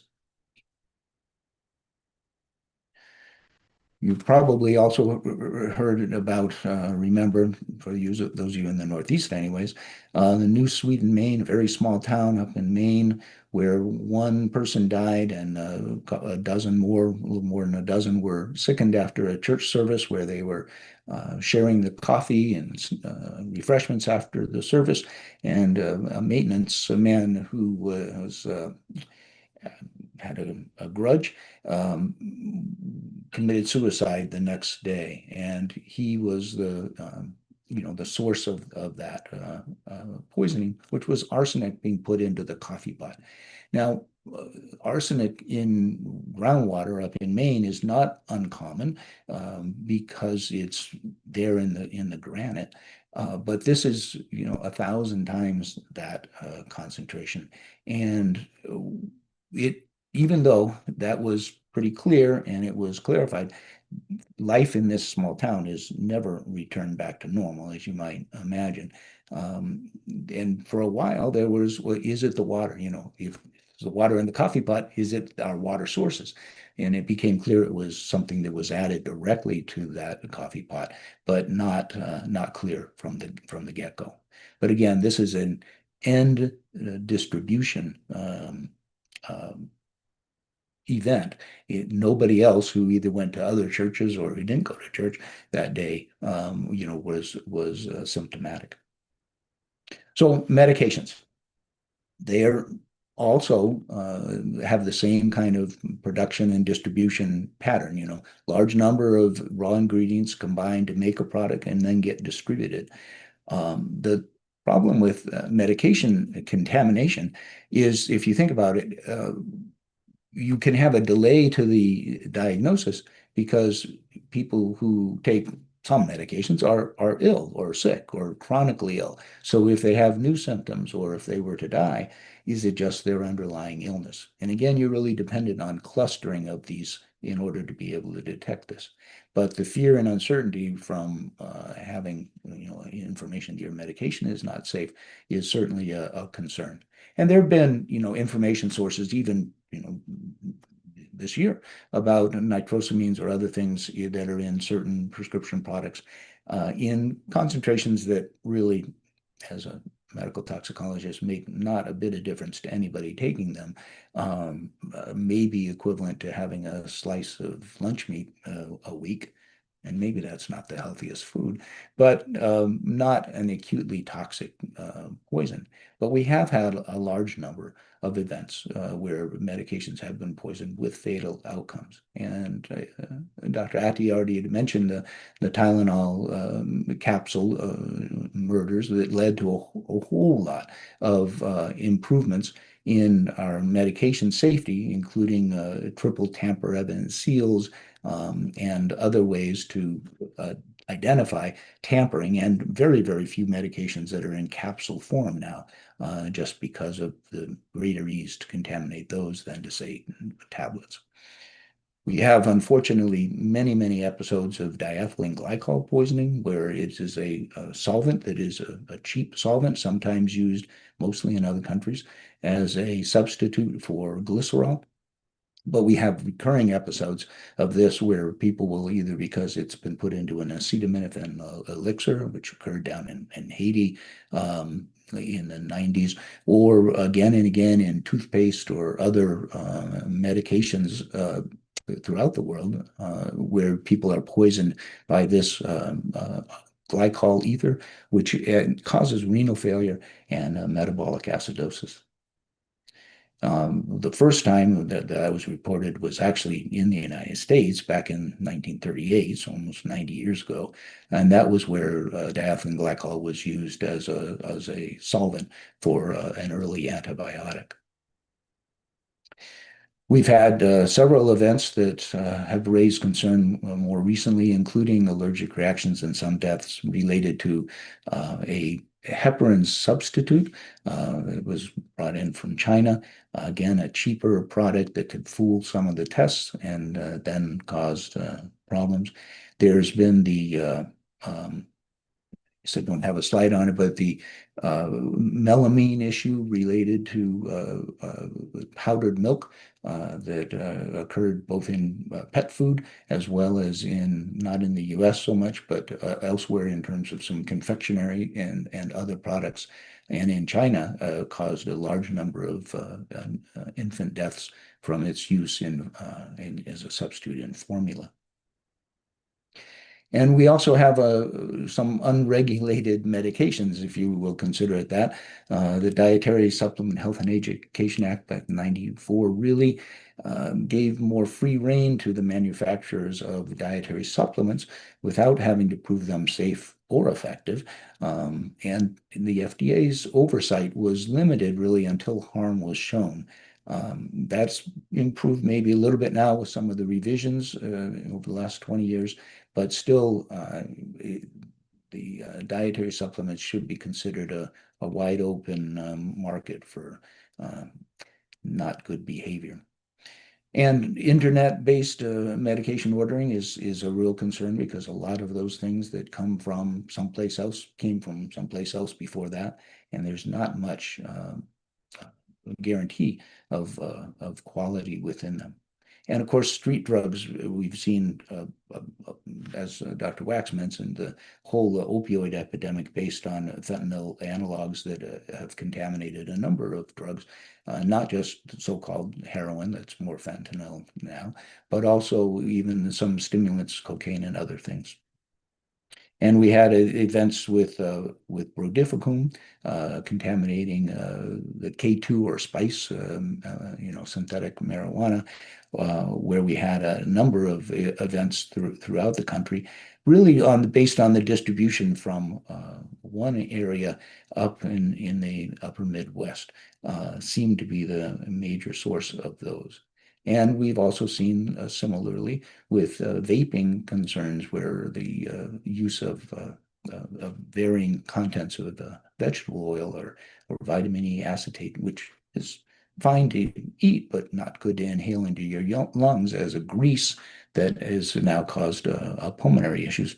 So a lot of potential for these areas to have contamination, inadvertent or intentional. And we need to use these as examples to pay attention to, but also to try and minimize those effects through the surveillance methods that are in place, as well as other activities that really depend on early awareness and response to unusual syndromes. Okay. And I would just emphasize again the importance of that bow tie modeling to really keep that in mind. All right, I'm going to stop that lecture and then just to try and get us back on track a little bit. I am going to roll us over to the next talk, and I can find that for you.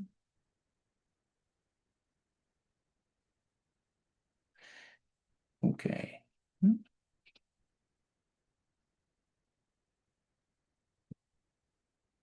And that's the delayed toxic syndromes. So as I mentioned, I think briefly, and I'll look through the chat and try to respond, when I finish this talk to the last two. We think about chemical onset of symptoms as being fairly quick usually, but there are a number of chemicals or elements that can have a delayed onset in terms of their toxicity. And I guess we'll start just by framing this initially with why that would be useful or important to recognize. So why would a delayed onset toxin be desirable as a terrorist weapon? You have four choices here. One, victims can leave the area of release before symptom onset. A large number of victims would occur in a small area. None, none of these toxins that I'm going to talk about yet, that I haven't told you about yet, have a recognizable toxidrome. That would be an unfair answer. So I'm going to tell you that's not the right answer. And all of them are easier to produce than fast-acting toxins. So think about whatever you may know about delayed onset toxins, and then we'll see what to go for. Yeah, you all got it. Almost all got it. So the idea is that if you have a delay to the onset of toxicity, people, as I mentioned in the last talk, people would continue to consume the product potentially if they had access to it, and say food, water, contamination, that kind of thing. But if it's an exposure even through inhalation or dermal or any other route that might be a route of exposure, now people will leave and they'll go to wherever they were coming from or going to. So if you were to expose them in a transit site, then they'll go to their home, and then symptoms will start up and people will be impacted, but unsure what it is. And anybody they go to for help is probably going to be unsure. And it really would require some mechanism to group all of those events together, or those victims together, in order to suspect that something had occurred. If you have a rapid onset toxin, say like inhalation of cyanide gas, nobody's getting very far before they be impacted if they got a significant dose. There may be many, many people around who are impacted by the event itself and be anxious and wonder if they were poisoned, but people who are actually poisoned are all going to be clustered very near that site of exposure. Not so much in some of these that we're going to talk about now. So I think that pretty much goes through what we just talked about. So let's start with, and we'll just go through about 3 examples of these. So thallium, salts, or thallium as an element, is one of these agents. Tasteless and colorless, it's water soluble, readily absorbed. And although there is a very specific test for thallium using ICP mass spec, you have to ask for an elemental analysis. There's nothing that would be detected on routine clinical testing in a hospital, and it's only a reference laboratory that would be able to detect this. It's highly toxic. So, whereas we talk about, say a couple 100 milligrams of cyanide salt as being lethal, here you're about in that same range, maybe a little bit less toxic than cyanide, with needing maybe 5 times that much, but still very accessible, and not all that expensive either. And is true with most heavy metals. There's tends to cluster the symptoms into a group of organ systems. So usually within a few hours, a fairly short time, there's some gastrointestinal upset, distress, diarrhea, vomiting, and then within a day, 2 days after that, very painful dysesthesia, or painful paresthesias of the extremities begins to be apparent.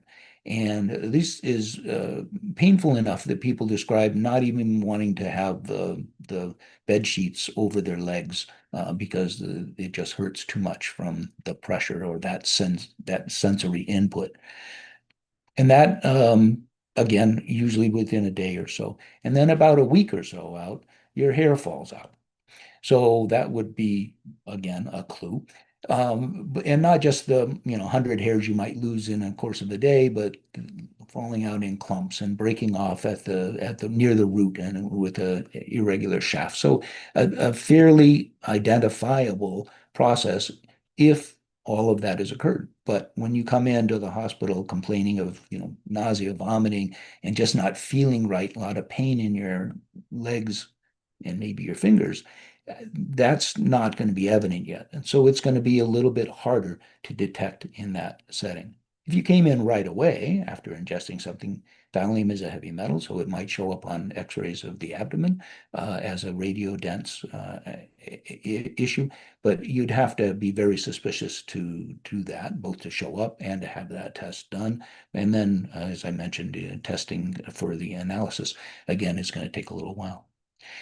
Well, we have this case as probably certainly not sole, but best example probably of how this is used nefariously. We had 4 young adults, women in New York City, who shared some chocolates that was given to them by an unknown admirer, somebody who just dropped it off at the door. And they opened the box, and if you can see, it's a fancy box, but the chocolates don't look all that fancy, kind of cracked and maybe a little misshapen. They're a little irregular. Doesn't look right. And it turns out that, as you can see here, 3 of them were gone. So one person ate one, I think 2 others shared 2. So they ended up consuming 3 of the items and showed up at the hospital with diarrhea, abdominal cramps, and then following the diarrhea, just constipation, but the persistent abdominal pain. And then they developed the pain. And that, when they came to the hospital then with pain and this, people started being a little more suspicious. But when they said, well, there's 3 of my friends out in the waiting room too, and they have the same thing, then they got very suspicious. And then as time went on, they did develop the alopecia, loss of total body, loss of hair. All of them survived, but they ended up bringing in, as requested by their providers, a box of candies, what was left. And as you can see here, when they put that in an X-ray machine, that's not exactly how you should have your candies look. So very radio dense, though one of them seems to be a little less so in this view anyways. And they, when analyzed, they all contain close to that gram of thallium that is identified as a lethal dose. Now, these people all survived, probably because they, for the most part, shared some of the candy, and maybe they vomited some of it out before it was absorbed. But the person, the unknown admirer, was identified and tracked down in Belgium and was arrested. Turns out he'd also tried to poison another woman who had turned down his advances in California. These others were in New York City. But that's not the only event. And over a long time frame, we have many events, including politically related assassination attempts to making use of thallium. Treatment-wise, multi-dose activated charcoal, giving activated charcoal will bind to thallium. There is a product, Prussian blue or radiogardase brand name, that is also available, which will bind to thallium, but is not as available as activated charcoal, which is present in every hospital.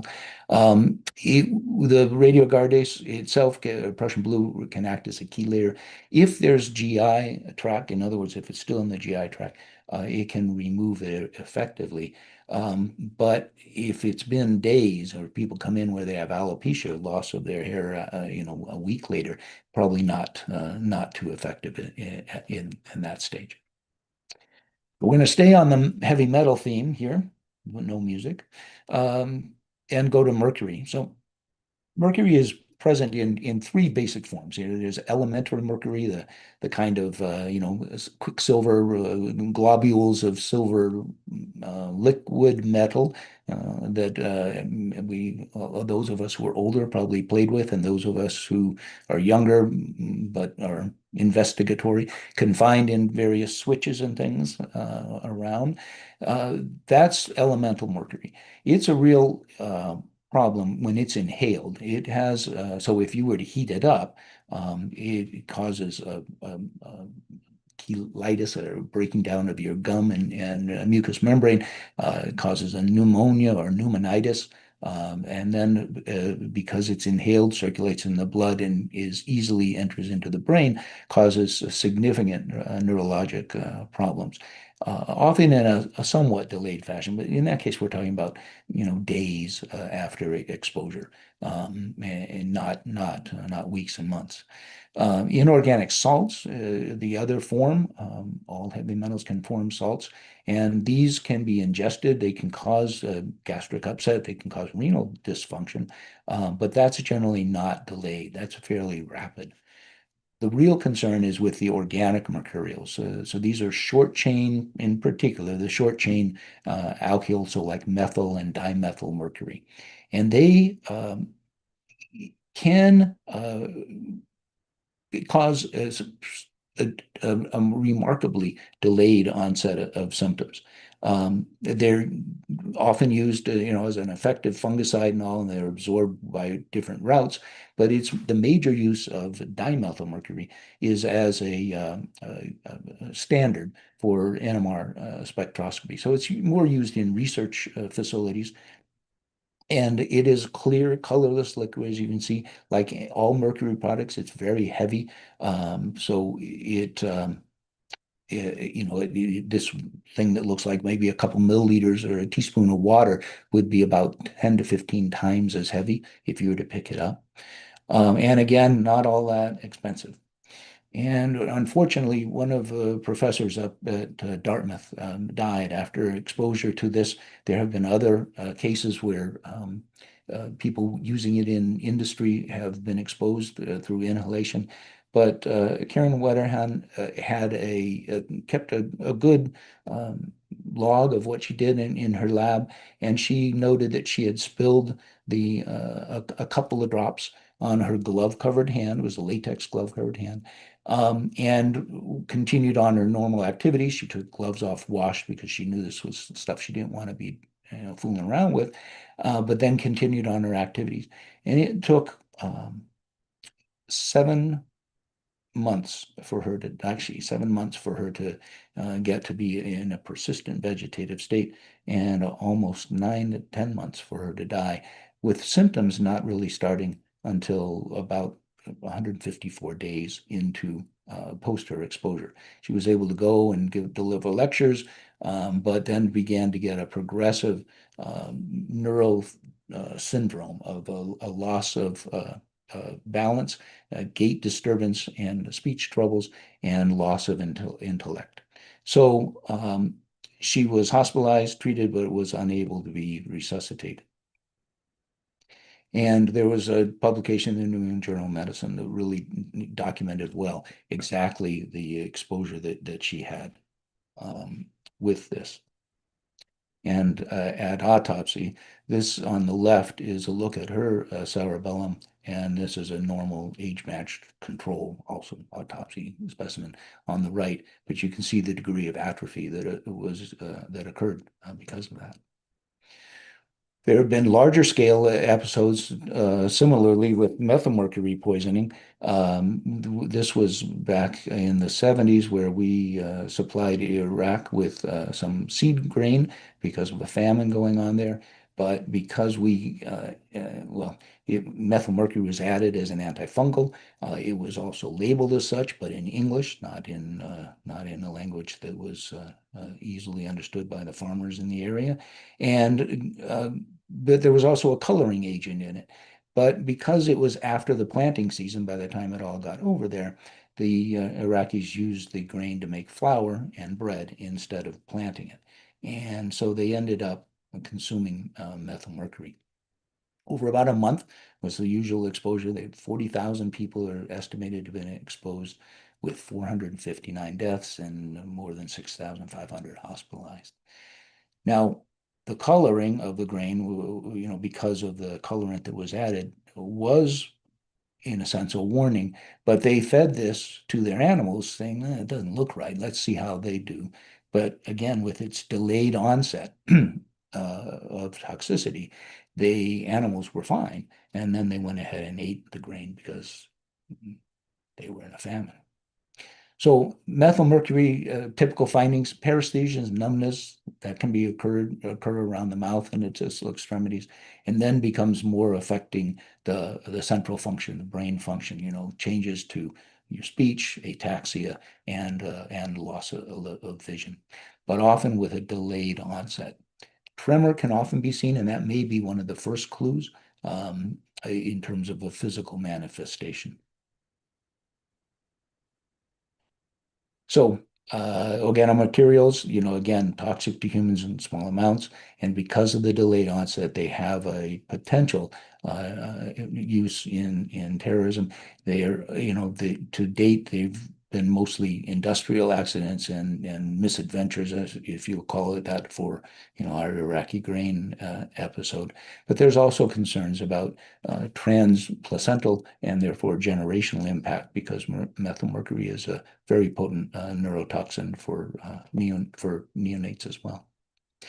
The last entity we'll cover is the dioxin, which, of course, people are often hearing a lot about as an industrial pollutant. But this is a area up in northern Italy where a chemical plant that was making trichlorophenol from a starter product, trichlorobenzene, had a reaction that ran out of control, and with a exothermic or heat generating explosion, ended up distributing in a cloud estimated to be maybe 70 or so pounds of an adduct, a product of combining the trichlorobenzene shown here as tetrachlorodibenzo dioxin, was distributed downwind from that area. And they started noticing that, plants were changing colors, chickens and rabbits were dying, and then children were coming in with what they were calling chemical burns, but they weren't really chemical burns, right? This is chloracne. It's a very distinctive, deep-seated pustular acne of the face and often the back. And that is different than, routine puberty acne. And it is a very specific marker for exposure to dioxins and related compounds. So it became clear that there had been a major release, and so they basically took the topsoil off and just sewn in the canisters on the right here for disposal. And they ended up following these people for quite a long time. Their dioxin levels, concentrations, are the highest of any population in the world. And it does appear that there are some chronic effects. There's some, well, certainly the chloracne, which can be persistent, is an issue. But there's also a increased risk of Hodgkin's disease, I'm sorry, non-Hodgkin's lymphoma, that is suggested to be showing up. Not a very high relative risk, but still a potential. And we'll get into that a little bit more in the last lecture of the day before this scenario. You may be familiar with this person, Viktor Yushchenko, who was also poisoned with dioxin. And this is what happened when he was running for election. This is before, this was after he had a meal with some of his rivals. And this is what it says today, but this is about 10 years ago, after a lot of medical care and aesthetic surgery to try and improve his looks. Still healthy guy, but the largest or second largest exposure, and again, this was in an intent to change the election results. Okay, I think we just end with that, with the lessons we should learn with this. There are some highly toxic substances that do have delayed onset toxicity that are available, and they will affect a large number of people because of the delay to that onset. It's the basic, biopersistence of these last compounds that I talked with you about, and similar related compounds. It has a particular fear factor because of not only the uncertainty about the long-term effects, but also because of the potential for transgenerational issues. So forewarned, forearmed. We ought to be, making efforts to limit access some of these, monitor their distribution, and really focus on recognizing those unusual syndromes when they show up at our emergency departments or when we hear about them, even from our neighbors. Thanks very much.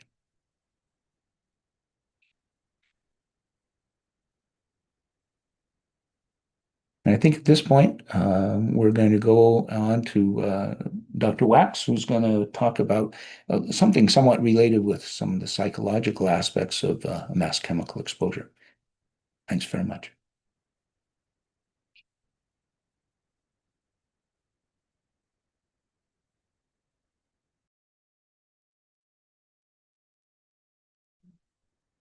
Yeah, thank you, Dr. McKay. Just turn my camera on and get us so oriented here. Okay. So the next talk is the psychological impact of mass exposures. And we're going to talk about several chemicals, but not really in detail about the chemicals themselves, but more about the response to the chemicals and the psychological impact of the exposures.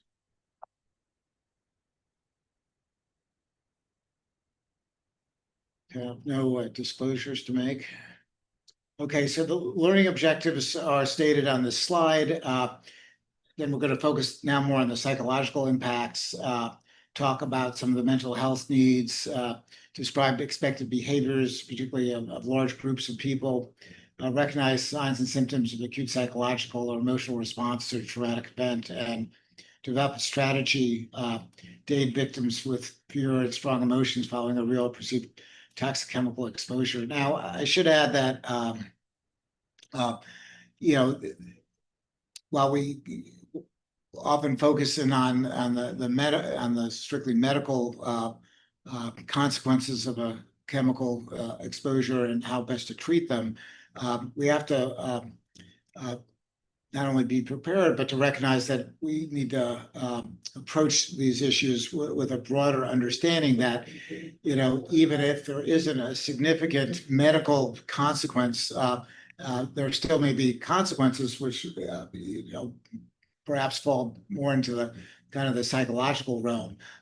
But this is common. The psychological consequences are not rare.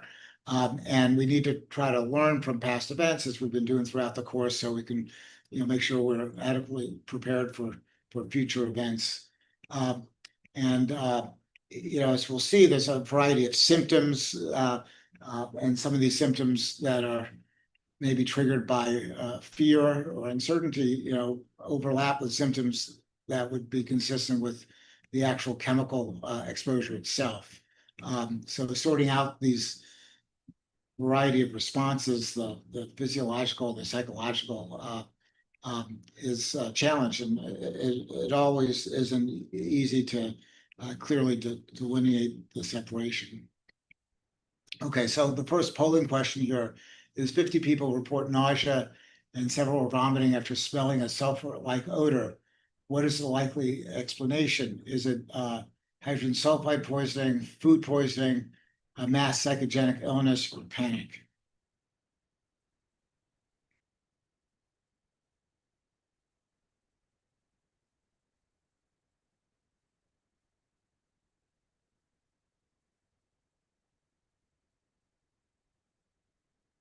Okay, and the answers should be revealed right now. So a little bit more than half thought it was hydrogen sulfide poisoning, and about a quarter thought it was mass psychogenic illness, and fewer thought it was panic and just a touch food poisoning. Well, with a sulfur-like odor, it could certainly be hydrogen sulfide poisoning. That's definitely a possibility here. You might expect symptoms like nausea and vomiting as well.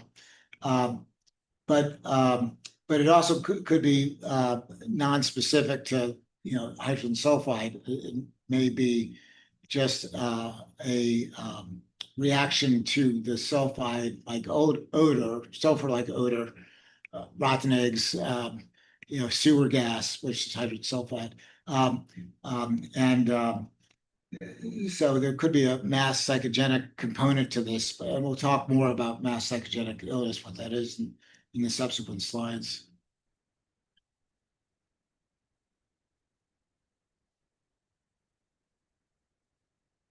Okay, so I have 3 cases to go over. The first case is a 31-year-old cancer patient who was rushed by EMS to the nearest LA hospital back in 1994. So this case, hard to believe, is almost 30 years old, but it's still very illuminating in terms of the lessons here. They noticed an oil sheen on her chest. During the resuscitation, a nurse was drawing blood. She noticed a particular acrid smell that she thought was coming from the patient, and she passed out. You never like to have the healthcare responders, get sick as they're taking care of the patient. She passed out. And this was a place with an emergency medicine residency, and the EM resident picked up the syringe, noticed some yellow crystals, and this person was a woman, also collapsed. And within minutes, 4 more care providers are overcome, and during the ensuing evacuation, the patient dies. So this patient was super sick to begin with. She had advanced cancer. Well, what in the world had happened to these other people? The nurse, the doctor, other healthcare providers. So these were the theories that the patient drank a pesticide in a suicide attempt, or used a solvent such as DMSO as a home cancer remedy. The hospital plumbing emitted a toxic gas. A secret meth lab operated in the hospital basement, or was this just mass hysteria? We talked a little bit today about pesticides. Some of these pesticides are super toxic, but it's hard to connect the dots between the patient drinking the pesticide and all these other people fainting. Now, some chemicals are transmitted dermally, others are not. Pesticides, because of their formulation, can be transmitted, they can be absorbed dermally. So someone, you could get secondarily exposed potentially, but that seems pretty far-fetched. These all seem somewhat far-fetched, except maybe, number 4. So this is what happened. There were 37 people working in the hospital or transporting the patient who were potentially exposed. And it says exposed, but it's really potentially exposed because, if we don't measure anything on the people that were potentially exposed, we can't confirm exposure. A minority of these patients noticed an unusual smell, garlicky, ammonia-like, gas-like, chemical-like, these vague descriptions for things that don't smell very good, usually. But 26 did not notice any sort of odor. So, that often happens. We talked earlier, I think, about how one person could notice the smell, the same person, and not notice the smell. The paramedics who were in very close proximity to this patient and drew her blood did not notice any odor, didn't develop any symptoms. But when they did an assessment of these people that were potentially exposed, at least one of them was complaining. At least 23 out of 37 complain of having at least one symptom. Now, a lot of these symptoms are very non-specific: headache, runny nose, cough, and sore throat. On any given day, or even today, if I asked the group who are attending this webinar presentation, if you have at least one symptom of something, I'm sure we'll have a number of people having at least one symptom. Maybe it's their day to have a migraine headache. Having a symptom doesn't necessarily mean, it doesn't prove causation, obviously. Okay, so what happened to the people that were sicker and were hospitalized? The ED nurse was hospitalized for 9 days. She developed severe headaches. And a psychiatrist was brought in, and they thought it was organic cause, meaning that it wasn't that she was, having psychological distress, that there must be some, medical reason for her complaints. And the ED physician was hospitalized in the ICU for 2 weeks, requiring mechanical ventilation. She was pretty sick. And then she was in a wheelchair for several months. And then she developed avascular necrosis of the knees, which was probably from the treatment that she received. Apparently she was on steroids for quite a while, which can lead to avascular necrosis. Okay, so they did a bunch of investigations, and the medical examiner confirmed the patient died from cervical cancer, not from some sort of chemical. And his hypothesis was the fumes that sickened the hospital workers were just the smell of death, which his body's decomposed. Now she was brought in living into the emergency department, but as they decompose, it can be quite putrid. Cal OSHA said there were no safety violations, there was no meth lab, and they thought that some of these folks had an involuntary psychological reaction to some agents, which they couldn't identify, and while the rest just suffered from what they described as mass hysteria. And the California Department of Health Services, Governor CDC, said this was an outbreak of mass sociogenic illness, perhaps triggered by an odor. Also possible that some members were exposed to an unknown toxic chemical. So, this sort of scenario comes up a lot, and sometimes you don't have definitive answers. We'll talk about why. But in this case, despite lots of attention to it, there was another study that was ultimately done, but no cause and effect was ever recognized. I mean, it remains somewhat of a mystery. So let's talk about mass hysteria or mass sociogenic illness. We've seen these terms already. Epidemic hysteria or traumatic stress response. What do these describe? Often something that's happening to a lot of people. That's why you have the term mass. And it seems to be, psychological or psychogenic. And it's not something that's, it's not a faked condition. It's something that is probably a psychological condition, which is part of the stress response to whatever the precipitant may have been, like a smell, for instance. A smell doesn't mean that the patient had a significant body burden of a chemical. It means that they noticed, some sort of odor that was detected. Okay, so let's look at some definitions. Epidemic hysteria is described as shared symptoms developed in a circumscribed group of people following exposure to common precipitant. So that kind of ties us together, although it uses the word hysteria, which is somewhat pejorative, and that's why, as we'll discuss, there's some other terms that may be less pejorative, because no one wants to be accused of being hysteria. And if this is a common condition that a lot of people have, it's probably not hysteria, or we can describe it in some different terms.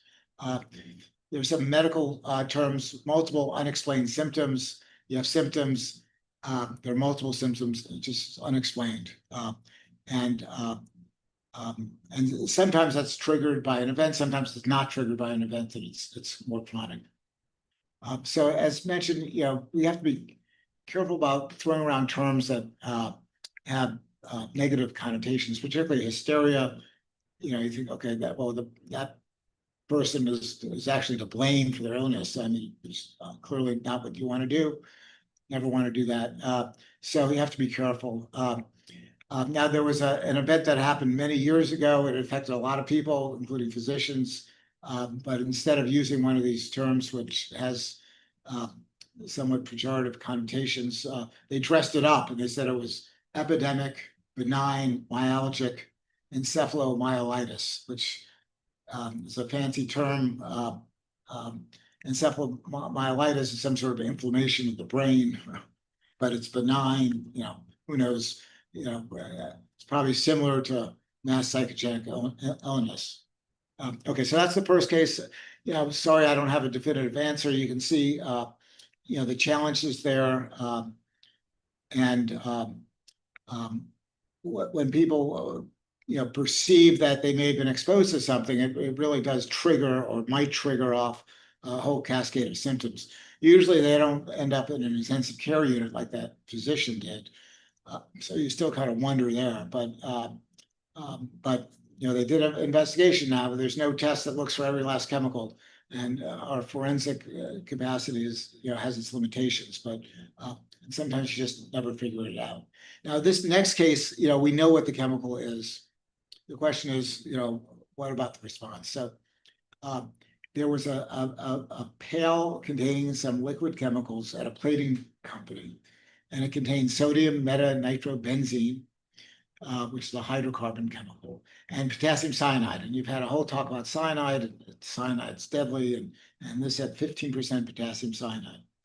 And so this pail containing these chemicals caught fire, and there were a bunch of workers downwind who smelled the smoke from the fire. And for a brief period of time, they had some upper respiratory irritation.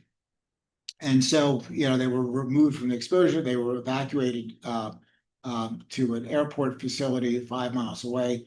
But at that time, they weren't told that there was cyanide in the pail, and they weren't having much in the way of symptoms other than some brief upper respiratory irritation. And cyanide, like any other chemical, it really depends on the dose. But as we saw earlier today, talking about cyanide, since it's highly toxic, that significant cyanide exposure, leads rapidly to life-threatening events, and it can, kill, within minutes. Okay, so what happens after these people that were evacuated, who seem to be pretty well? They had a little mild irritation. What happens to them, and what happens to some of their contacts after they learn that the pail had cyanide in it? Then they begin really complaining: chest tightness, nausea, dizziness, symptoms that you have to take pretty seriously, particularly the chest tightness. And someone was quoted at the time: several are feeling ill, and we've got about 50 people that were exposed over there. They're awake and oriented, they just want to be checked out. So, people that weren't even close to where this fire were, but they heard, oh my God, smoke, fire, cyanide, and they're not even complaining of much. Some of them might be having some symptoms, but they all want to be checked out. So, this was a big event. They set up an incident command. They decided at the scene, based on the chemicals and the type of exposure, that no decontamination was required. And you had a bunch of people complaining of symptoms, wanting to get checked out, and they were dispersed to 3 different hospitals. And at the first hospital, they get to the hospital. Now you're dealing with a different set of healthcare providers. And their first response is, oh, cyanide chemical, they didn't do decontamination. They need to be decontaminated. So they went ahead to decontaminate these people, even though they didn't require the decontamination. I'm not sure if I mentioned this happened in the winter and it was very cold out. And now they're putting all these people at risk for hypothermia. In fact, 2 of the people that had some minor symptoms of something, they said, oh my God, we need to give them the cyanide antidote kit, which is no longer generally available, but there are other cyanide antidotes, as you heard about earlier today. And all this got picked up on the news, which added real fuel to the fire, so to speak. Now, that was at Hospital 1. Hospital 2 and 3, different set of healthcare providers. They looked at these patients, they said, they look okay. They weren't really concerned about the exposure history, and they sent them home. Now, there were a lot of paramedics involved with this as well, because patients were being transported, and they heard cyanide. Cyanide's deadly. It's bad stuff. If it were me, I'd go get checked out. So the EMTs were wearing surgical masks to drive, and this was way before COVID. They were upset that patients were not decontaminated, even though they don't understand, the proper assessment in terms of who needs to be decontaminated and who not. And then some paramedics complained of lightheadedness, and they said they smelled bitter almonds, which, as you heard about earlier today, is an odor that some people may appreciate, some people may not, with a true cyanide exposure. So they did media coverage, and I'm not sure if the media only ended up at Hospital 1, but they were clearly at Hospital 1, the place where they did the decontamination in the parking lot, and they gave the cyanide antidote kit to a couple of people. And this got picked up by the media, and so the Poison Center, which was relatively close by, they started to get some calls, and people were saying, I went to hospital number 2, and they just sent me home. And did they not treat me? They didn't decontaminate me. They didn't give me any antidote. And this just, the discordance in the messaging here only made things a lot worse. Okay, so what are some lessons learned from the second case? Well, even though we have talked some today about the basic principles of toxicology and toxic dose and dose response. That in the real world, even if someone may be far removed from any consequential exposure and the absorption of any given dose, that some patients exhibit symptoms even when clearly they haven't had a significant dose, but they may develop symptoms upon learning about the exposure. I was this is a patient. I was at that plating factory 2 hours ago, and I wasn't near the pail, but I was there, and then they said cyanide, and now I think I'm having some symptoms. So it's not just the lay audience or the lay public that can be affected. Medical personnel can be affected. I mean, we saw that in the first case involving the nurse, the doctor, and others. In this case too, the paramedics were concerned, and they may react inappropriately or use therapies with the potential for adverse reactions. I mean, when it's super cold outside, the last thing you want to do is strip someone down and shower them off when they could be, they can develop hypothermia. Doesn't take long with a shower outside to get hypothermia, and you have to weigh that downside with do they really need to be decontaminated or not. There are also adverse effects of antidotes, including the cyanide antidote kit. If you give sodium thiosulfate, you can get hypotensive from that. Sodium nitrite, there's a small incidence of methemoglobinemia. So you have to be careful about antidotes. You don't want to use them indiscriminately. So some more lessons learned. Expect large number of patients after mass chemical exposure. This is a trained aroma on the left. There are obviously the medical, the patients in need of medical care. They've been poisoned, they've been contaminated, they're sick. Those you have to deal with. You have to triage them appropriately and attend to them. Then you have someone with non-specific symptoms, doesn't really fit a toxidrome. You're not even sure whether the symptoms had anything to do with an exposure. They've not even been exposed, but they are complaining of some symptoms. And then lastly, you have patients that are asymptomatic, but they kind of heard about it or they're concerned, they just want to get checked out. So if you look at a couple major disasters from the past, which have been discussed today, I mean, to be quite frank, when I first heard about sarin, and was early on in my career when the Tokyo sarin incident occurred, and I knew a fair amount about sarin at the time. I knew it was super deadly, super toxic, very tiny dose, could potentially kill someone.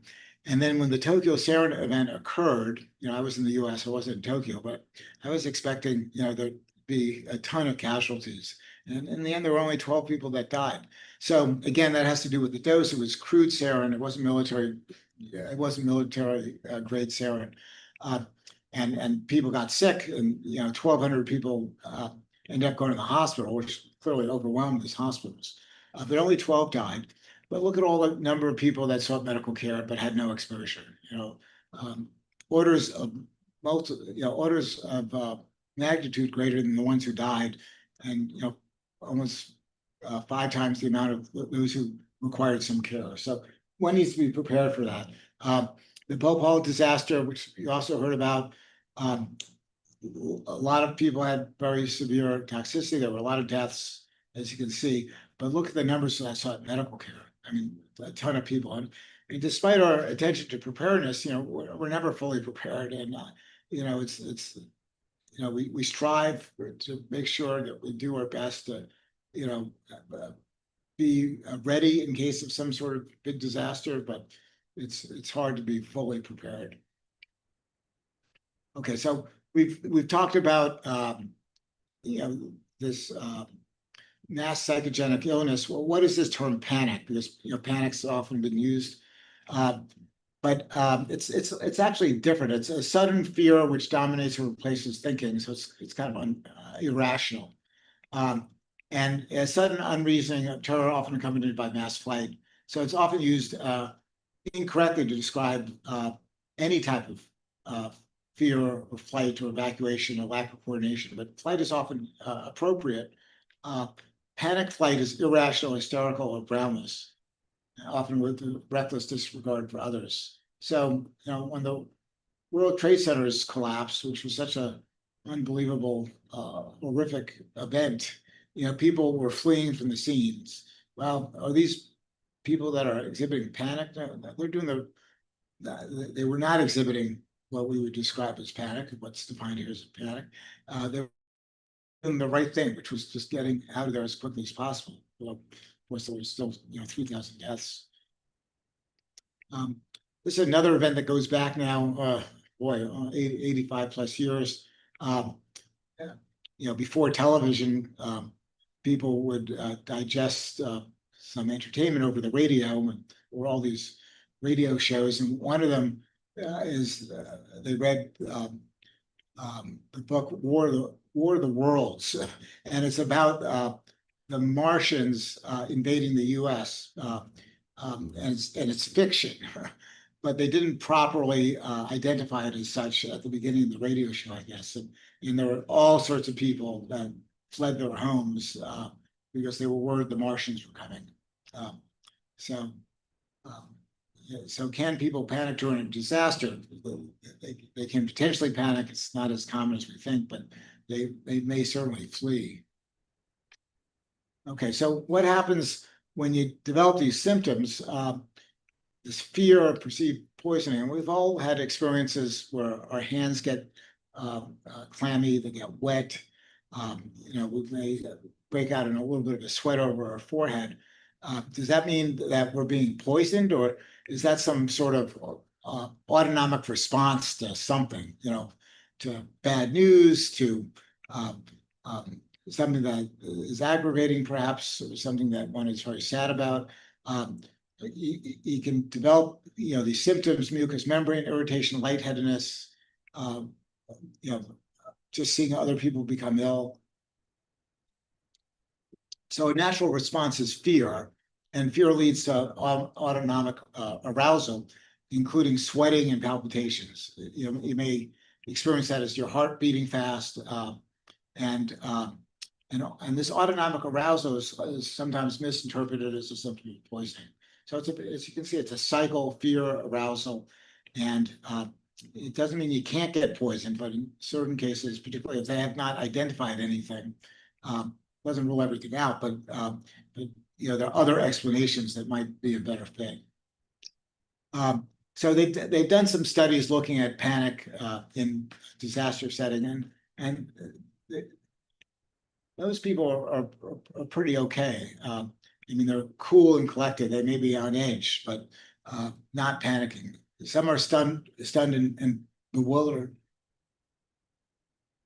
And then the ones with the hysterical crying, which would probably better fit the definition of panic in some ways, was fewer than 1 in 20. Okay, so the third and final case, I've labeled a gas smell, often taken from another real case. There are other cases like this as well. There was a gas odor that was noticed in a school. The teacher complained of a bunch of symptoms: headache, nausea, shortness of breath, dizziness. Some of those symptoms are manifestations of real diseases, and some of these symptoms are not. It's hard to, sometimes you can't just pinpoint the cause.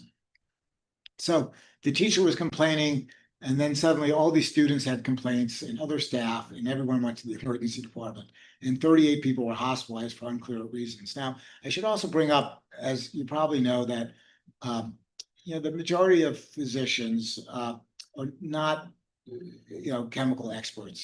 They probably know a lot about pharmaceuticals, but in terms of the chemicals we've been talking about today, they don't know too much.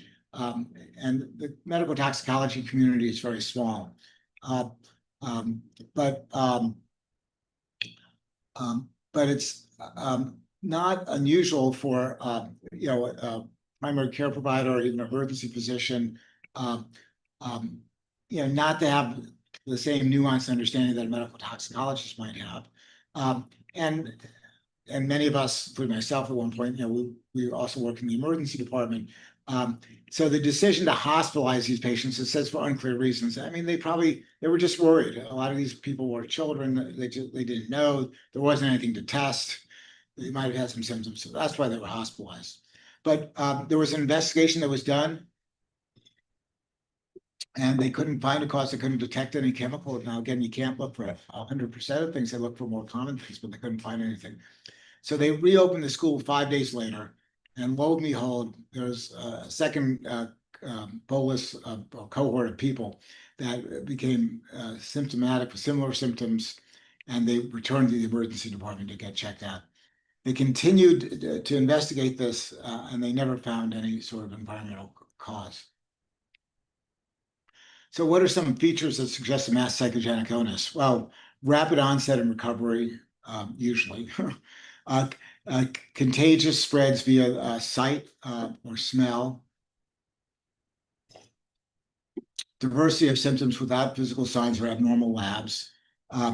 Benign morbidity, generally speaking, with no sequelae, although in the first case of the toxic lady, the physician did develop sequelae and had to get the hip replacements, but that probably came from the use of the steroids, which were used to try to treat, her symptoms, which, again, we're challenged by that case. Often recurs when returning to the environment. I mean, that's true for any of us who have been someplace that we don't particularly like, and then we go back there a second time and we like it even less. And no reasonable organic basis is found. With the caveat, again, that you can't test for everything. We're continuing to learn about new things. So, you can't say absolutely 100%. It's definitely not a chemical, but you can come pretty close to that. Okay, so what are some of these symptoms? Again, we've already talked about a few of them: headache, dizziness, nausea, drowsiness, more severe symptoms like chest tightness or difficulty breathing, nervousness, watery eyes. So this is in order of the common feature of these symptoms. The most common is headache, the least common is watery eyes. So what's evidence for mass psychogenic illness? When would you settle and say, okay, this is a case of mass psychogenic illness? Well, you haven't identified the source. There may be some exposures out there, but they're below occupational exposure standards. And there's no correlation between the attack rate and presumed level of exposure to the toxic agent. So there's a lack of dose response. And that's really a critical piece of data in terms of, deciding on whether there's any evidence or not of the exposure causing, the clinical presentation. So check out this slide. When you look at these symptoms, we just talked about some of these psychological symptoms, and then you look at the symptoms associated with nerve agent poisoning like sarin. While in some cases from a nerve agent, you can collapse, super quickly. In other cases, maybe a little bit more prolonged. But, if you had 3 or 4 of these symptoms, are you in the left column or in the right column? Yes, if there's a good history that you were exposed to a nerve agent, you'd be in the right column. You wouldn't be in the left column. But how about if we're not clear or uncertain, or it's unlikely to be any sort of exposure, you could still be in the left column. Okay, how about cyanide? Well, we could do this with a few different chemicals, and I won't tax you too much on this, but we'll just look at cyanide as well. For psychological, both breathing heavy, tachycardic, nausea, vomiting, headache, dizziness. Now, psychologically, usually you don't develop seizures or you don't develop cardiac arrhythmias, but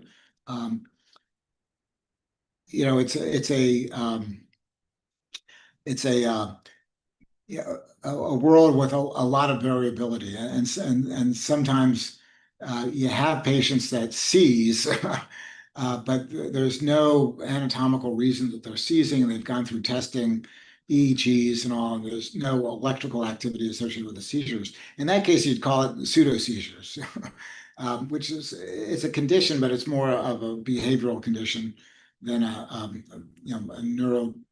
neurological condition, but it's often seen by a neurologist. So again, keep these things in mind. There's a lot of overlap here. Okay, so is there a solution to this problem we see? Sigmund Freud. We should see Sherlock Holmes are really good detectives and thinkers. How do we approach this? So we just have a few more slides here. This is, I think, the last polling question. So a lump in the throat and a sudden urge to urinate are signs of what type of reaction? Is it fear or panic or hysteria or epidemic myalgic encephalomyelitis?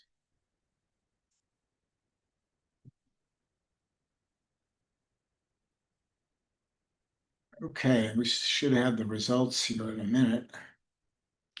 Okay, so certainly it could be fear, and I think we've learned a bit about that today. Um, is that the same thing as panic or hysteria? I mean, we talked about how a fearful response is an appropriate response, a panic response is an inappropriate response. You see a building collapse, you start running away from the building. Um, um, you're super scared, very, very fearful. That's an appropriate response, not a panic response, which is, maybe to run toward the collapsed building. It's to run away from it. So it's an hysteria, it's probably, that's not a politically correct term. There's maybe a little bit of overlap there. And then, you can dress it up with a fancy medical sounding term, but it's probably fear, most likely.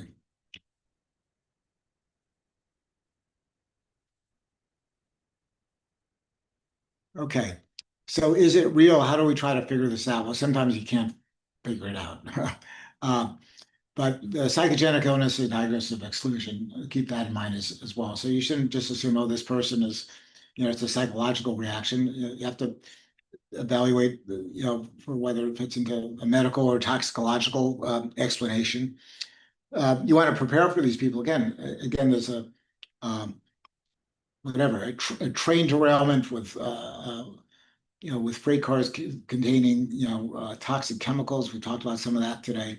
A lot of people might be exposed. They're going to overwhelm the hospitals. And then there are other people that are concerned. They want to get checked out. Plan accordingly. Plan to create a holding environment someplace, probably not at the hospital. Some place where you can have some staff and you can try to support people and talk to them. You may not need emergency doctors, and the patients can, be evaluated over some time. They can be re-evaluated then. And we need more research on this as well. It's an area that doesn't have a ton of research. So planning suggestions, plan for this, plan on what people are likely to do rather than what they should do.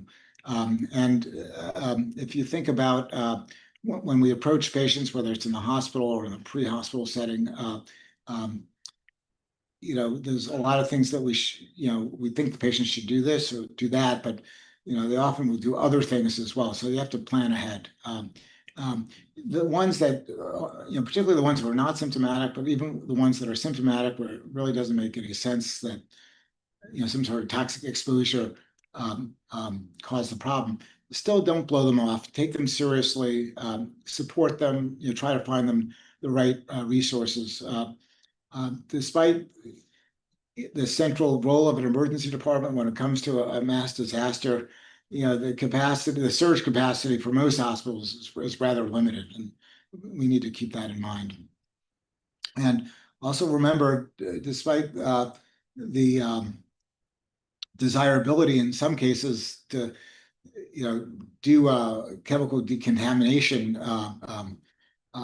activity, if they've had a chemical exposure, think about whether it's really needed or not.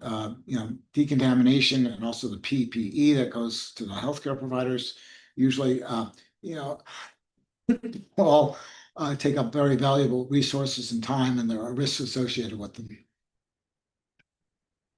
We should teach emergency responders basic toxicological principles, as we've done here today, and look for objective signs of toxicity. We've talked about toxidromes, and that's one of the reasons we've kind of continued to remind everyone about these toxidromes, which may make sense, but then there's some overlap, as we just talked about during the last 45 minutes with some of these psychological symptoms. Communication is really important. information is another antidote, is an antidote for fear. Um,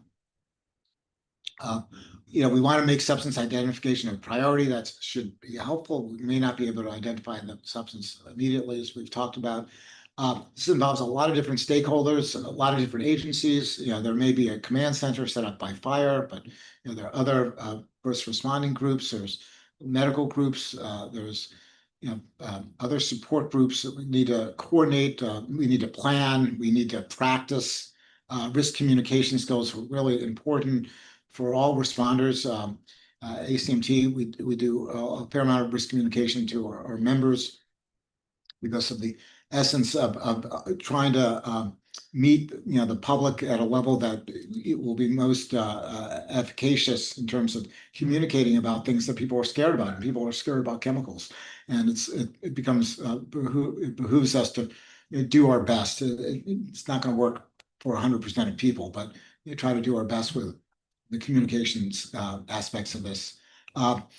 Include behavioral experts, epidemiologists, and medical toxicologists, and poison centers as part of the total approach to these sorts of issues. Okay, so in summary, last slide, expect large number of patients after mass chemical exposure, and do our best to try to identify those that need immediate medical care. The triage is very important.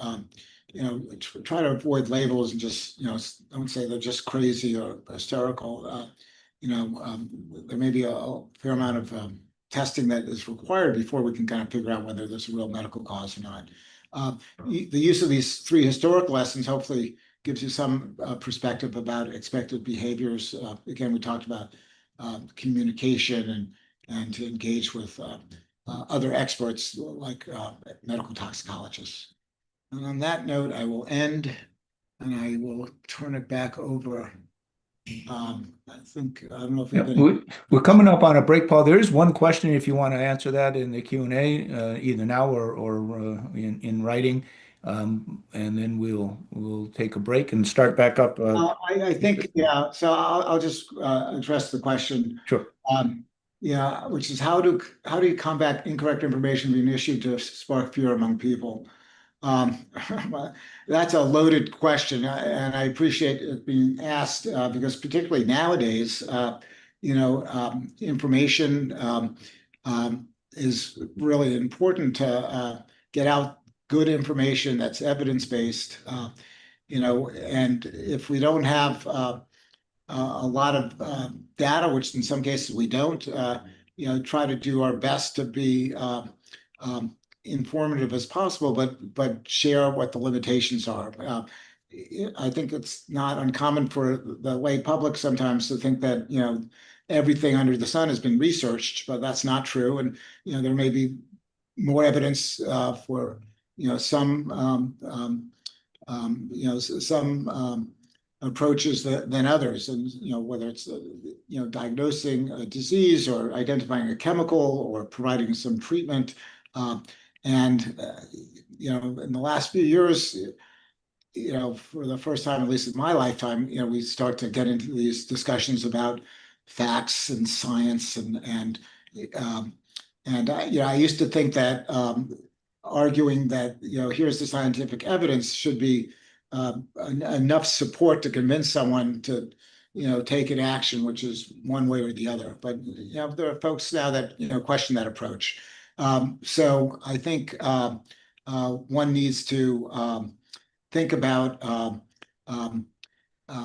how best to do this. There's trainings. Risk communication, as I mentioned before, is very important. And there are lessons learned, I think, during the COVID years in particular. From a public health standpoint, we were very stretched and stressed about communications, and there wasn't one way that worked really, really well, and other ways that didn't work really well. It was a mixture of ways and some mixed lessons that came from it. So I think continuing to dialogue this and understand that there may be a lot of there may be confusion by some. There may be some folks that despite your scientific credibility, may question your ideas. be prepared for that and continue to, do the best you can to try to address these issues with, some evidence-based approach. Yeah. Okay. And, I think by email, I've had a few questions about contacting me for this talk or the earlier talk.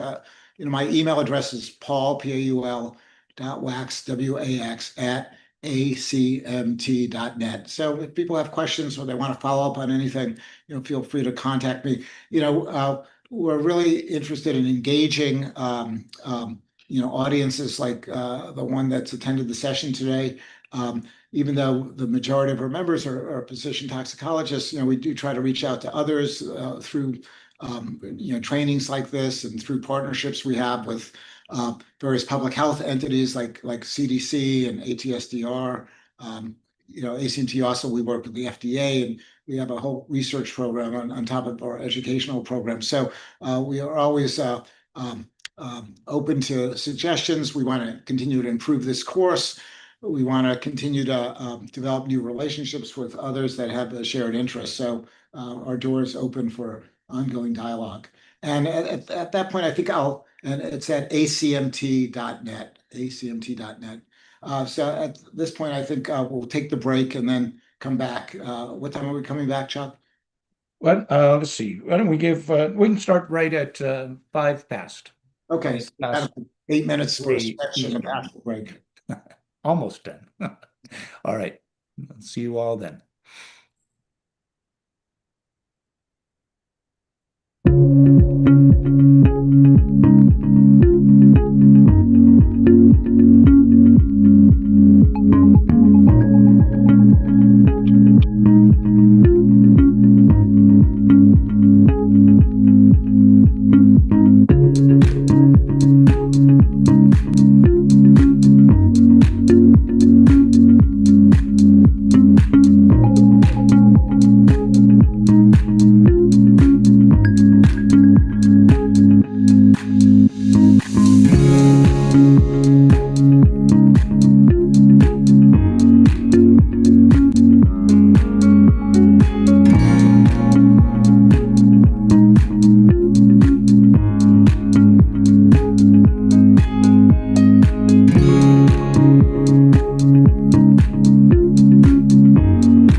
All right. Well, welcome back, everybody. And thanks for hanging in there with us.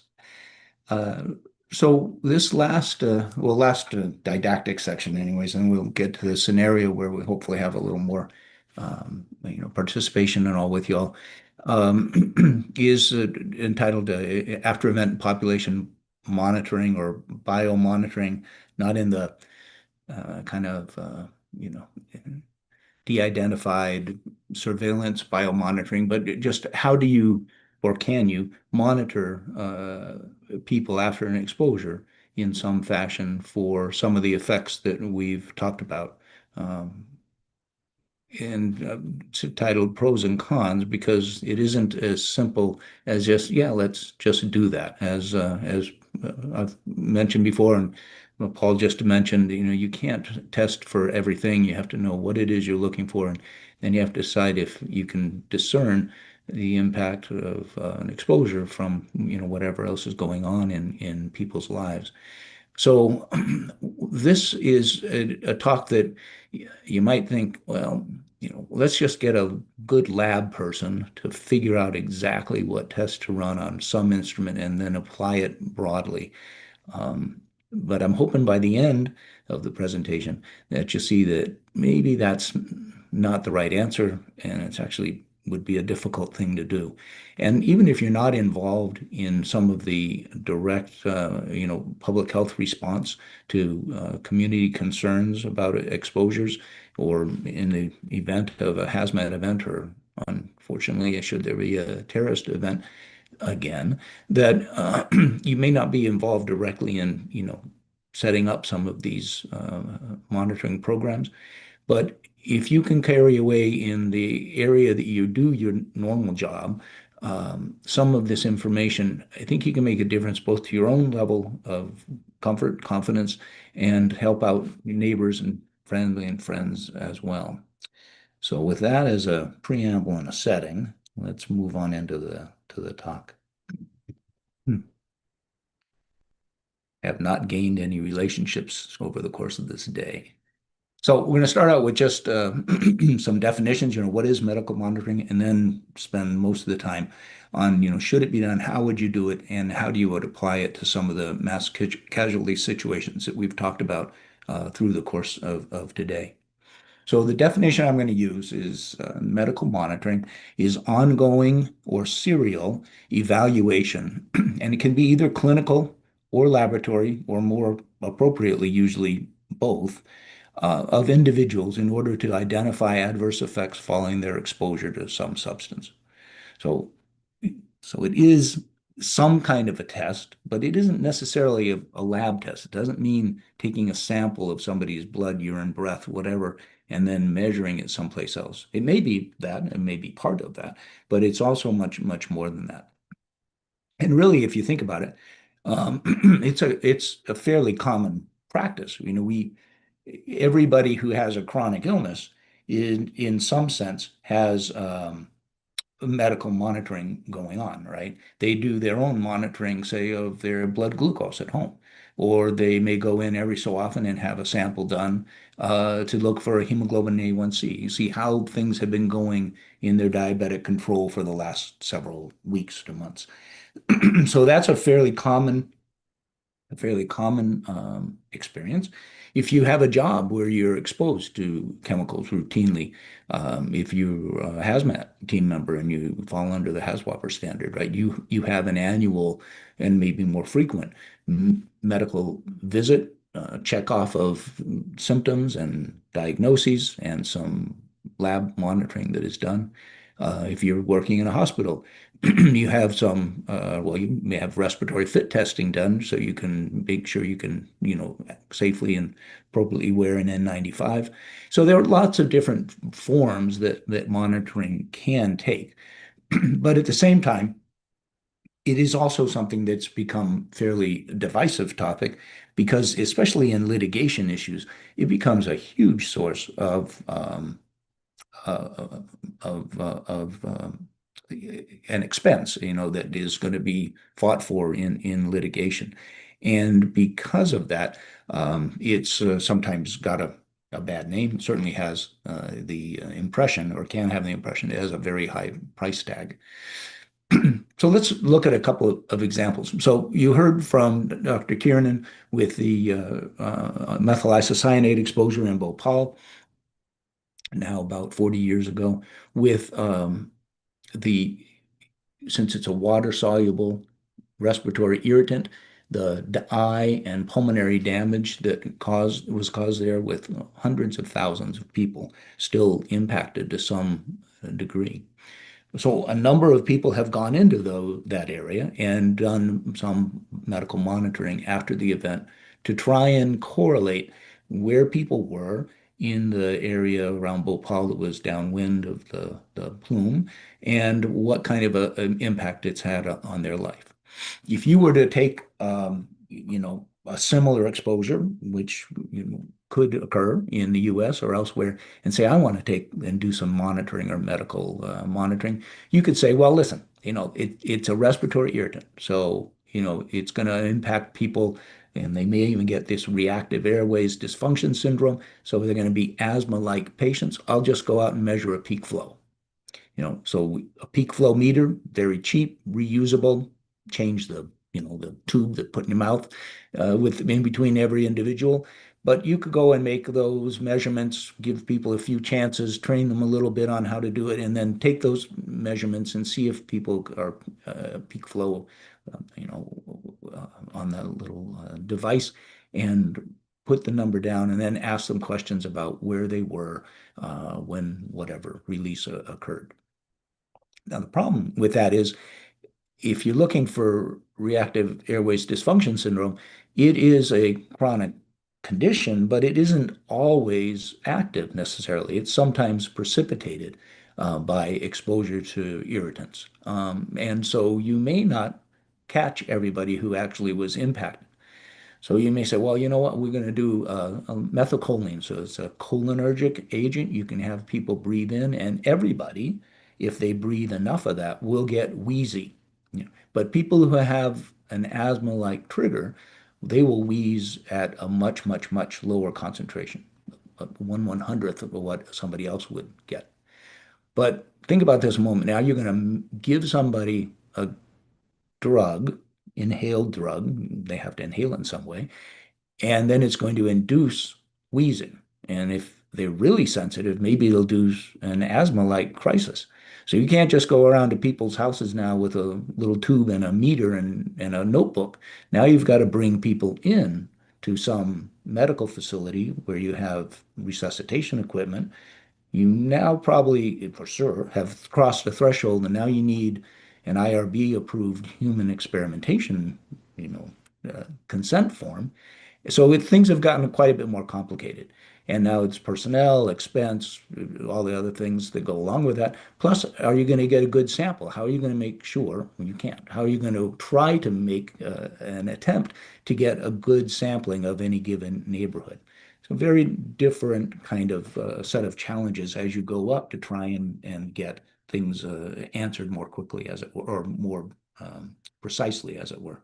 And you may want to also ask questions about, if you have an underlying asthma, maybe I can't really say that your asthma exacerbations that you're complaining about or concerned about are related to your exposure, because it muddies the waters a lot. So now you have to start getting more history, more detailed records. So it can become quite a complicated process. Not just an easy, let's just go out and do it. That's clinical monitoring with some, little bit of testing device example. Here's one that's a little bit more laboratory based. So if you had somebody with a nerve agent exposure or agricultural pesticide exposure with an organophosphorus insecticide, and you decided you want to go out and monitor them, well, you could do that with a number of tests. There are blood tests that are very good at looking at the cholinesterase enzyme, that enzyme that is inhibited by these chemical compounds. But if you were doing that, there's a wide variation in the population in terms of what normal is. And it makes a big difference whether you're doing it for plasma, which is a circulating enzyme that's predominantly generated in the liver, or where you're doing it for the red blood cell, the enzyme that's contained within the red blood cell, which is a different enzyme. It's actually very much like neuronal, or the acetylcholinesterase that's on your synapses between your nerves and your muscles. It's actually the one you would want to measure, but it's not as widely available to test. It's also more difficult to perform. You need to know what the person's hemoglobin count is, right? If you have an anemia, you don't have as many red cells, so you wouldn't have as high as activity. So, it gets a little more complicated, and you need to know a baseline.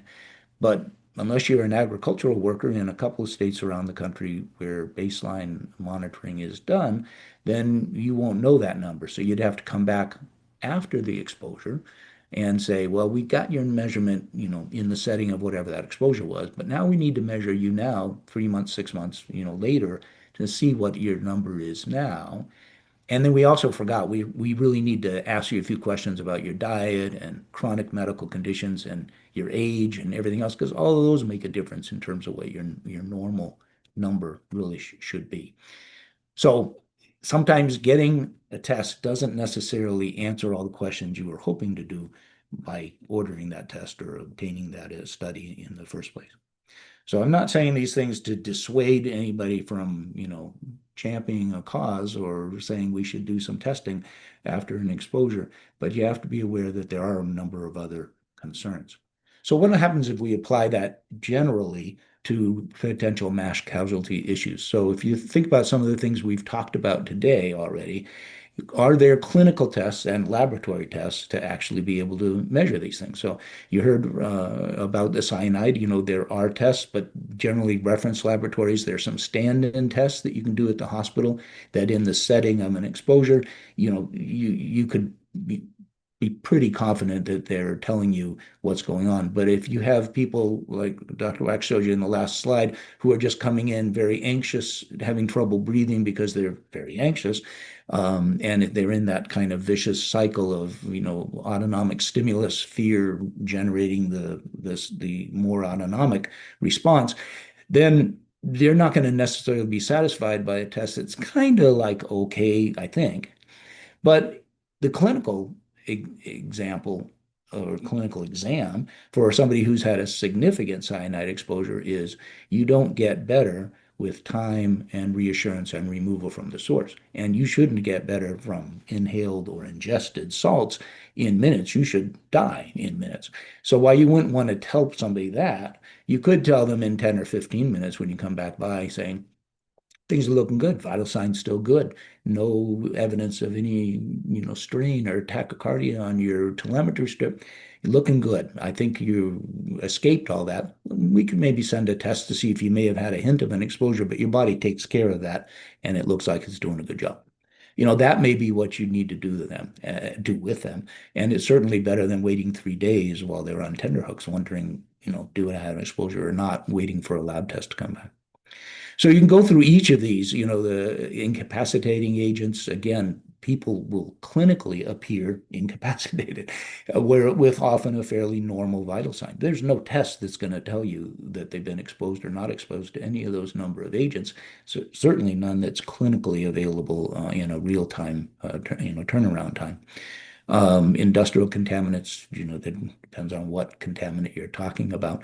And a lot of these studies, a lot of these exposures or potential exposures have some clinical syndrome, a toxidrome, that will allow you to, over time and with repeated assessment, reassure yourself that the people you're involved with have been exposed or haven't been exposed, and then dictate, care communication from that basis.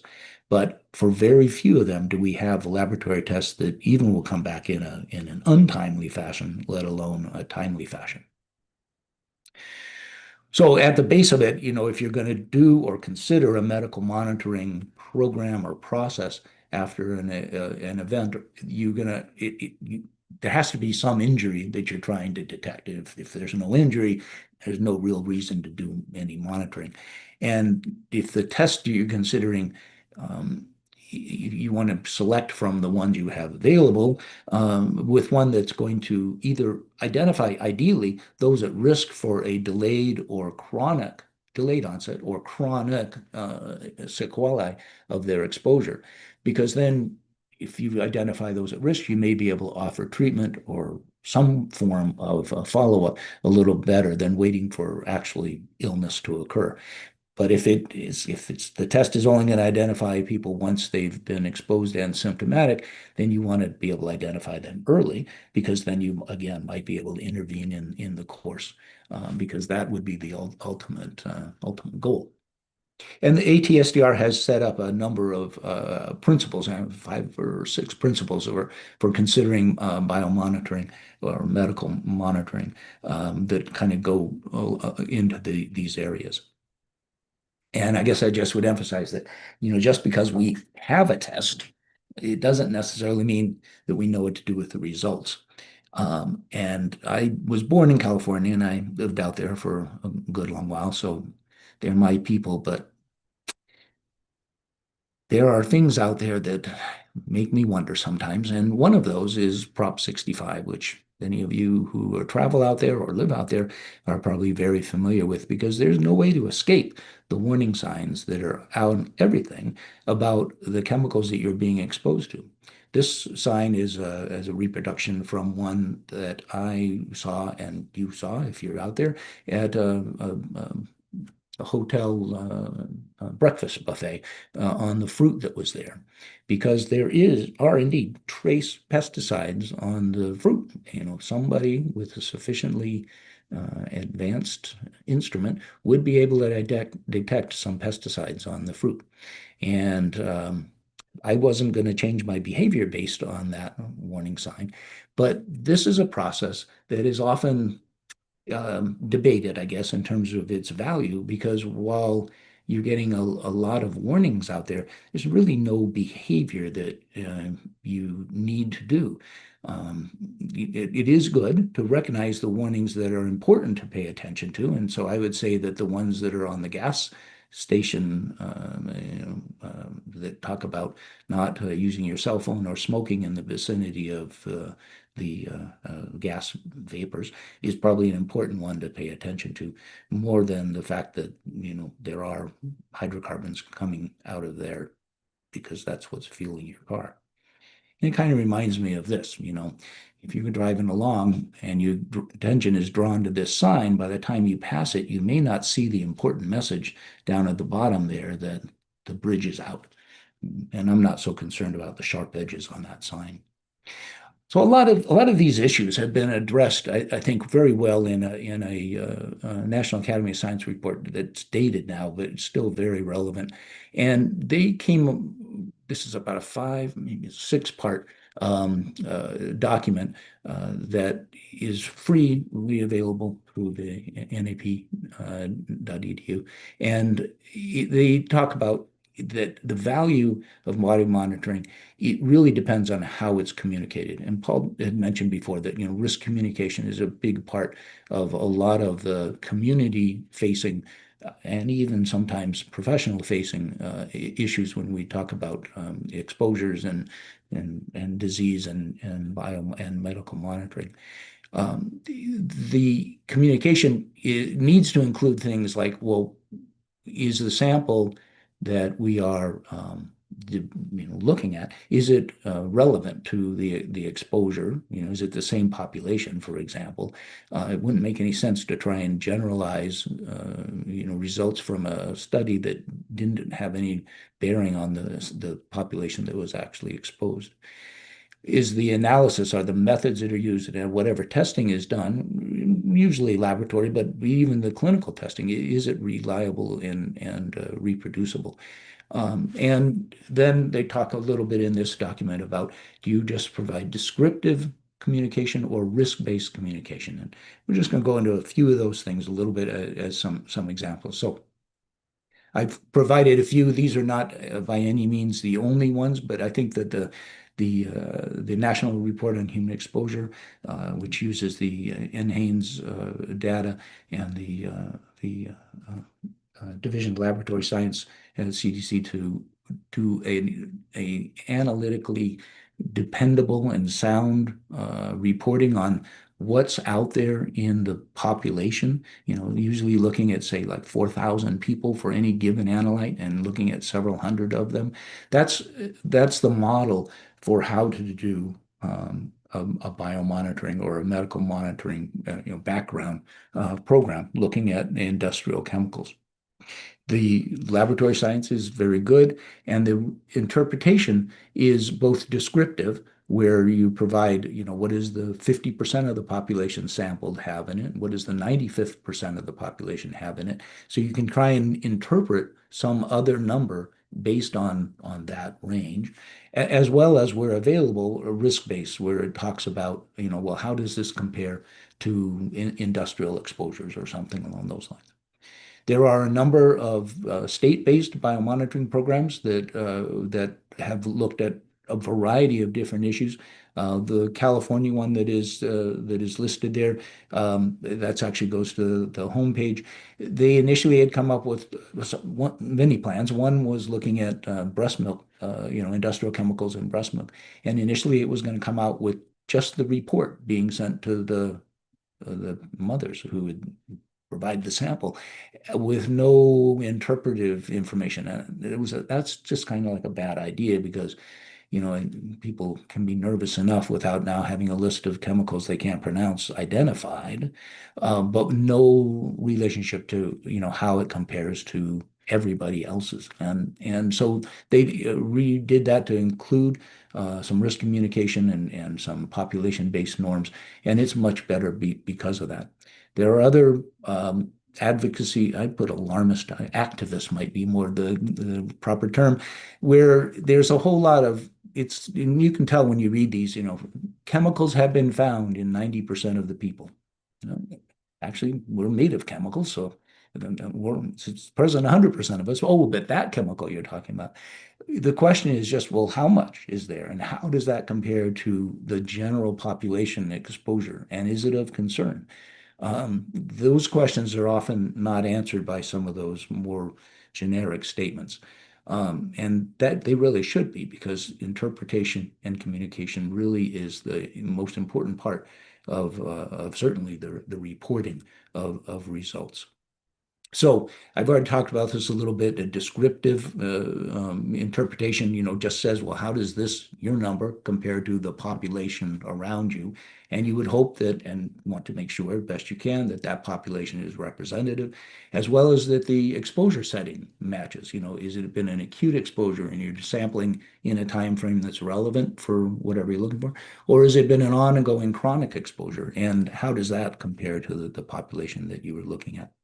And again, if you're not using the same biologic matrix as your test vehicle, then that can present a large number of problems, let alone in interpretation, but even the units of measurement that would be used.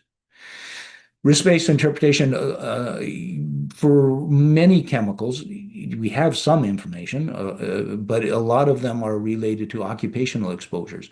And you would not want to say, well, occupational exposure number is pretty, your number is pretty good for an occupationally exposed cohort, when that person is not in that occupation or is a young child or an elderly person who may have a lot of underlying diseases that are not, generally represented in the healthy worker population, as it were.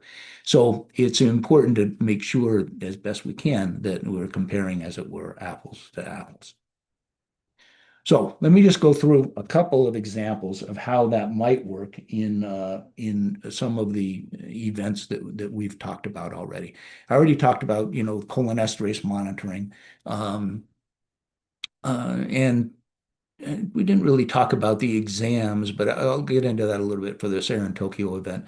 You heard a lot about radiation yesterday, and so I will probably not, I won't spend any time on that because you spent a lot of time on that yesterday. And then we'll go to the Seveso, Italy dioxin exposure and one other that we haven't talked about here, which is an oil spill about 30 years ago now. Okay, so Paul already mentioned to you, the number of people,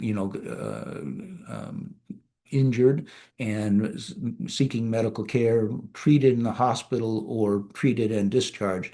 But this number of like 5,500 people, getting some form of evaluation or coming in for an assessment, um, that's that's a that's a heavy burden on the healthcare system. And even if you had a cholinesterase assay available in your hospital, that would be, a burdening the laboratory as well. So there would probably be a better way to try and assess, certainly in the moment, those people who were significantly exposed but not dead, from those who were just near the most frightening event of their life. And the way that that should really be done is based on that clinical assessment, the clinical toxidrome. Because again, if you have that list of symptoms that can look very similar between nerve agent poisoning and anxiety, stress response, or psychological response, there are some that are very much the same, and there are some that you just kind of had a hard time telling, right? If somebody's having, if they just passed out from anxiety, until they wake up, I guess you don't know whether they're in a coma or not. But if they wake up in 12 seconds, they weren't in a coma. But while you're looking at them and trying to sort that out, there is another thing that you can look at, which is their pupils. And if you have dilated pupils in a setting of a vapor exposure to a nerve agent, it would be very unlikely to occur if because you should have very small pupils, right? You get exposed to that cholinergic agent in the air and breathing it in, you should have very small pupils. So that would be a good clinical monitoring mechanism for triage. And then as you go on through the course of an event, you can continue to check that, look for other evidence that, this was somebody who maybe they got it mostly a dermal exposure because they don't have much going on in their eyes, but now they're wheezing, when I went back to check on them half an hour later, that kind of thing.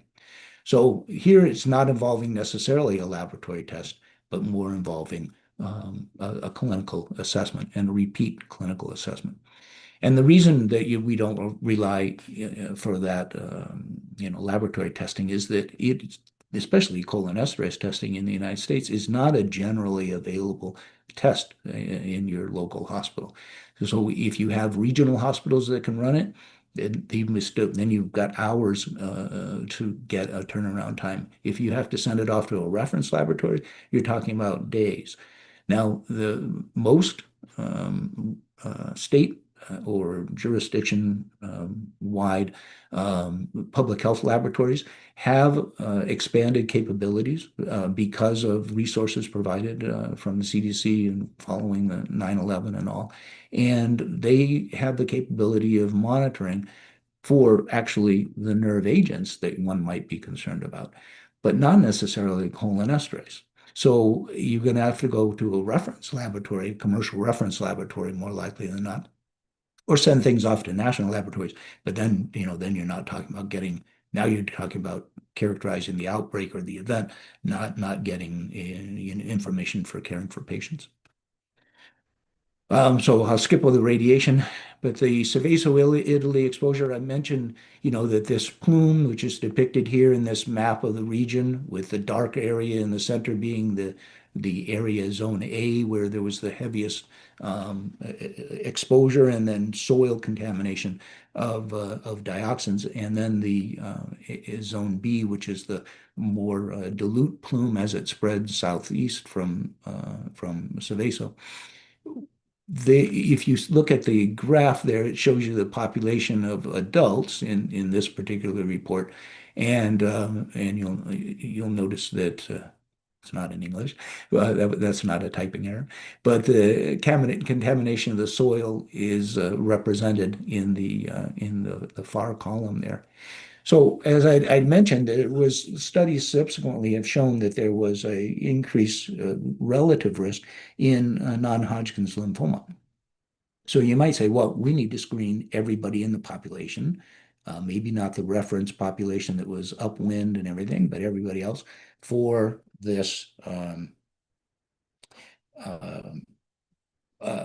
exposure. And so we're going to take, 5,000 or so, 5,500 people in zones A and B, and that's the adults. We'll take all of the kids as well. We now 7,000, 8,000 people, and we'll screen them every year to see if they're going to develop any sense of heading towards Hodgkin's lymphoma.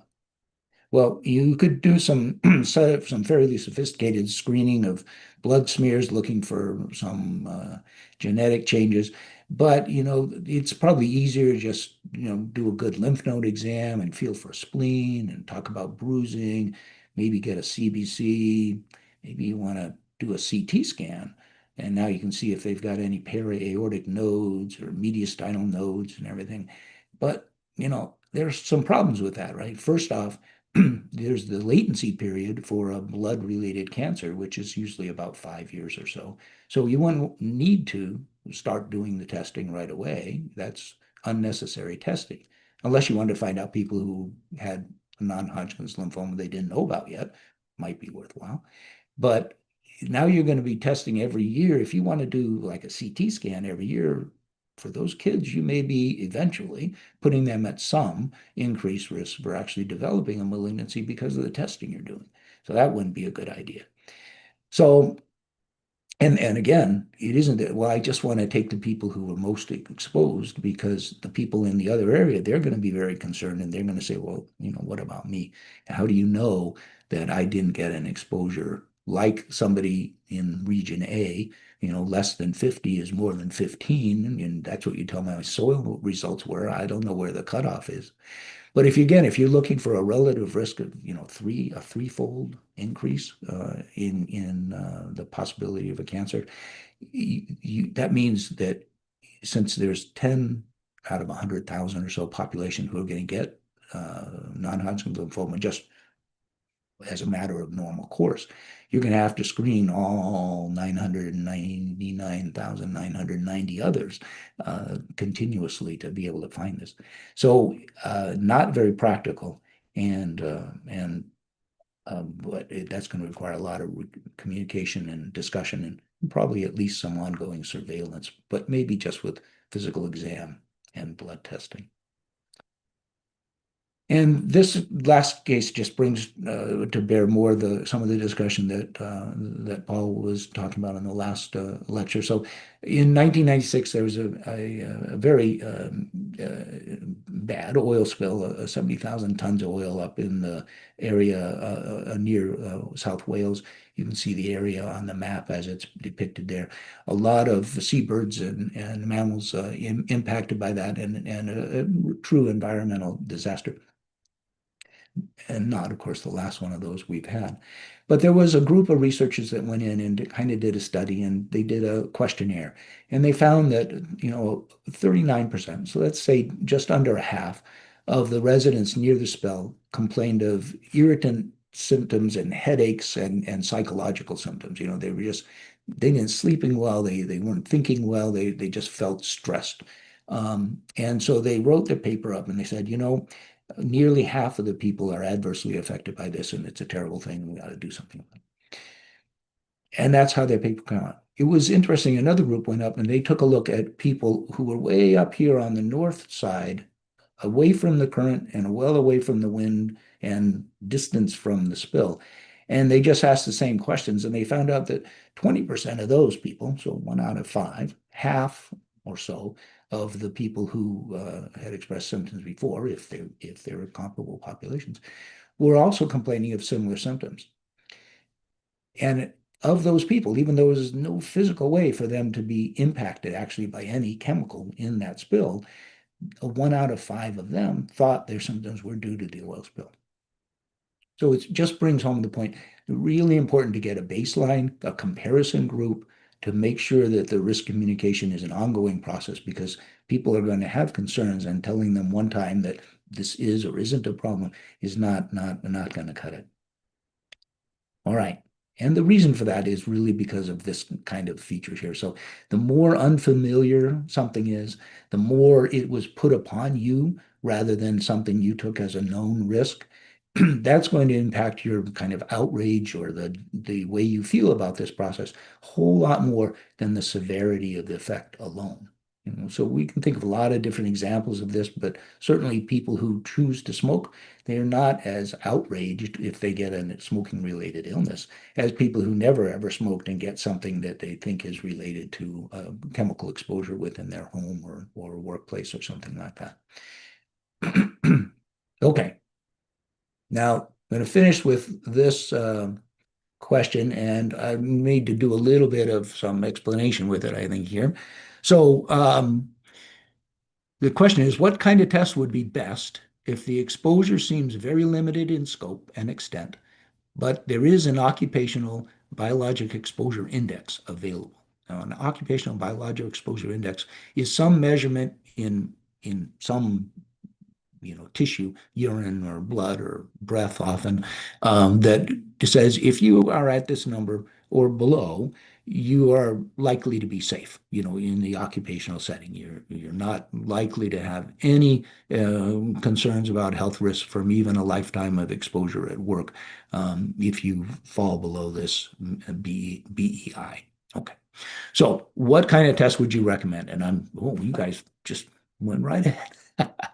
So the answers here, for those of you that answered, is across the board here. Would you want a first morning voided sample? And then compare it. That meets the criteria of having a comparison group, so that's good. But it really is applicable to workers, right? So you don't necessarily want to start telling non-workers, children, stay-at-home people, well, it looks okay, not much worse than the people who work, when they think, oh, those people, they aren't all that healthy. So that may be a problem.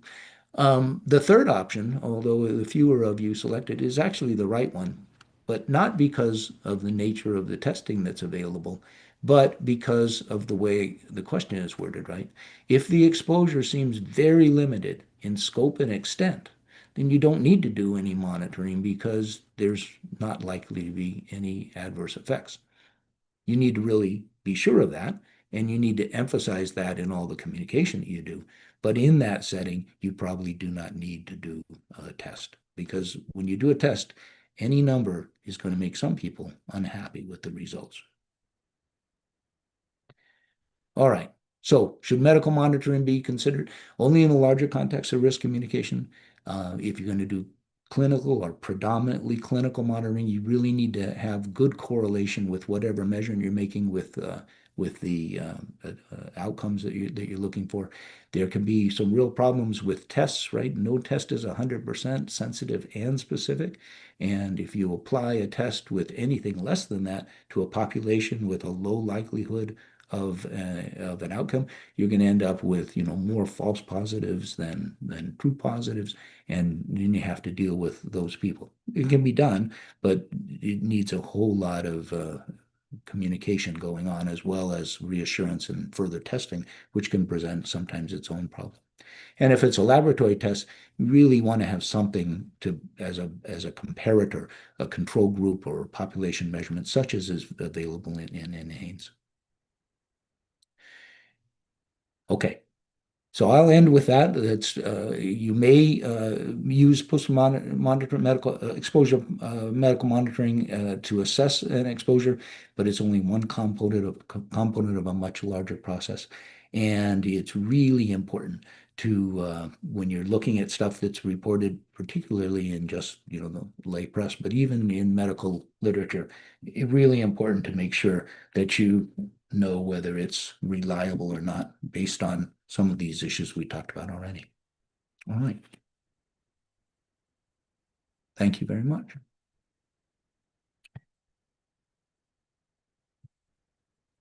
Okay, so my alarm went off, which must mean we're right about due to run into our next and last module. And what I'd like to do with that is have the faculty come on to the screen if you're photogenic at the moment, or at least sign in. And we'll go on to the scenario-based discussion here.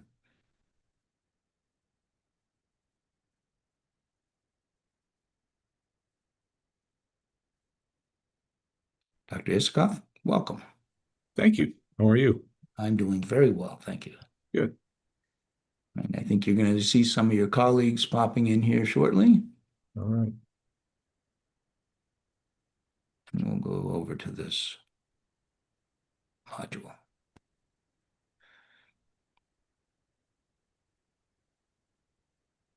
All right.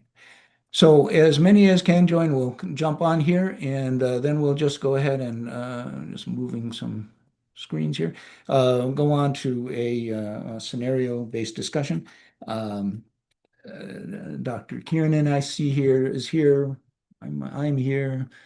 Dr. Isikoff, who's the principal investigator for the Region 4 Southern Regional Disaster Response System, has been shanghaied into sitting in with us today by Dr. Kazi, who's someplace over the ocean, I think, right now. And the nature of this is is to go through a simulated mass casualty incident that originates in the Atlanta Metro Transit System. There's going to be some polling questions, which you guys are all now real familiar with using. If you could use the chat function to just either express your opinions or relay your experience, ask questions outside of the polling questions. And I just ask if you guys on the faculty would be able to kind of keep track of those. Because I can't really see the chat while I'm pushing through the slides here. And then feel free to interrupt me as if you find things in there that we need to address. There are a number of people in the participants out here who fit these roles, and so you should respond according to your role, from first responders, poison control center based staff, clinical, emergency department, pharmacy, hospital leadership, as well as emergency management and public health preparedness individuals. The objectives are to improve the recognition and response to a chemical release scenario. Try, especially as we're cross-disciplinary here, to increase our familiarity with roles, capabilities, and capacity across all of our organizations, and apply some of the things we talked about through the day-to-day toxidrome assessment and recognition to an unknown chemical release. Hopefully, this kind of event can help in identifying some gaps in planning and response, and also raise some issues to be worked on later. And we'll mention, or I've already mentioned some of these resources. There has been a bit of discussion back and forth in the QA or chat about Wiser and that app. If you have it because it was part of your job from years ago, that's great, because now you can't get it. It's not being updated though anymore and being maintained. So I've always, or now the last couple of years, been using it mostly just to access some of the other tools that are within that toolbox, as it were, and Chem and Chemist are accessible through there. If you don't have it, I'm sorry, you're not going to be able to get it so far as I know. I don't know if you can share apps between people. Gotta ask my kids. All right. So first, we're going to start off with just a question to get us back in the mood here. This is from early on, so see how much you remember from 8 hours ago here. A worst case scenario. So, is a worst case scenario a horror movie term, such as what's the worst thing that could be behind that door? Is it a political stratagem used during public debates? Is it the worst disaster that has ever occurred with a given chemical? Is it a model of the impact of a catastrophic chemical release? Or is it a model of national response to an overwhelming terrorist event? All of those sound just awful. But let's see which you want to go for. Go ahead and make your selection, and then you can hit the submit button. All right, yeah. So the correct answer is it's a model the impact of a catastrophic chemical release, right? And as we talked about, the worst case scenario for a risk management program from an industry may not be the worst case scenario in a terrorist event, only because there may be multiple processes and sites of attack that could occur in a terrorist event, whereas usually, or certainly by statute, the worst case scenario is just involving one process going awry. All right.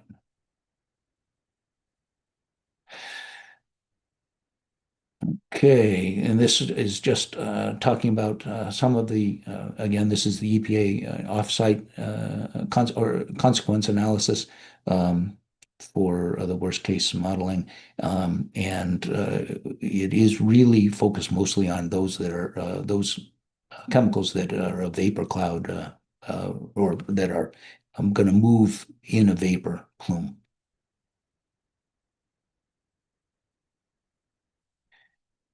And this we've gone over already. All right, so here's our scenario. It's next year about this time, Atlanta, Georgia, a sunny, relatively cool day with only moderate humidity for our two representatives who are down there. Is that close to today, or are we undershooting it a bit? Maybe just a bit. All right. So the areas that we're interested here are within the MARTA system, 5 Points and the CNN Center. They're within a mile of the Mercedes-Benz Stadium, and the relevant event on this day, just for people who are not following international soccer, is that there's a FIFA soccer tournament occurring in the stadium today. And the public service answering point, 911, is beginning to get calls from people coming out of the MARTA station coughing and complaining of their eyes hurt. Some people are vomiting. They're beginning to come out of the station with these complaints and then calling 911. So that's our scenario at 9 this morning. Here's a little bit of a Google map just to show you that there's the stadium. Here's the station right down in there, as well as a few of the hospitals that are in the area. I think I have a little better kind of map here. Yeah, so you can see that we have a few hospitals within just a couple of miles away. And in general, this is a fairly well-staffed metropolitan area with a number of I think it's a total of about 7 hospitals within 5-mile range or so around there, 1 pediatric hospital. So this is the station down underground. You see the escalator, just to get a little sense of what that escalator leads up to. Oh, here it is. It's downtown, congested. You have the traffic quarters outlined there. 1 pediatric, 2 academic, 1 community hospital within a couple miles anyways. And this is the area, and then the next stop where people are coming out of. Okay, so everybody's got that clear. So for the panel, Uh, how would the hospitals, get notified of this event from your dispatch at this point? If you're having just, a few callers, is that enough to generate, um, you know, a call, radio control call to the emergency department? I don't know who you're going to pick on first, Chuck, but Go ahead. typically an event like or an incident like this wouldn't be immediately reported to the hospitals.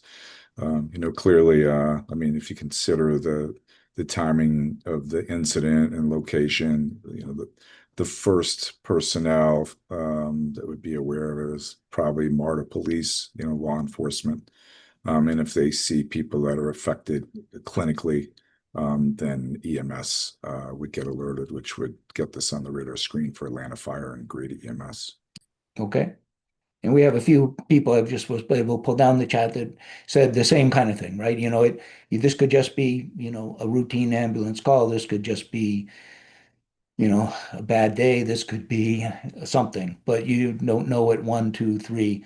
And we have several, I've been asked that before. What's a couple? And I always thought a couple was two. What's a few? That's three. What's several? That's 4 to 7. Turns out not everybody uses those same definitions. So, so you need to get a little more precise. Well, how about the symptoms at this point? The toxidrome, is there enough here to jump on a toxidrome? Emily, do you want to, people vomiting, they say their eyes hurt, they feel short of breath. I mean, yeah, but I know what the scenario is. Oh, okay. In general, when you have, I mean, obviously, if you have a large group of people all coming in with similar symptoms, then yeah, you would start to think that maybe there's an environmental or some other type of exposure. But in general, if you have a handful of people, some coming in through by ambulance, some walking in into our waiting room that has quite a few people already there, you might not pick up right away that these are all related. Okay. All right. So at this point, we're just in a holding pattern, right? Maybe you're starting to see a couple people come in. Um, you're not necessarily going to change any behavior. You're waiting to hear more from the scene.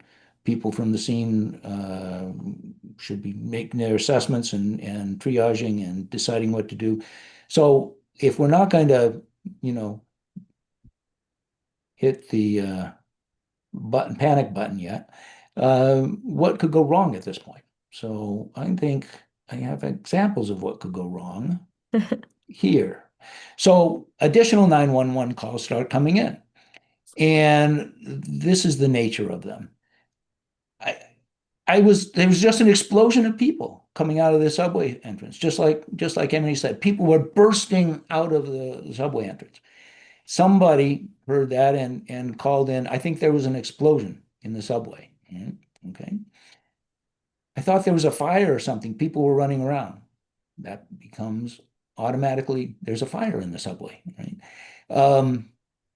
This is not made up. These things actually were the initial statements regarding the sarin event in Tokyo, when people, till the half hour, 45 minutes, when the first ambulance arrived at the nearby hospitals, they were dealing with, those people that got away from the periphery of the event and then were coming in to be checked or needing to be cared for with these kind of concerns. And and the final one, of course, is now we're getting a little too much experience with, but there's so much running around. I wonder if somebody was shooting. So is this an active shooter event? Does that impede your response on scene? If somebody, you now suddenly have concerns of your own safety, you're not going to go rushing in there maybe. And so now do you need, a heavier law enforcement presence before moving on into what could be the active scene? So all of these are going to just, and others are just going to make this more difficult, right? It's going to become harder to get good information, but that's actually the usual way things are. So for those of us at the hospital, we're now going to be waiting, because we could do things to prepare, but if you don't know what you're preparing for, and we'll see a little of that on a video depiction of the Tokyo event in a couple of minutes here. you may be preparing for the wrong thing, and that's a lot of resources in the wrong area.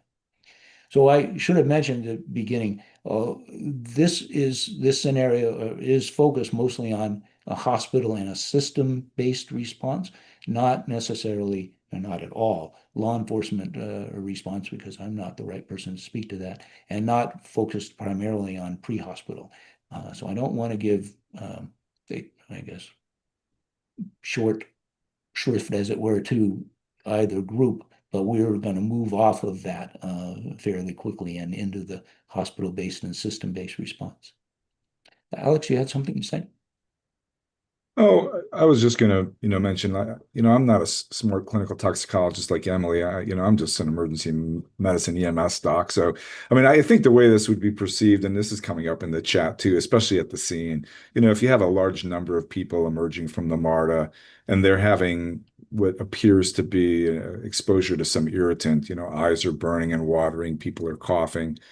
Even the vomiting piece, initially might just be interpreted on people that are coughing, gagging, and then, kind of having that retching episode. Is that I think the people on scene would recognize this as there's something going on down in the MARTA, but they might not recognize what the significance of it is. We talked about scene safety earlier, even questions about an active shooter, et cetera. Most all EMS responders today, certainly in advance of a big event like FIFA World Cup, they're aware of approaching scenes and assessing them, the scene for safety considerations, their own safety, and how they should best respond. And I think some of the initial responders would get an idea with, a lot of people coming out of the mass transit system with respiratory complaints that there may be an issue that they need to take steps to provide for their safety. Your two patients walking to the emergency department. We'll see whether this actually, in the opinion of the panel here, triggers a higher concern or is just, typical of somebody running in the streets of Atlanta during the summer. Yeah, 85 degrees with 85% relative humidity. Yeah. Well, kind of you're slanting the answers that the participant's going to provide on the next slide, I think, here, but that's okay. So let's look at these two people. So these are the first hands-on, eyes-on people that at least those in the emergency department are going to see. And trouble breathing, chest aching. Okay, that could be some things. So I'm not gonna load the deck, as it were. But they're sweaty and tachycardic and breathing fast, and they both ran from the MARTA station.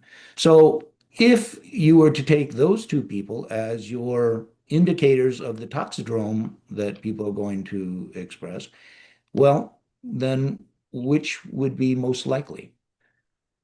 So go ahead and choose, those who are not on the panel, I guess we don't have access to this, but all the participants go ahead and choose what you think those two individuals would be most likely to have had an exposure to.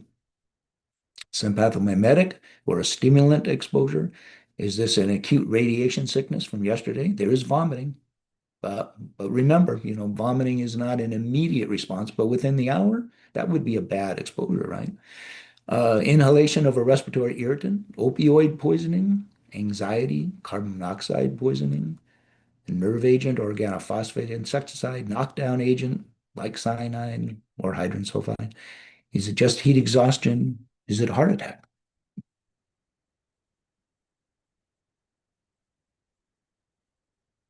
Make your choice and we'll take that away in a few seconds.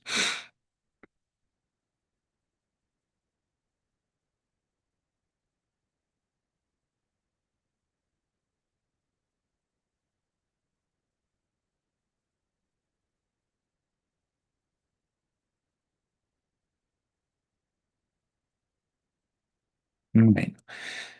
So a lot of people going for the inhalation of a respiratory irritant. Now, with tachycardia, chest aching, difficulty breathing, that can certainly be a part of it. The sweating part, maybe not so much, but that may just be the heat. And the problem is that we're now basing our initial syndrome assessment on two people who got away, right? Which we need to always keep in mind that the people that get away, that were not rescued and taken away, may represent a lower dose, right? Or potentially no dose, right? The people who witnessed a bad event, could fit into that category. They would be maybe first to leave the area. So we'll keep that in mind, but you may be wanting a little bit more information before we make treatment decisions. Fortunately, we have these two people at least on site, so you can listen to them. And you could listen to see if they have the other features for a respiratory irritant, right? Do they have eye symptoms? And do they have eye redness? Do they have wheezing and all those other kind of things that are going to show up with an inhaled respiratory irritant that's water soluble anyways? So as we form differential diagnosis, we're trying to sort through a number of things, right? What does this person have? Nobody comes in and says, here's what I have, except for in a drill when they've been given their card, but they're not supposed to show it to you, right? So we usually are pretty good at picking up common presentations of common diseases, and sometimes we're okay at uncommon presentations of common diseases because you see them a lot. If you see, 100,000 people in your career, you're going to see things a few times. Common presentations of uncommon diseases, that's a little harder because they're uncommon, so you may just not see them. The important thing is you still have to do something. And so our general rule of action, I guess, is, supportive care is never a wrong thing to do. And talking to the patient to get more information is never the wrong thing to do. But trying to do general testing, you got to really decide whether that's going to be useful or just becomes, something to slog down the laboratory without getting you any useful information. And probably a CBC is never going to be your right answer. But getting more history is always going to be a helpful thing. So, I guess part of the reason for that is that the presentation of somebody with an exposure is not just the nature of that exposure. It's not just the toxin or the toxicant, right? It's how that interacts with the person and the environment they were exposed in to come up with whatever outcome it is. So if those people were not exposed but just ran from the MARTA, you may want to get them some cool beverages and an ice pack, but they aren't going to need anything else for a particular chemical exposure. But now we have 30 minutes later now, or 15 minutes after those people showed up, 5 people arrive in a car at the hospital in a private car. And they came out of the MARTA station with eye pain, blurry vision, vomiting, and respiratory distress. And a couple of the patients seem altered and a little twitchy. Let's see what twitchy means in just a moment here. So they're doing this kind of a thing.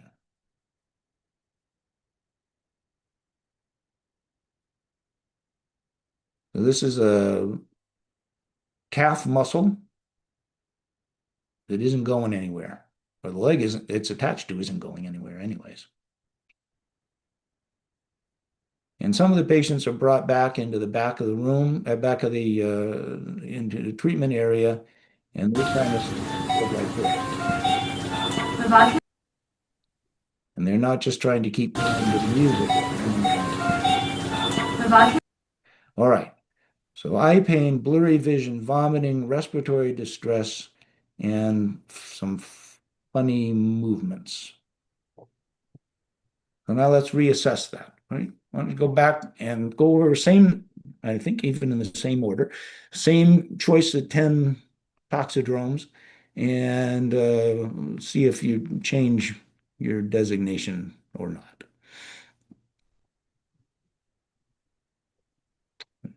I'll run them down while you're thinking. Stimulant, radiation, respiratory irritant, opioid, just anxiety. It doesn't say just. Carbon monoxide, nerve agent, organophosphate, knockdown agent, heat exhaustion, or heart attack.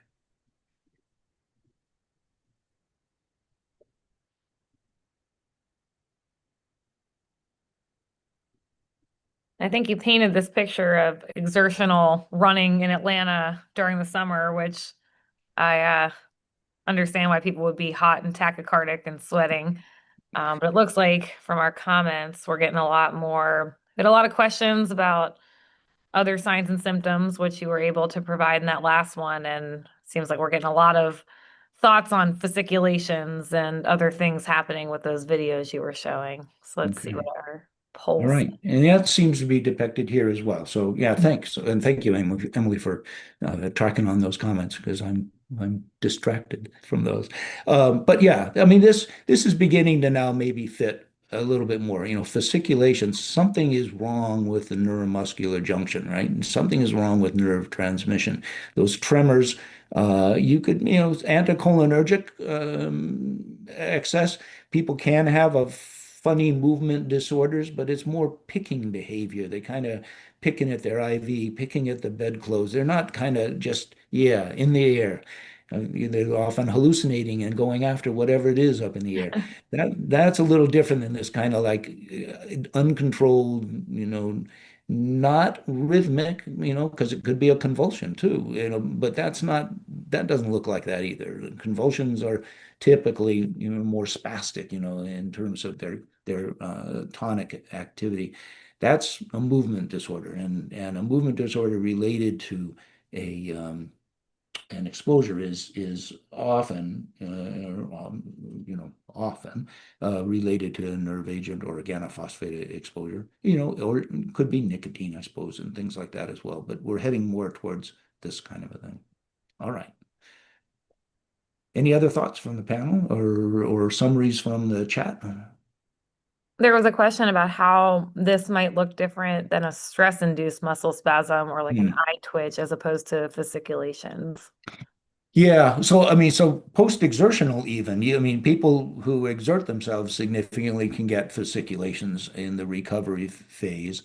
Um, they may be difficult to sort out, but if these people came in a car, right? So they're not the five or the few that ran here. So if they haven't exerted themselves, then why would that be happening? And stress related, you don't get fasciculations really from just anxiety or stress. You can get tremors, and that I might have a difficult time sorting out that upper hand that was provided by Dr. Kazi for us to use. But it would depend a lot on what else is going on with the patient. If they're also wheezing and frothing and have a lot of, those muscarinic kind of, sludge symptoms, and they were down in the station, then I'd probably discount anxiety. And it's kind of like what Dr. Wax said. You can't ever say never, and a lot of times it's a matter of reassessing. So you wouldn't say, I think you're anxious. Here, breathe into a paper bag and go home, because that's a bad thing to have written on those discharge instructions. But you'd put them someplace quiet, but still monitored. You'd have to set up your staff for this. And maybe that gets a little bit to some of the preparatory work that we will be talking about, because at this point, you may, I think everybody, I hope, would change their mind that we're maybe needing to get prepped up for something a little bigger. And it might be time to call in some extra resources or get some extra staff or start thinking about advanced triage, out into the parking area. Well, maybe not, it's awfully hot. Someplace and some alternate sites of care where you can still monitor people, but you're not going to crowd them all into the emergency department. So I'm going to use anything else at this moment. No, I think a lot of people, another good comment was that could it be hypocalcemia, hypomag from an HF exposure, that if it was inhaled, I thought that was a good one. But a lot of people bringing up the sludge and dumbbells and starting to look towards next steps. Okay. Which, so what do you know? what would That's be the the next next question. Oh, were you asking me? Yeah, sure. Yeah.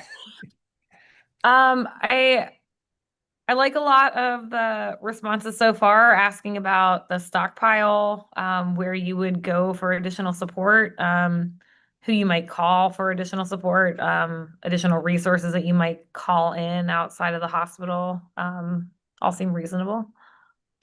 Okay. And how about And this? Chuck and Emily, Go ahead. the other thing I might weigh in on here, Yeah. I mean, since you've created the setting that this is, happening during FIFA World Cup, the good news during an incident like that is that you already have like a public safety incident command structure in place, during these mass gathering events. And so, unlike an incident like this happening, just on a routine Monday, where some of these questions about, well, where are the resources that we need? What are the resources that we need? How do we mobilize teams to respond to this in a timely manner? Might happen a bit more serially, right? I mean, you'd have a fire department response. They might recognize now that they have certainly a noxious stimulant. They may or may not have been able to identify it as an organophosphate, but perhaps they'll go on to identify it as an organophosphate. And they will mobilize a hazardous materials response team and try to get some order of this at the scene and provide for the safety of responders. And then, word will go out to other agencies that are needed to support this. But during a major mass gathering event like FIFA World Cup games or Super Bowl, there's already a unified area command that's established, that has regular, like, face-to-face inter-room dialogue between fire, EMS, the medical sector, meaning hospitals that would be receiving patients, law enforcement agencies, and maybe some special teams that have been provided by the state or by the federal government, because it's a SEER 1, designated event. So you're getting a lot of support from state and federal agencies that are in the room, with you somewhere, in the city, in the command center, waiting to spring into action. I think the other thing that we didn't talk about, but is probably true, I think we played the timing of this out really well, right? With the idea that you would get a police sort of response and EMS fire response at the scene, and patients would self-evacuate to emergency departments somewhere and get assessed. I think the other, good thing about a massive event where you have teams sitting in in emergency operations centers already, is that they're suspicious about these kind of incidents, right? A number of people evacuating a mass transit station with respiratory symptoms you're gonna get a response a lot more quickly than you would on a regular day, is my thought.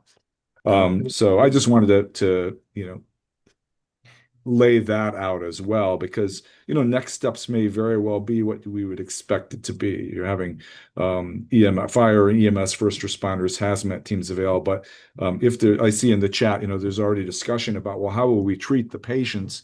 Where will you get access to antidote? There were already a lot of comments for the need for ChemPack, for example.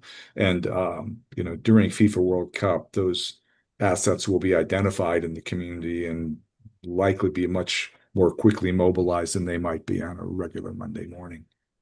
No, that's a good point. In fact, actually, probably more of a problem would be trying to deal with all of those people wanting to do and get and obtain and call, managing the crowd in the emergency EOC rather than the crowd about to hit the emergency department. Um, one thing about that, and I say that a little bit tongue in cheek, but one thing that the toxidrome assessment, or basically defining the clinical picture, um, it's often useful to have somebody not in the chaos, who can help synthesize that. And that may be having the right, person tasked for that in the EOC. It could be, the medical director of the regional poison center. It could be, if you have a toxicologist on staff at a couple hundred hospitals around the country that have toxicologists on staff, maybe getting them to actually not dive into the patients, but go and try and help form that clinical picture, kind of like we've been doing here with the participants with the questions. Which of the limited group really fit, well, tell me exactly what these people look like, not the ones that ran away, not the ones that are still on scene trying to be resuscitated, or the ones that haven't even gotten out yet, and the ones who are dead, but maybe the ones who are moderately affected. Do they have a consistent picture? Because then that can inform those decisions from all those people ready and willing and over ready to help. And because again, if you said, "Oh, I need all of the cyanide kits in the state brought here now," um, that's not this disaster, So you're not going to help that situation, and it's going to put people in, thinking wrong and putting also, resources to poor use. So, other thoughts, and I was going to just take a look at the comments, see if there's any other things that we should comment upon. There are several comments about specific, triage and treatment regimens or doctrines, as it were, and I think that's useful. How about along the lines of special precautions? What kind of special precautions would you be thinking about, Alex, Emily, or Paul, with what information we have at this point, anyways? Or would there be any? I Well, mean, I think- generally speaking, I'll just say personnel safety. Now I'll turn it over to Emily. Oh, see, I was going to say personnel safety and then turn it over to Alex.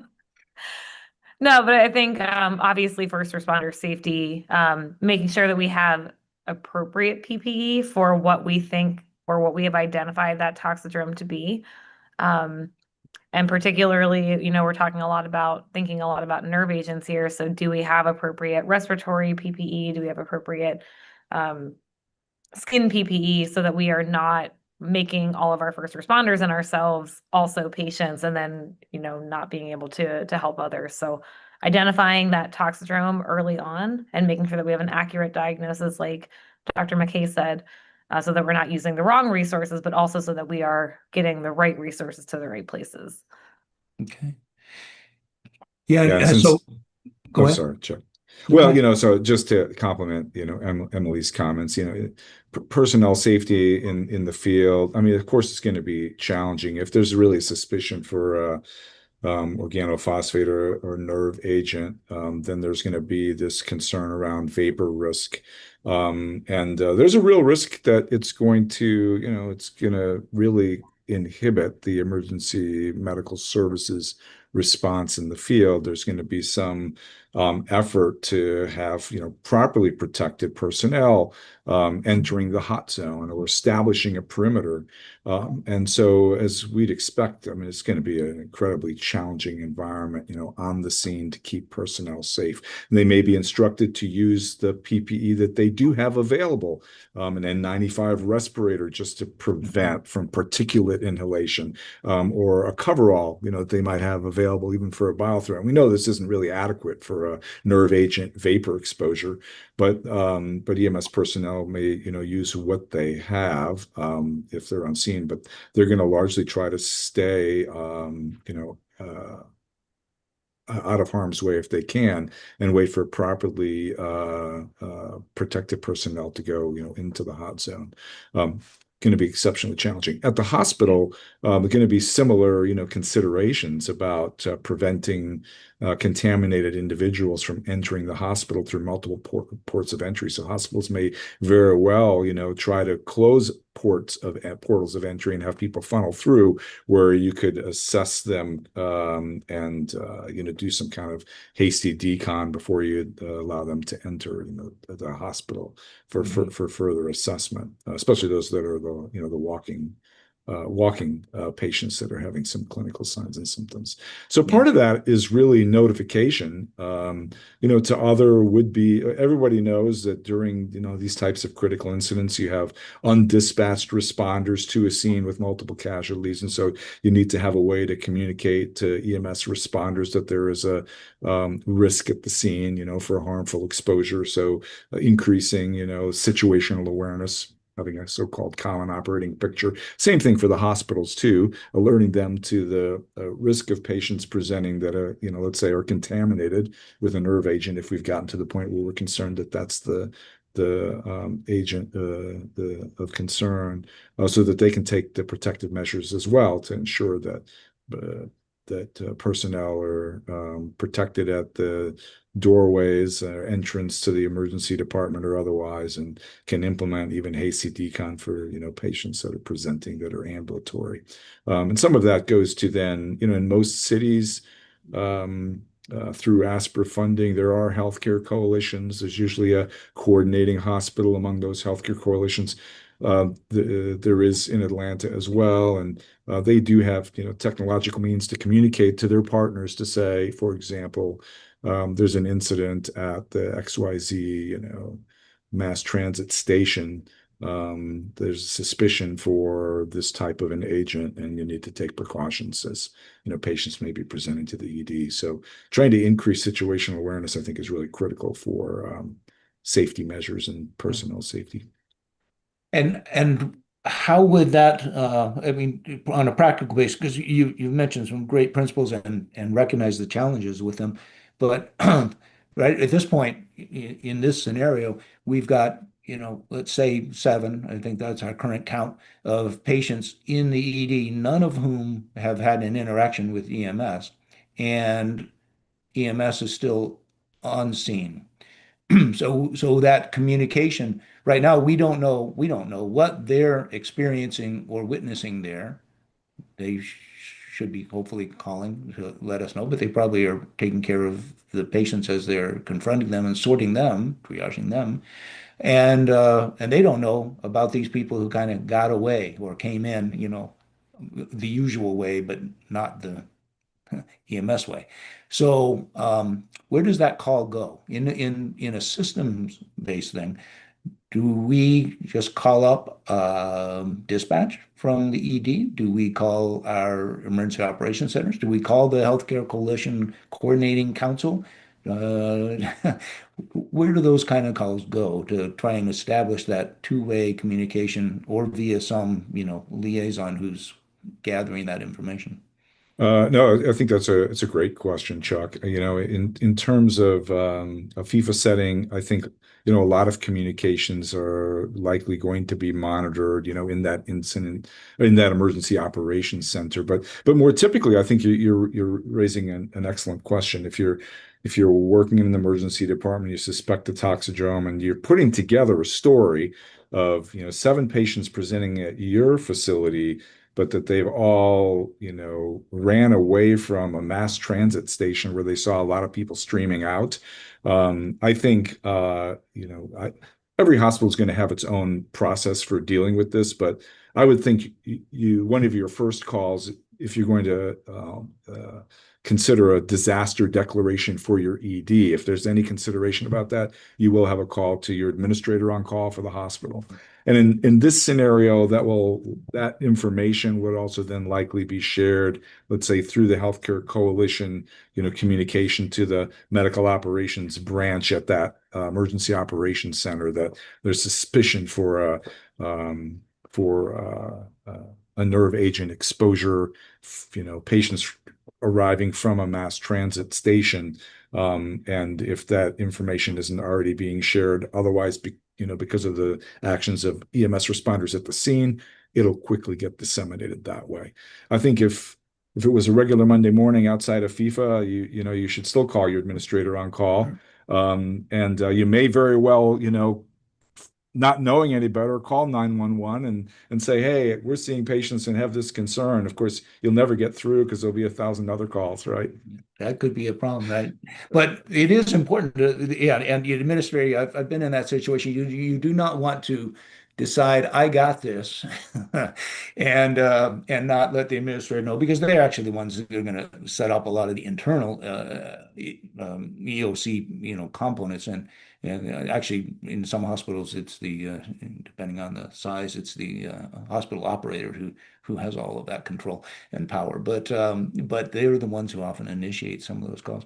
The other thing is that those people who are out on the scene for a prolonged period of time, and there have been some comments coming through, that if they were to recognize an event and they were going to start, doing some self-protection or even stand back and wait for a hazmat to come through to better define the scene, there's some significant heat and other stresses on them as well. But whatever time of exposure they had there may actually result in them starting to express some symptoms. So when we're talking about somebody coming up with a clinical picture, we experimented a little bit with Google Glass back before it went away because of privacy concerns. But now I understand it's come back.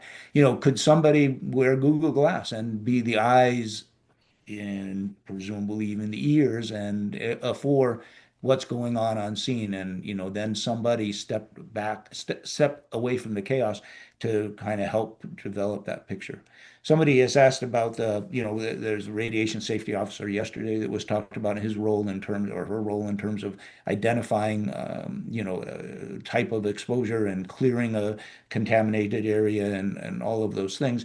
There isn't officially really anybody who has that role in chemical events, but the Poison Center does have that role regionally, right? And they have, because they're staffed 24 hours a day, 7 days a week.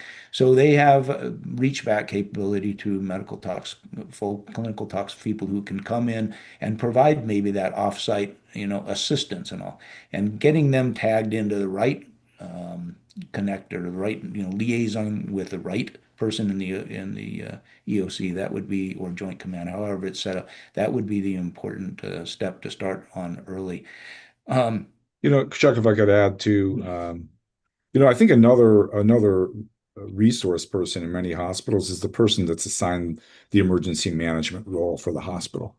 I mean, in bigger hospitals, especially ones that are participating in the coalitions or even coordinate a healthcare coalition, there's a full-time, emergency manager somewhere in the org chart. And no doubt the calls from the emergency department that go to hospital administration would also go or should go to that emergency management person who often has the relationships with law enforcement and the local EMS community, and certainly would be tied into the incident command structure in an EOC during a major event in city like FIFA World Cup, to start to mobilize some of these responses and increase situational awareness around the different agencies that would be needed to respond.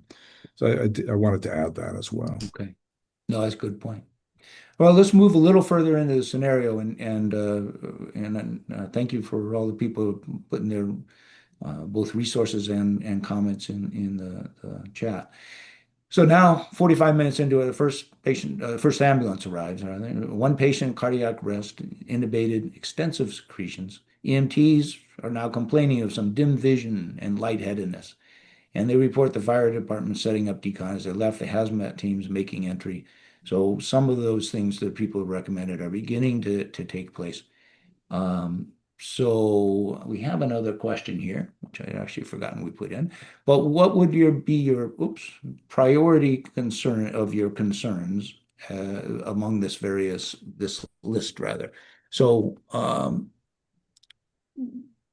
so the priority of concerns that firefighters search for victims and EMS sets up triage. Which would you participants think would be most important for, and I'm going to say for your role. I'm not sure we're going to get a whole mess of different options here, but for your role, would it be preserving evidence of the source or cause of this event, assessment of symptoms and signs to determine the need for decon, setting up mandatory full decon? In other words, it doesn't really matter what people have going on with them. Everybody gets wet before they get out. Rescuer safety, field treatment of victims, or getting them as fast as possible to the hospital. Make your choice philosophically and by role, I guess.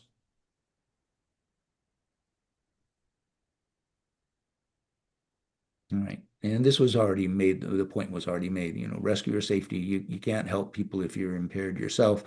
Um, and it's good to see that, not a whole lot of people went for mandatory full decon, right? There is something to be said for, doing decon and doing it well. I mean, it's important. We'll get into that in a little bit, actually.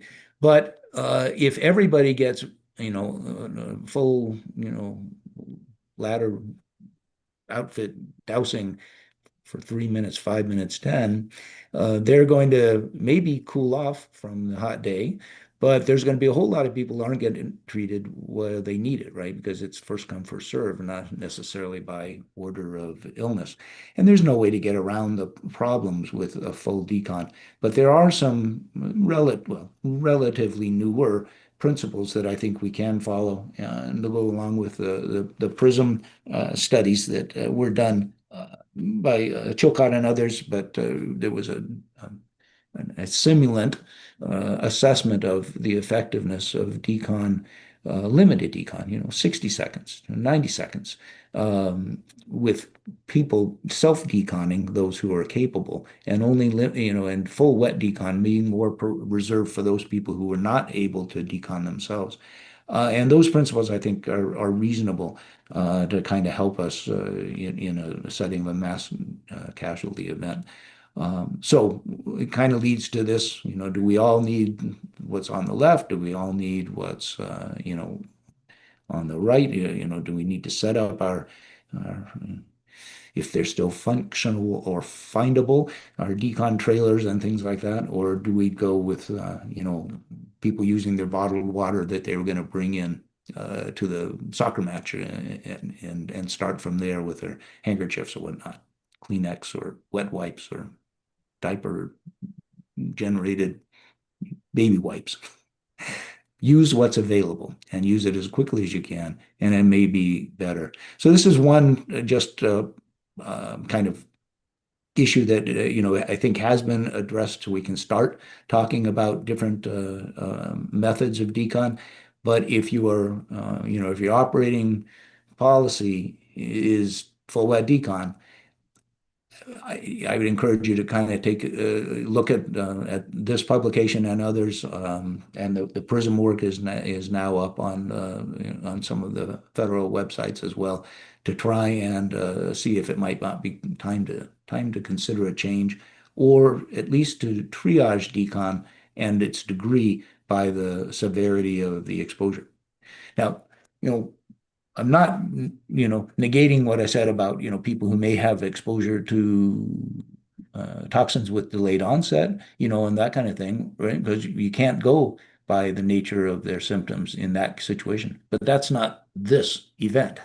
These people have already expressed, both the people in MARTA as well as the affected EMS, that they've had their exposure and very quickly developed symptoms. So we're not concerned about delayed onset toxins in that case. So here's our update. At this point, we're now 90 minutes in. Well, we've now just become 90 minutes in, and we have 120 patients in our ED. It's going to be a bad day. Similar numbers at the neighboring hospitals. So altogether in the Atlanta area, maybe got 500 or so patients. And they have begun to be sorted out by, so that's the affected region and all. And I just want to show this video so that people have a sense, if they haven't seen it before, of what this really does look. I'm going to take the sound down because, well, I'll turn it up for a little bit after I finish a moment, just so you can hear the background noise. But take the sound down because it's all in Japanese. This is St. Luke's on the March morning with the sarin event. And there was a film crew that was out there to film something else. And then they suddenly became aware of something going on upstairs, ran out, and then they started seeing this come on in. So including, again, they were starting to externalize, I guess, is triage by bringing some stretchers outside, but people are coming in other vehicles, right? It's a flashing light vehicle. Not sure what that is in Japan, but it's not an ambulance. And people who are impaired and unable to get out require a lot of people with them, people who are impaired but sort of stumbling around on their own. Well, they can make their way to the ED. But you notice that as they're all getting sorted in, everybody wants to get inside. And inside is where there's not as much ventilation as outside.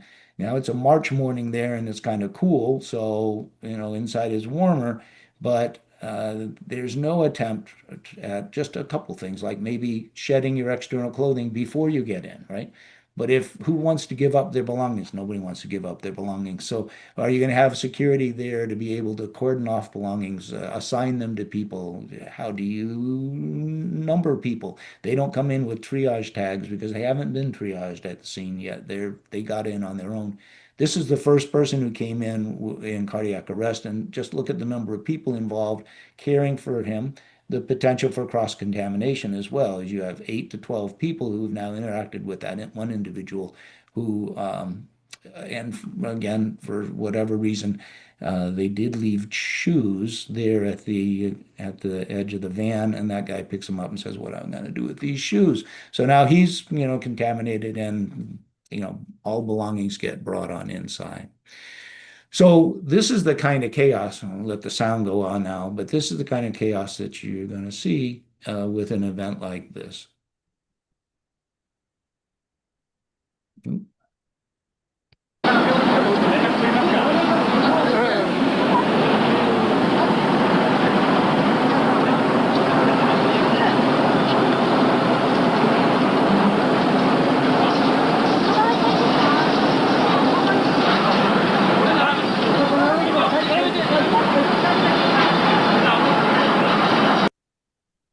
All right.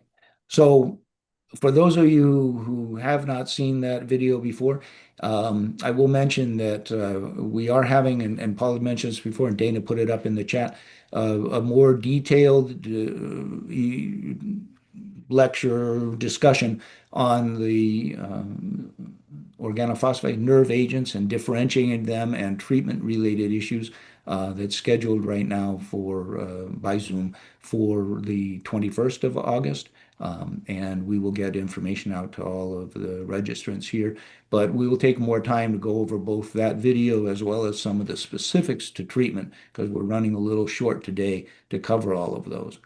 But we'll jump back to our scenario now, and your stress DD coordinator has now managed to sort through the patients. I think that was the 150 that you have in your ED, and gives a percentage of findings here. So we've got a good number of people with eye pain, pinpoint pupils, dim vision, consequent to the small pupils.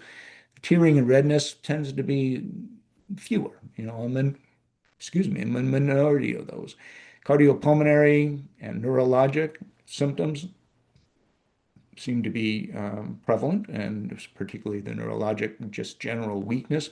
But I think everybody agree, either from that scene or from this description up to this point, that probably that weakness is not, they've just had a bad day and they're a little stressed. This is getting a little more significant. 30% of people with altered mental status, at least as indicated by their GCS. And again, fasciculations, with a few even having convulsions. So at this point, I think we're not going to do this polling question because everybody kind of fits into this general toxidrome of a cholinergic excess. And as I mentioned earlier in the first lecture, you're not going to see everything. And it's not a matter of saying, okay, I got to get 15 things, and if they don't have 14, they don't have the entity, right? Depending on the route of exposure, the dose, the time frame, the nature of the chemical itself, you could have a predominance of maybe just local fasciculations if there was dermal exposure at that site, or maybe a lot of GI stuff if they ingested something with it. We tend to have fewer GI symptoms in this group, and so it probably means it wasn't something ingested. Plus, we think the exposure was on a transit system where, I don't remember, does Marta allow you to bring beverages on board willy-nilly, or do they? No, they don't want you having all that stuff on there. So now, doesn't mean people don't, but probably ingestion is not the route of exposure. but a lot of eye pain, a lot of small pupils, that kind of goes with an aerosol exposure and inhalation. I should point out, for those of you who can't make it to the next presentation in August, that fully 25% of the people who were caregivers in St. Luke's hospital there in Tokyo ended up with meiosis, and enough meiosis that it impaired their function. You know, you dim vision, you can't really see to place an IV quite as well, you know, and that lasted for days. So that was secondary exposure, mostly because it was all aerosol exposure sitting in the clothing, which was then brought inside, which is just something we ought to plan to avoid in our activities. Okay, so I've mentioned the chemist tool before. It's a good training tool. It's if we plotted that in here for these symptoms that are listed right here, you know, the pesticide syndrome or organophosphate nerve agent toxidrome kind of wins out. It's interesting and important to note that opioid is not terribly far behind, right? Small pupils, altered mental status, difficulty breathing, and sometimes an opioid exposed patient can have non-cardiogenic pulmonary edema and have wet lungs. So it is possible to mistake those a little bit.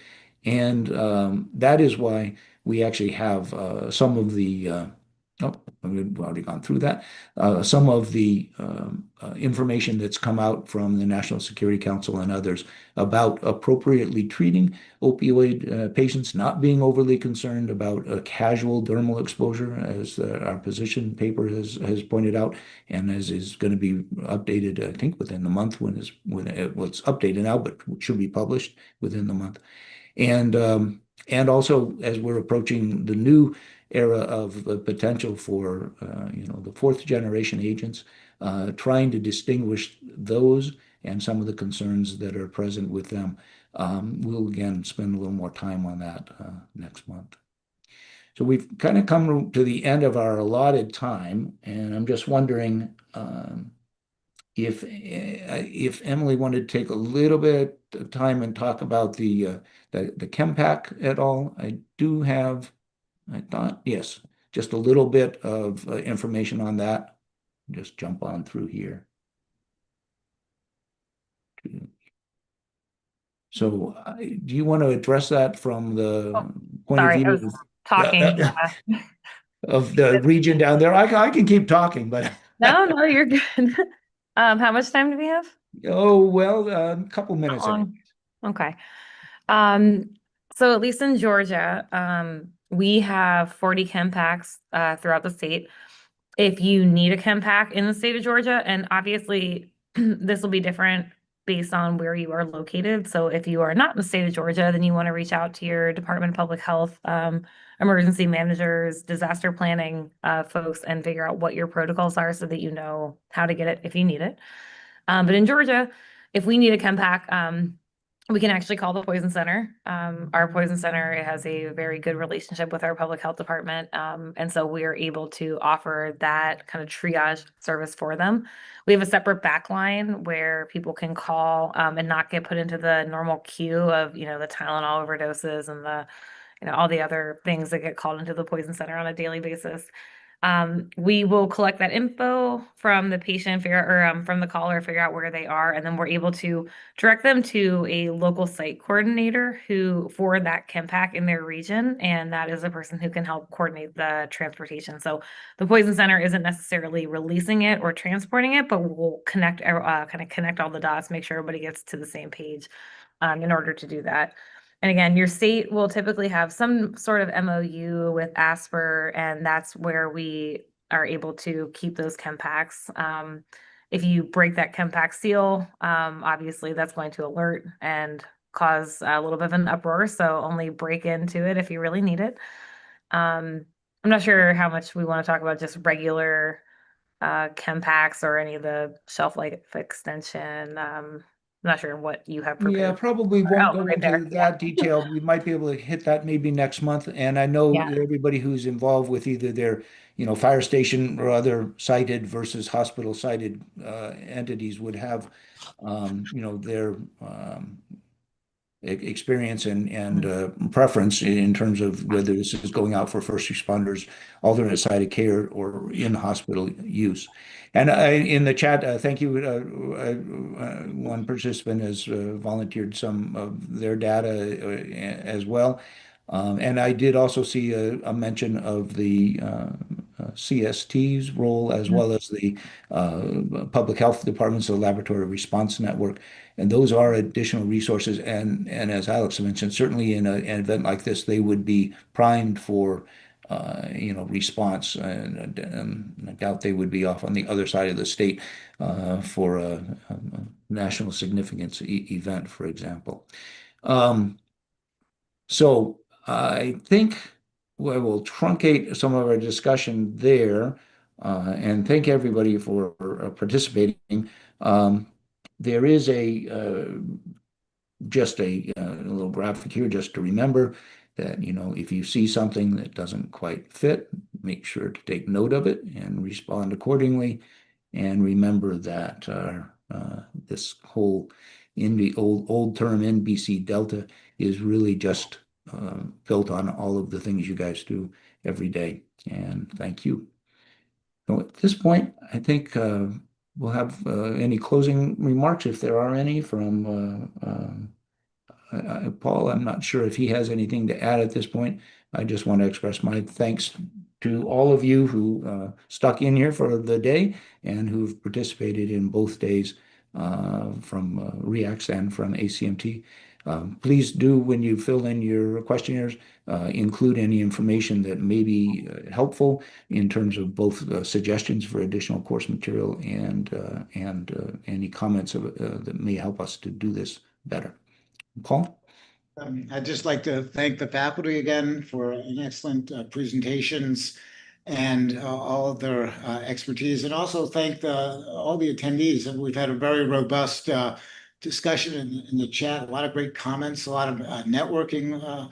And when we used to do these courses in person, it was always nice to do that in network, personal delivery. But the Zoom presentation allows for much greater audience registration, participation, and brings people more easily to this sort of educational event. So again, thanks for everyone who's joined us over the last couple of days.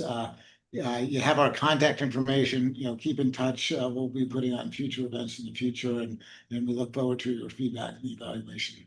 Thanks again. All right. Thank you. Thanks to the ACMT staff as well. Thanks, Emily. Thanks, Alex. Take care now.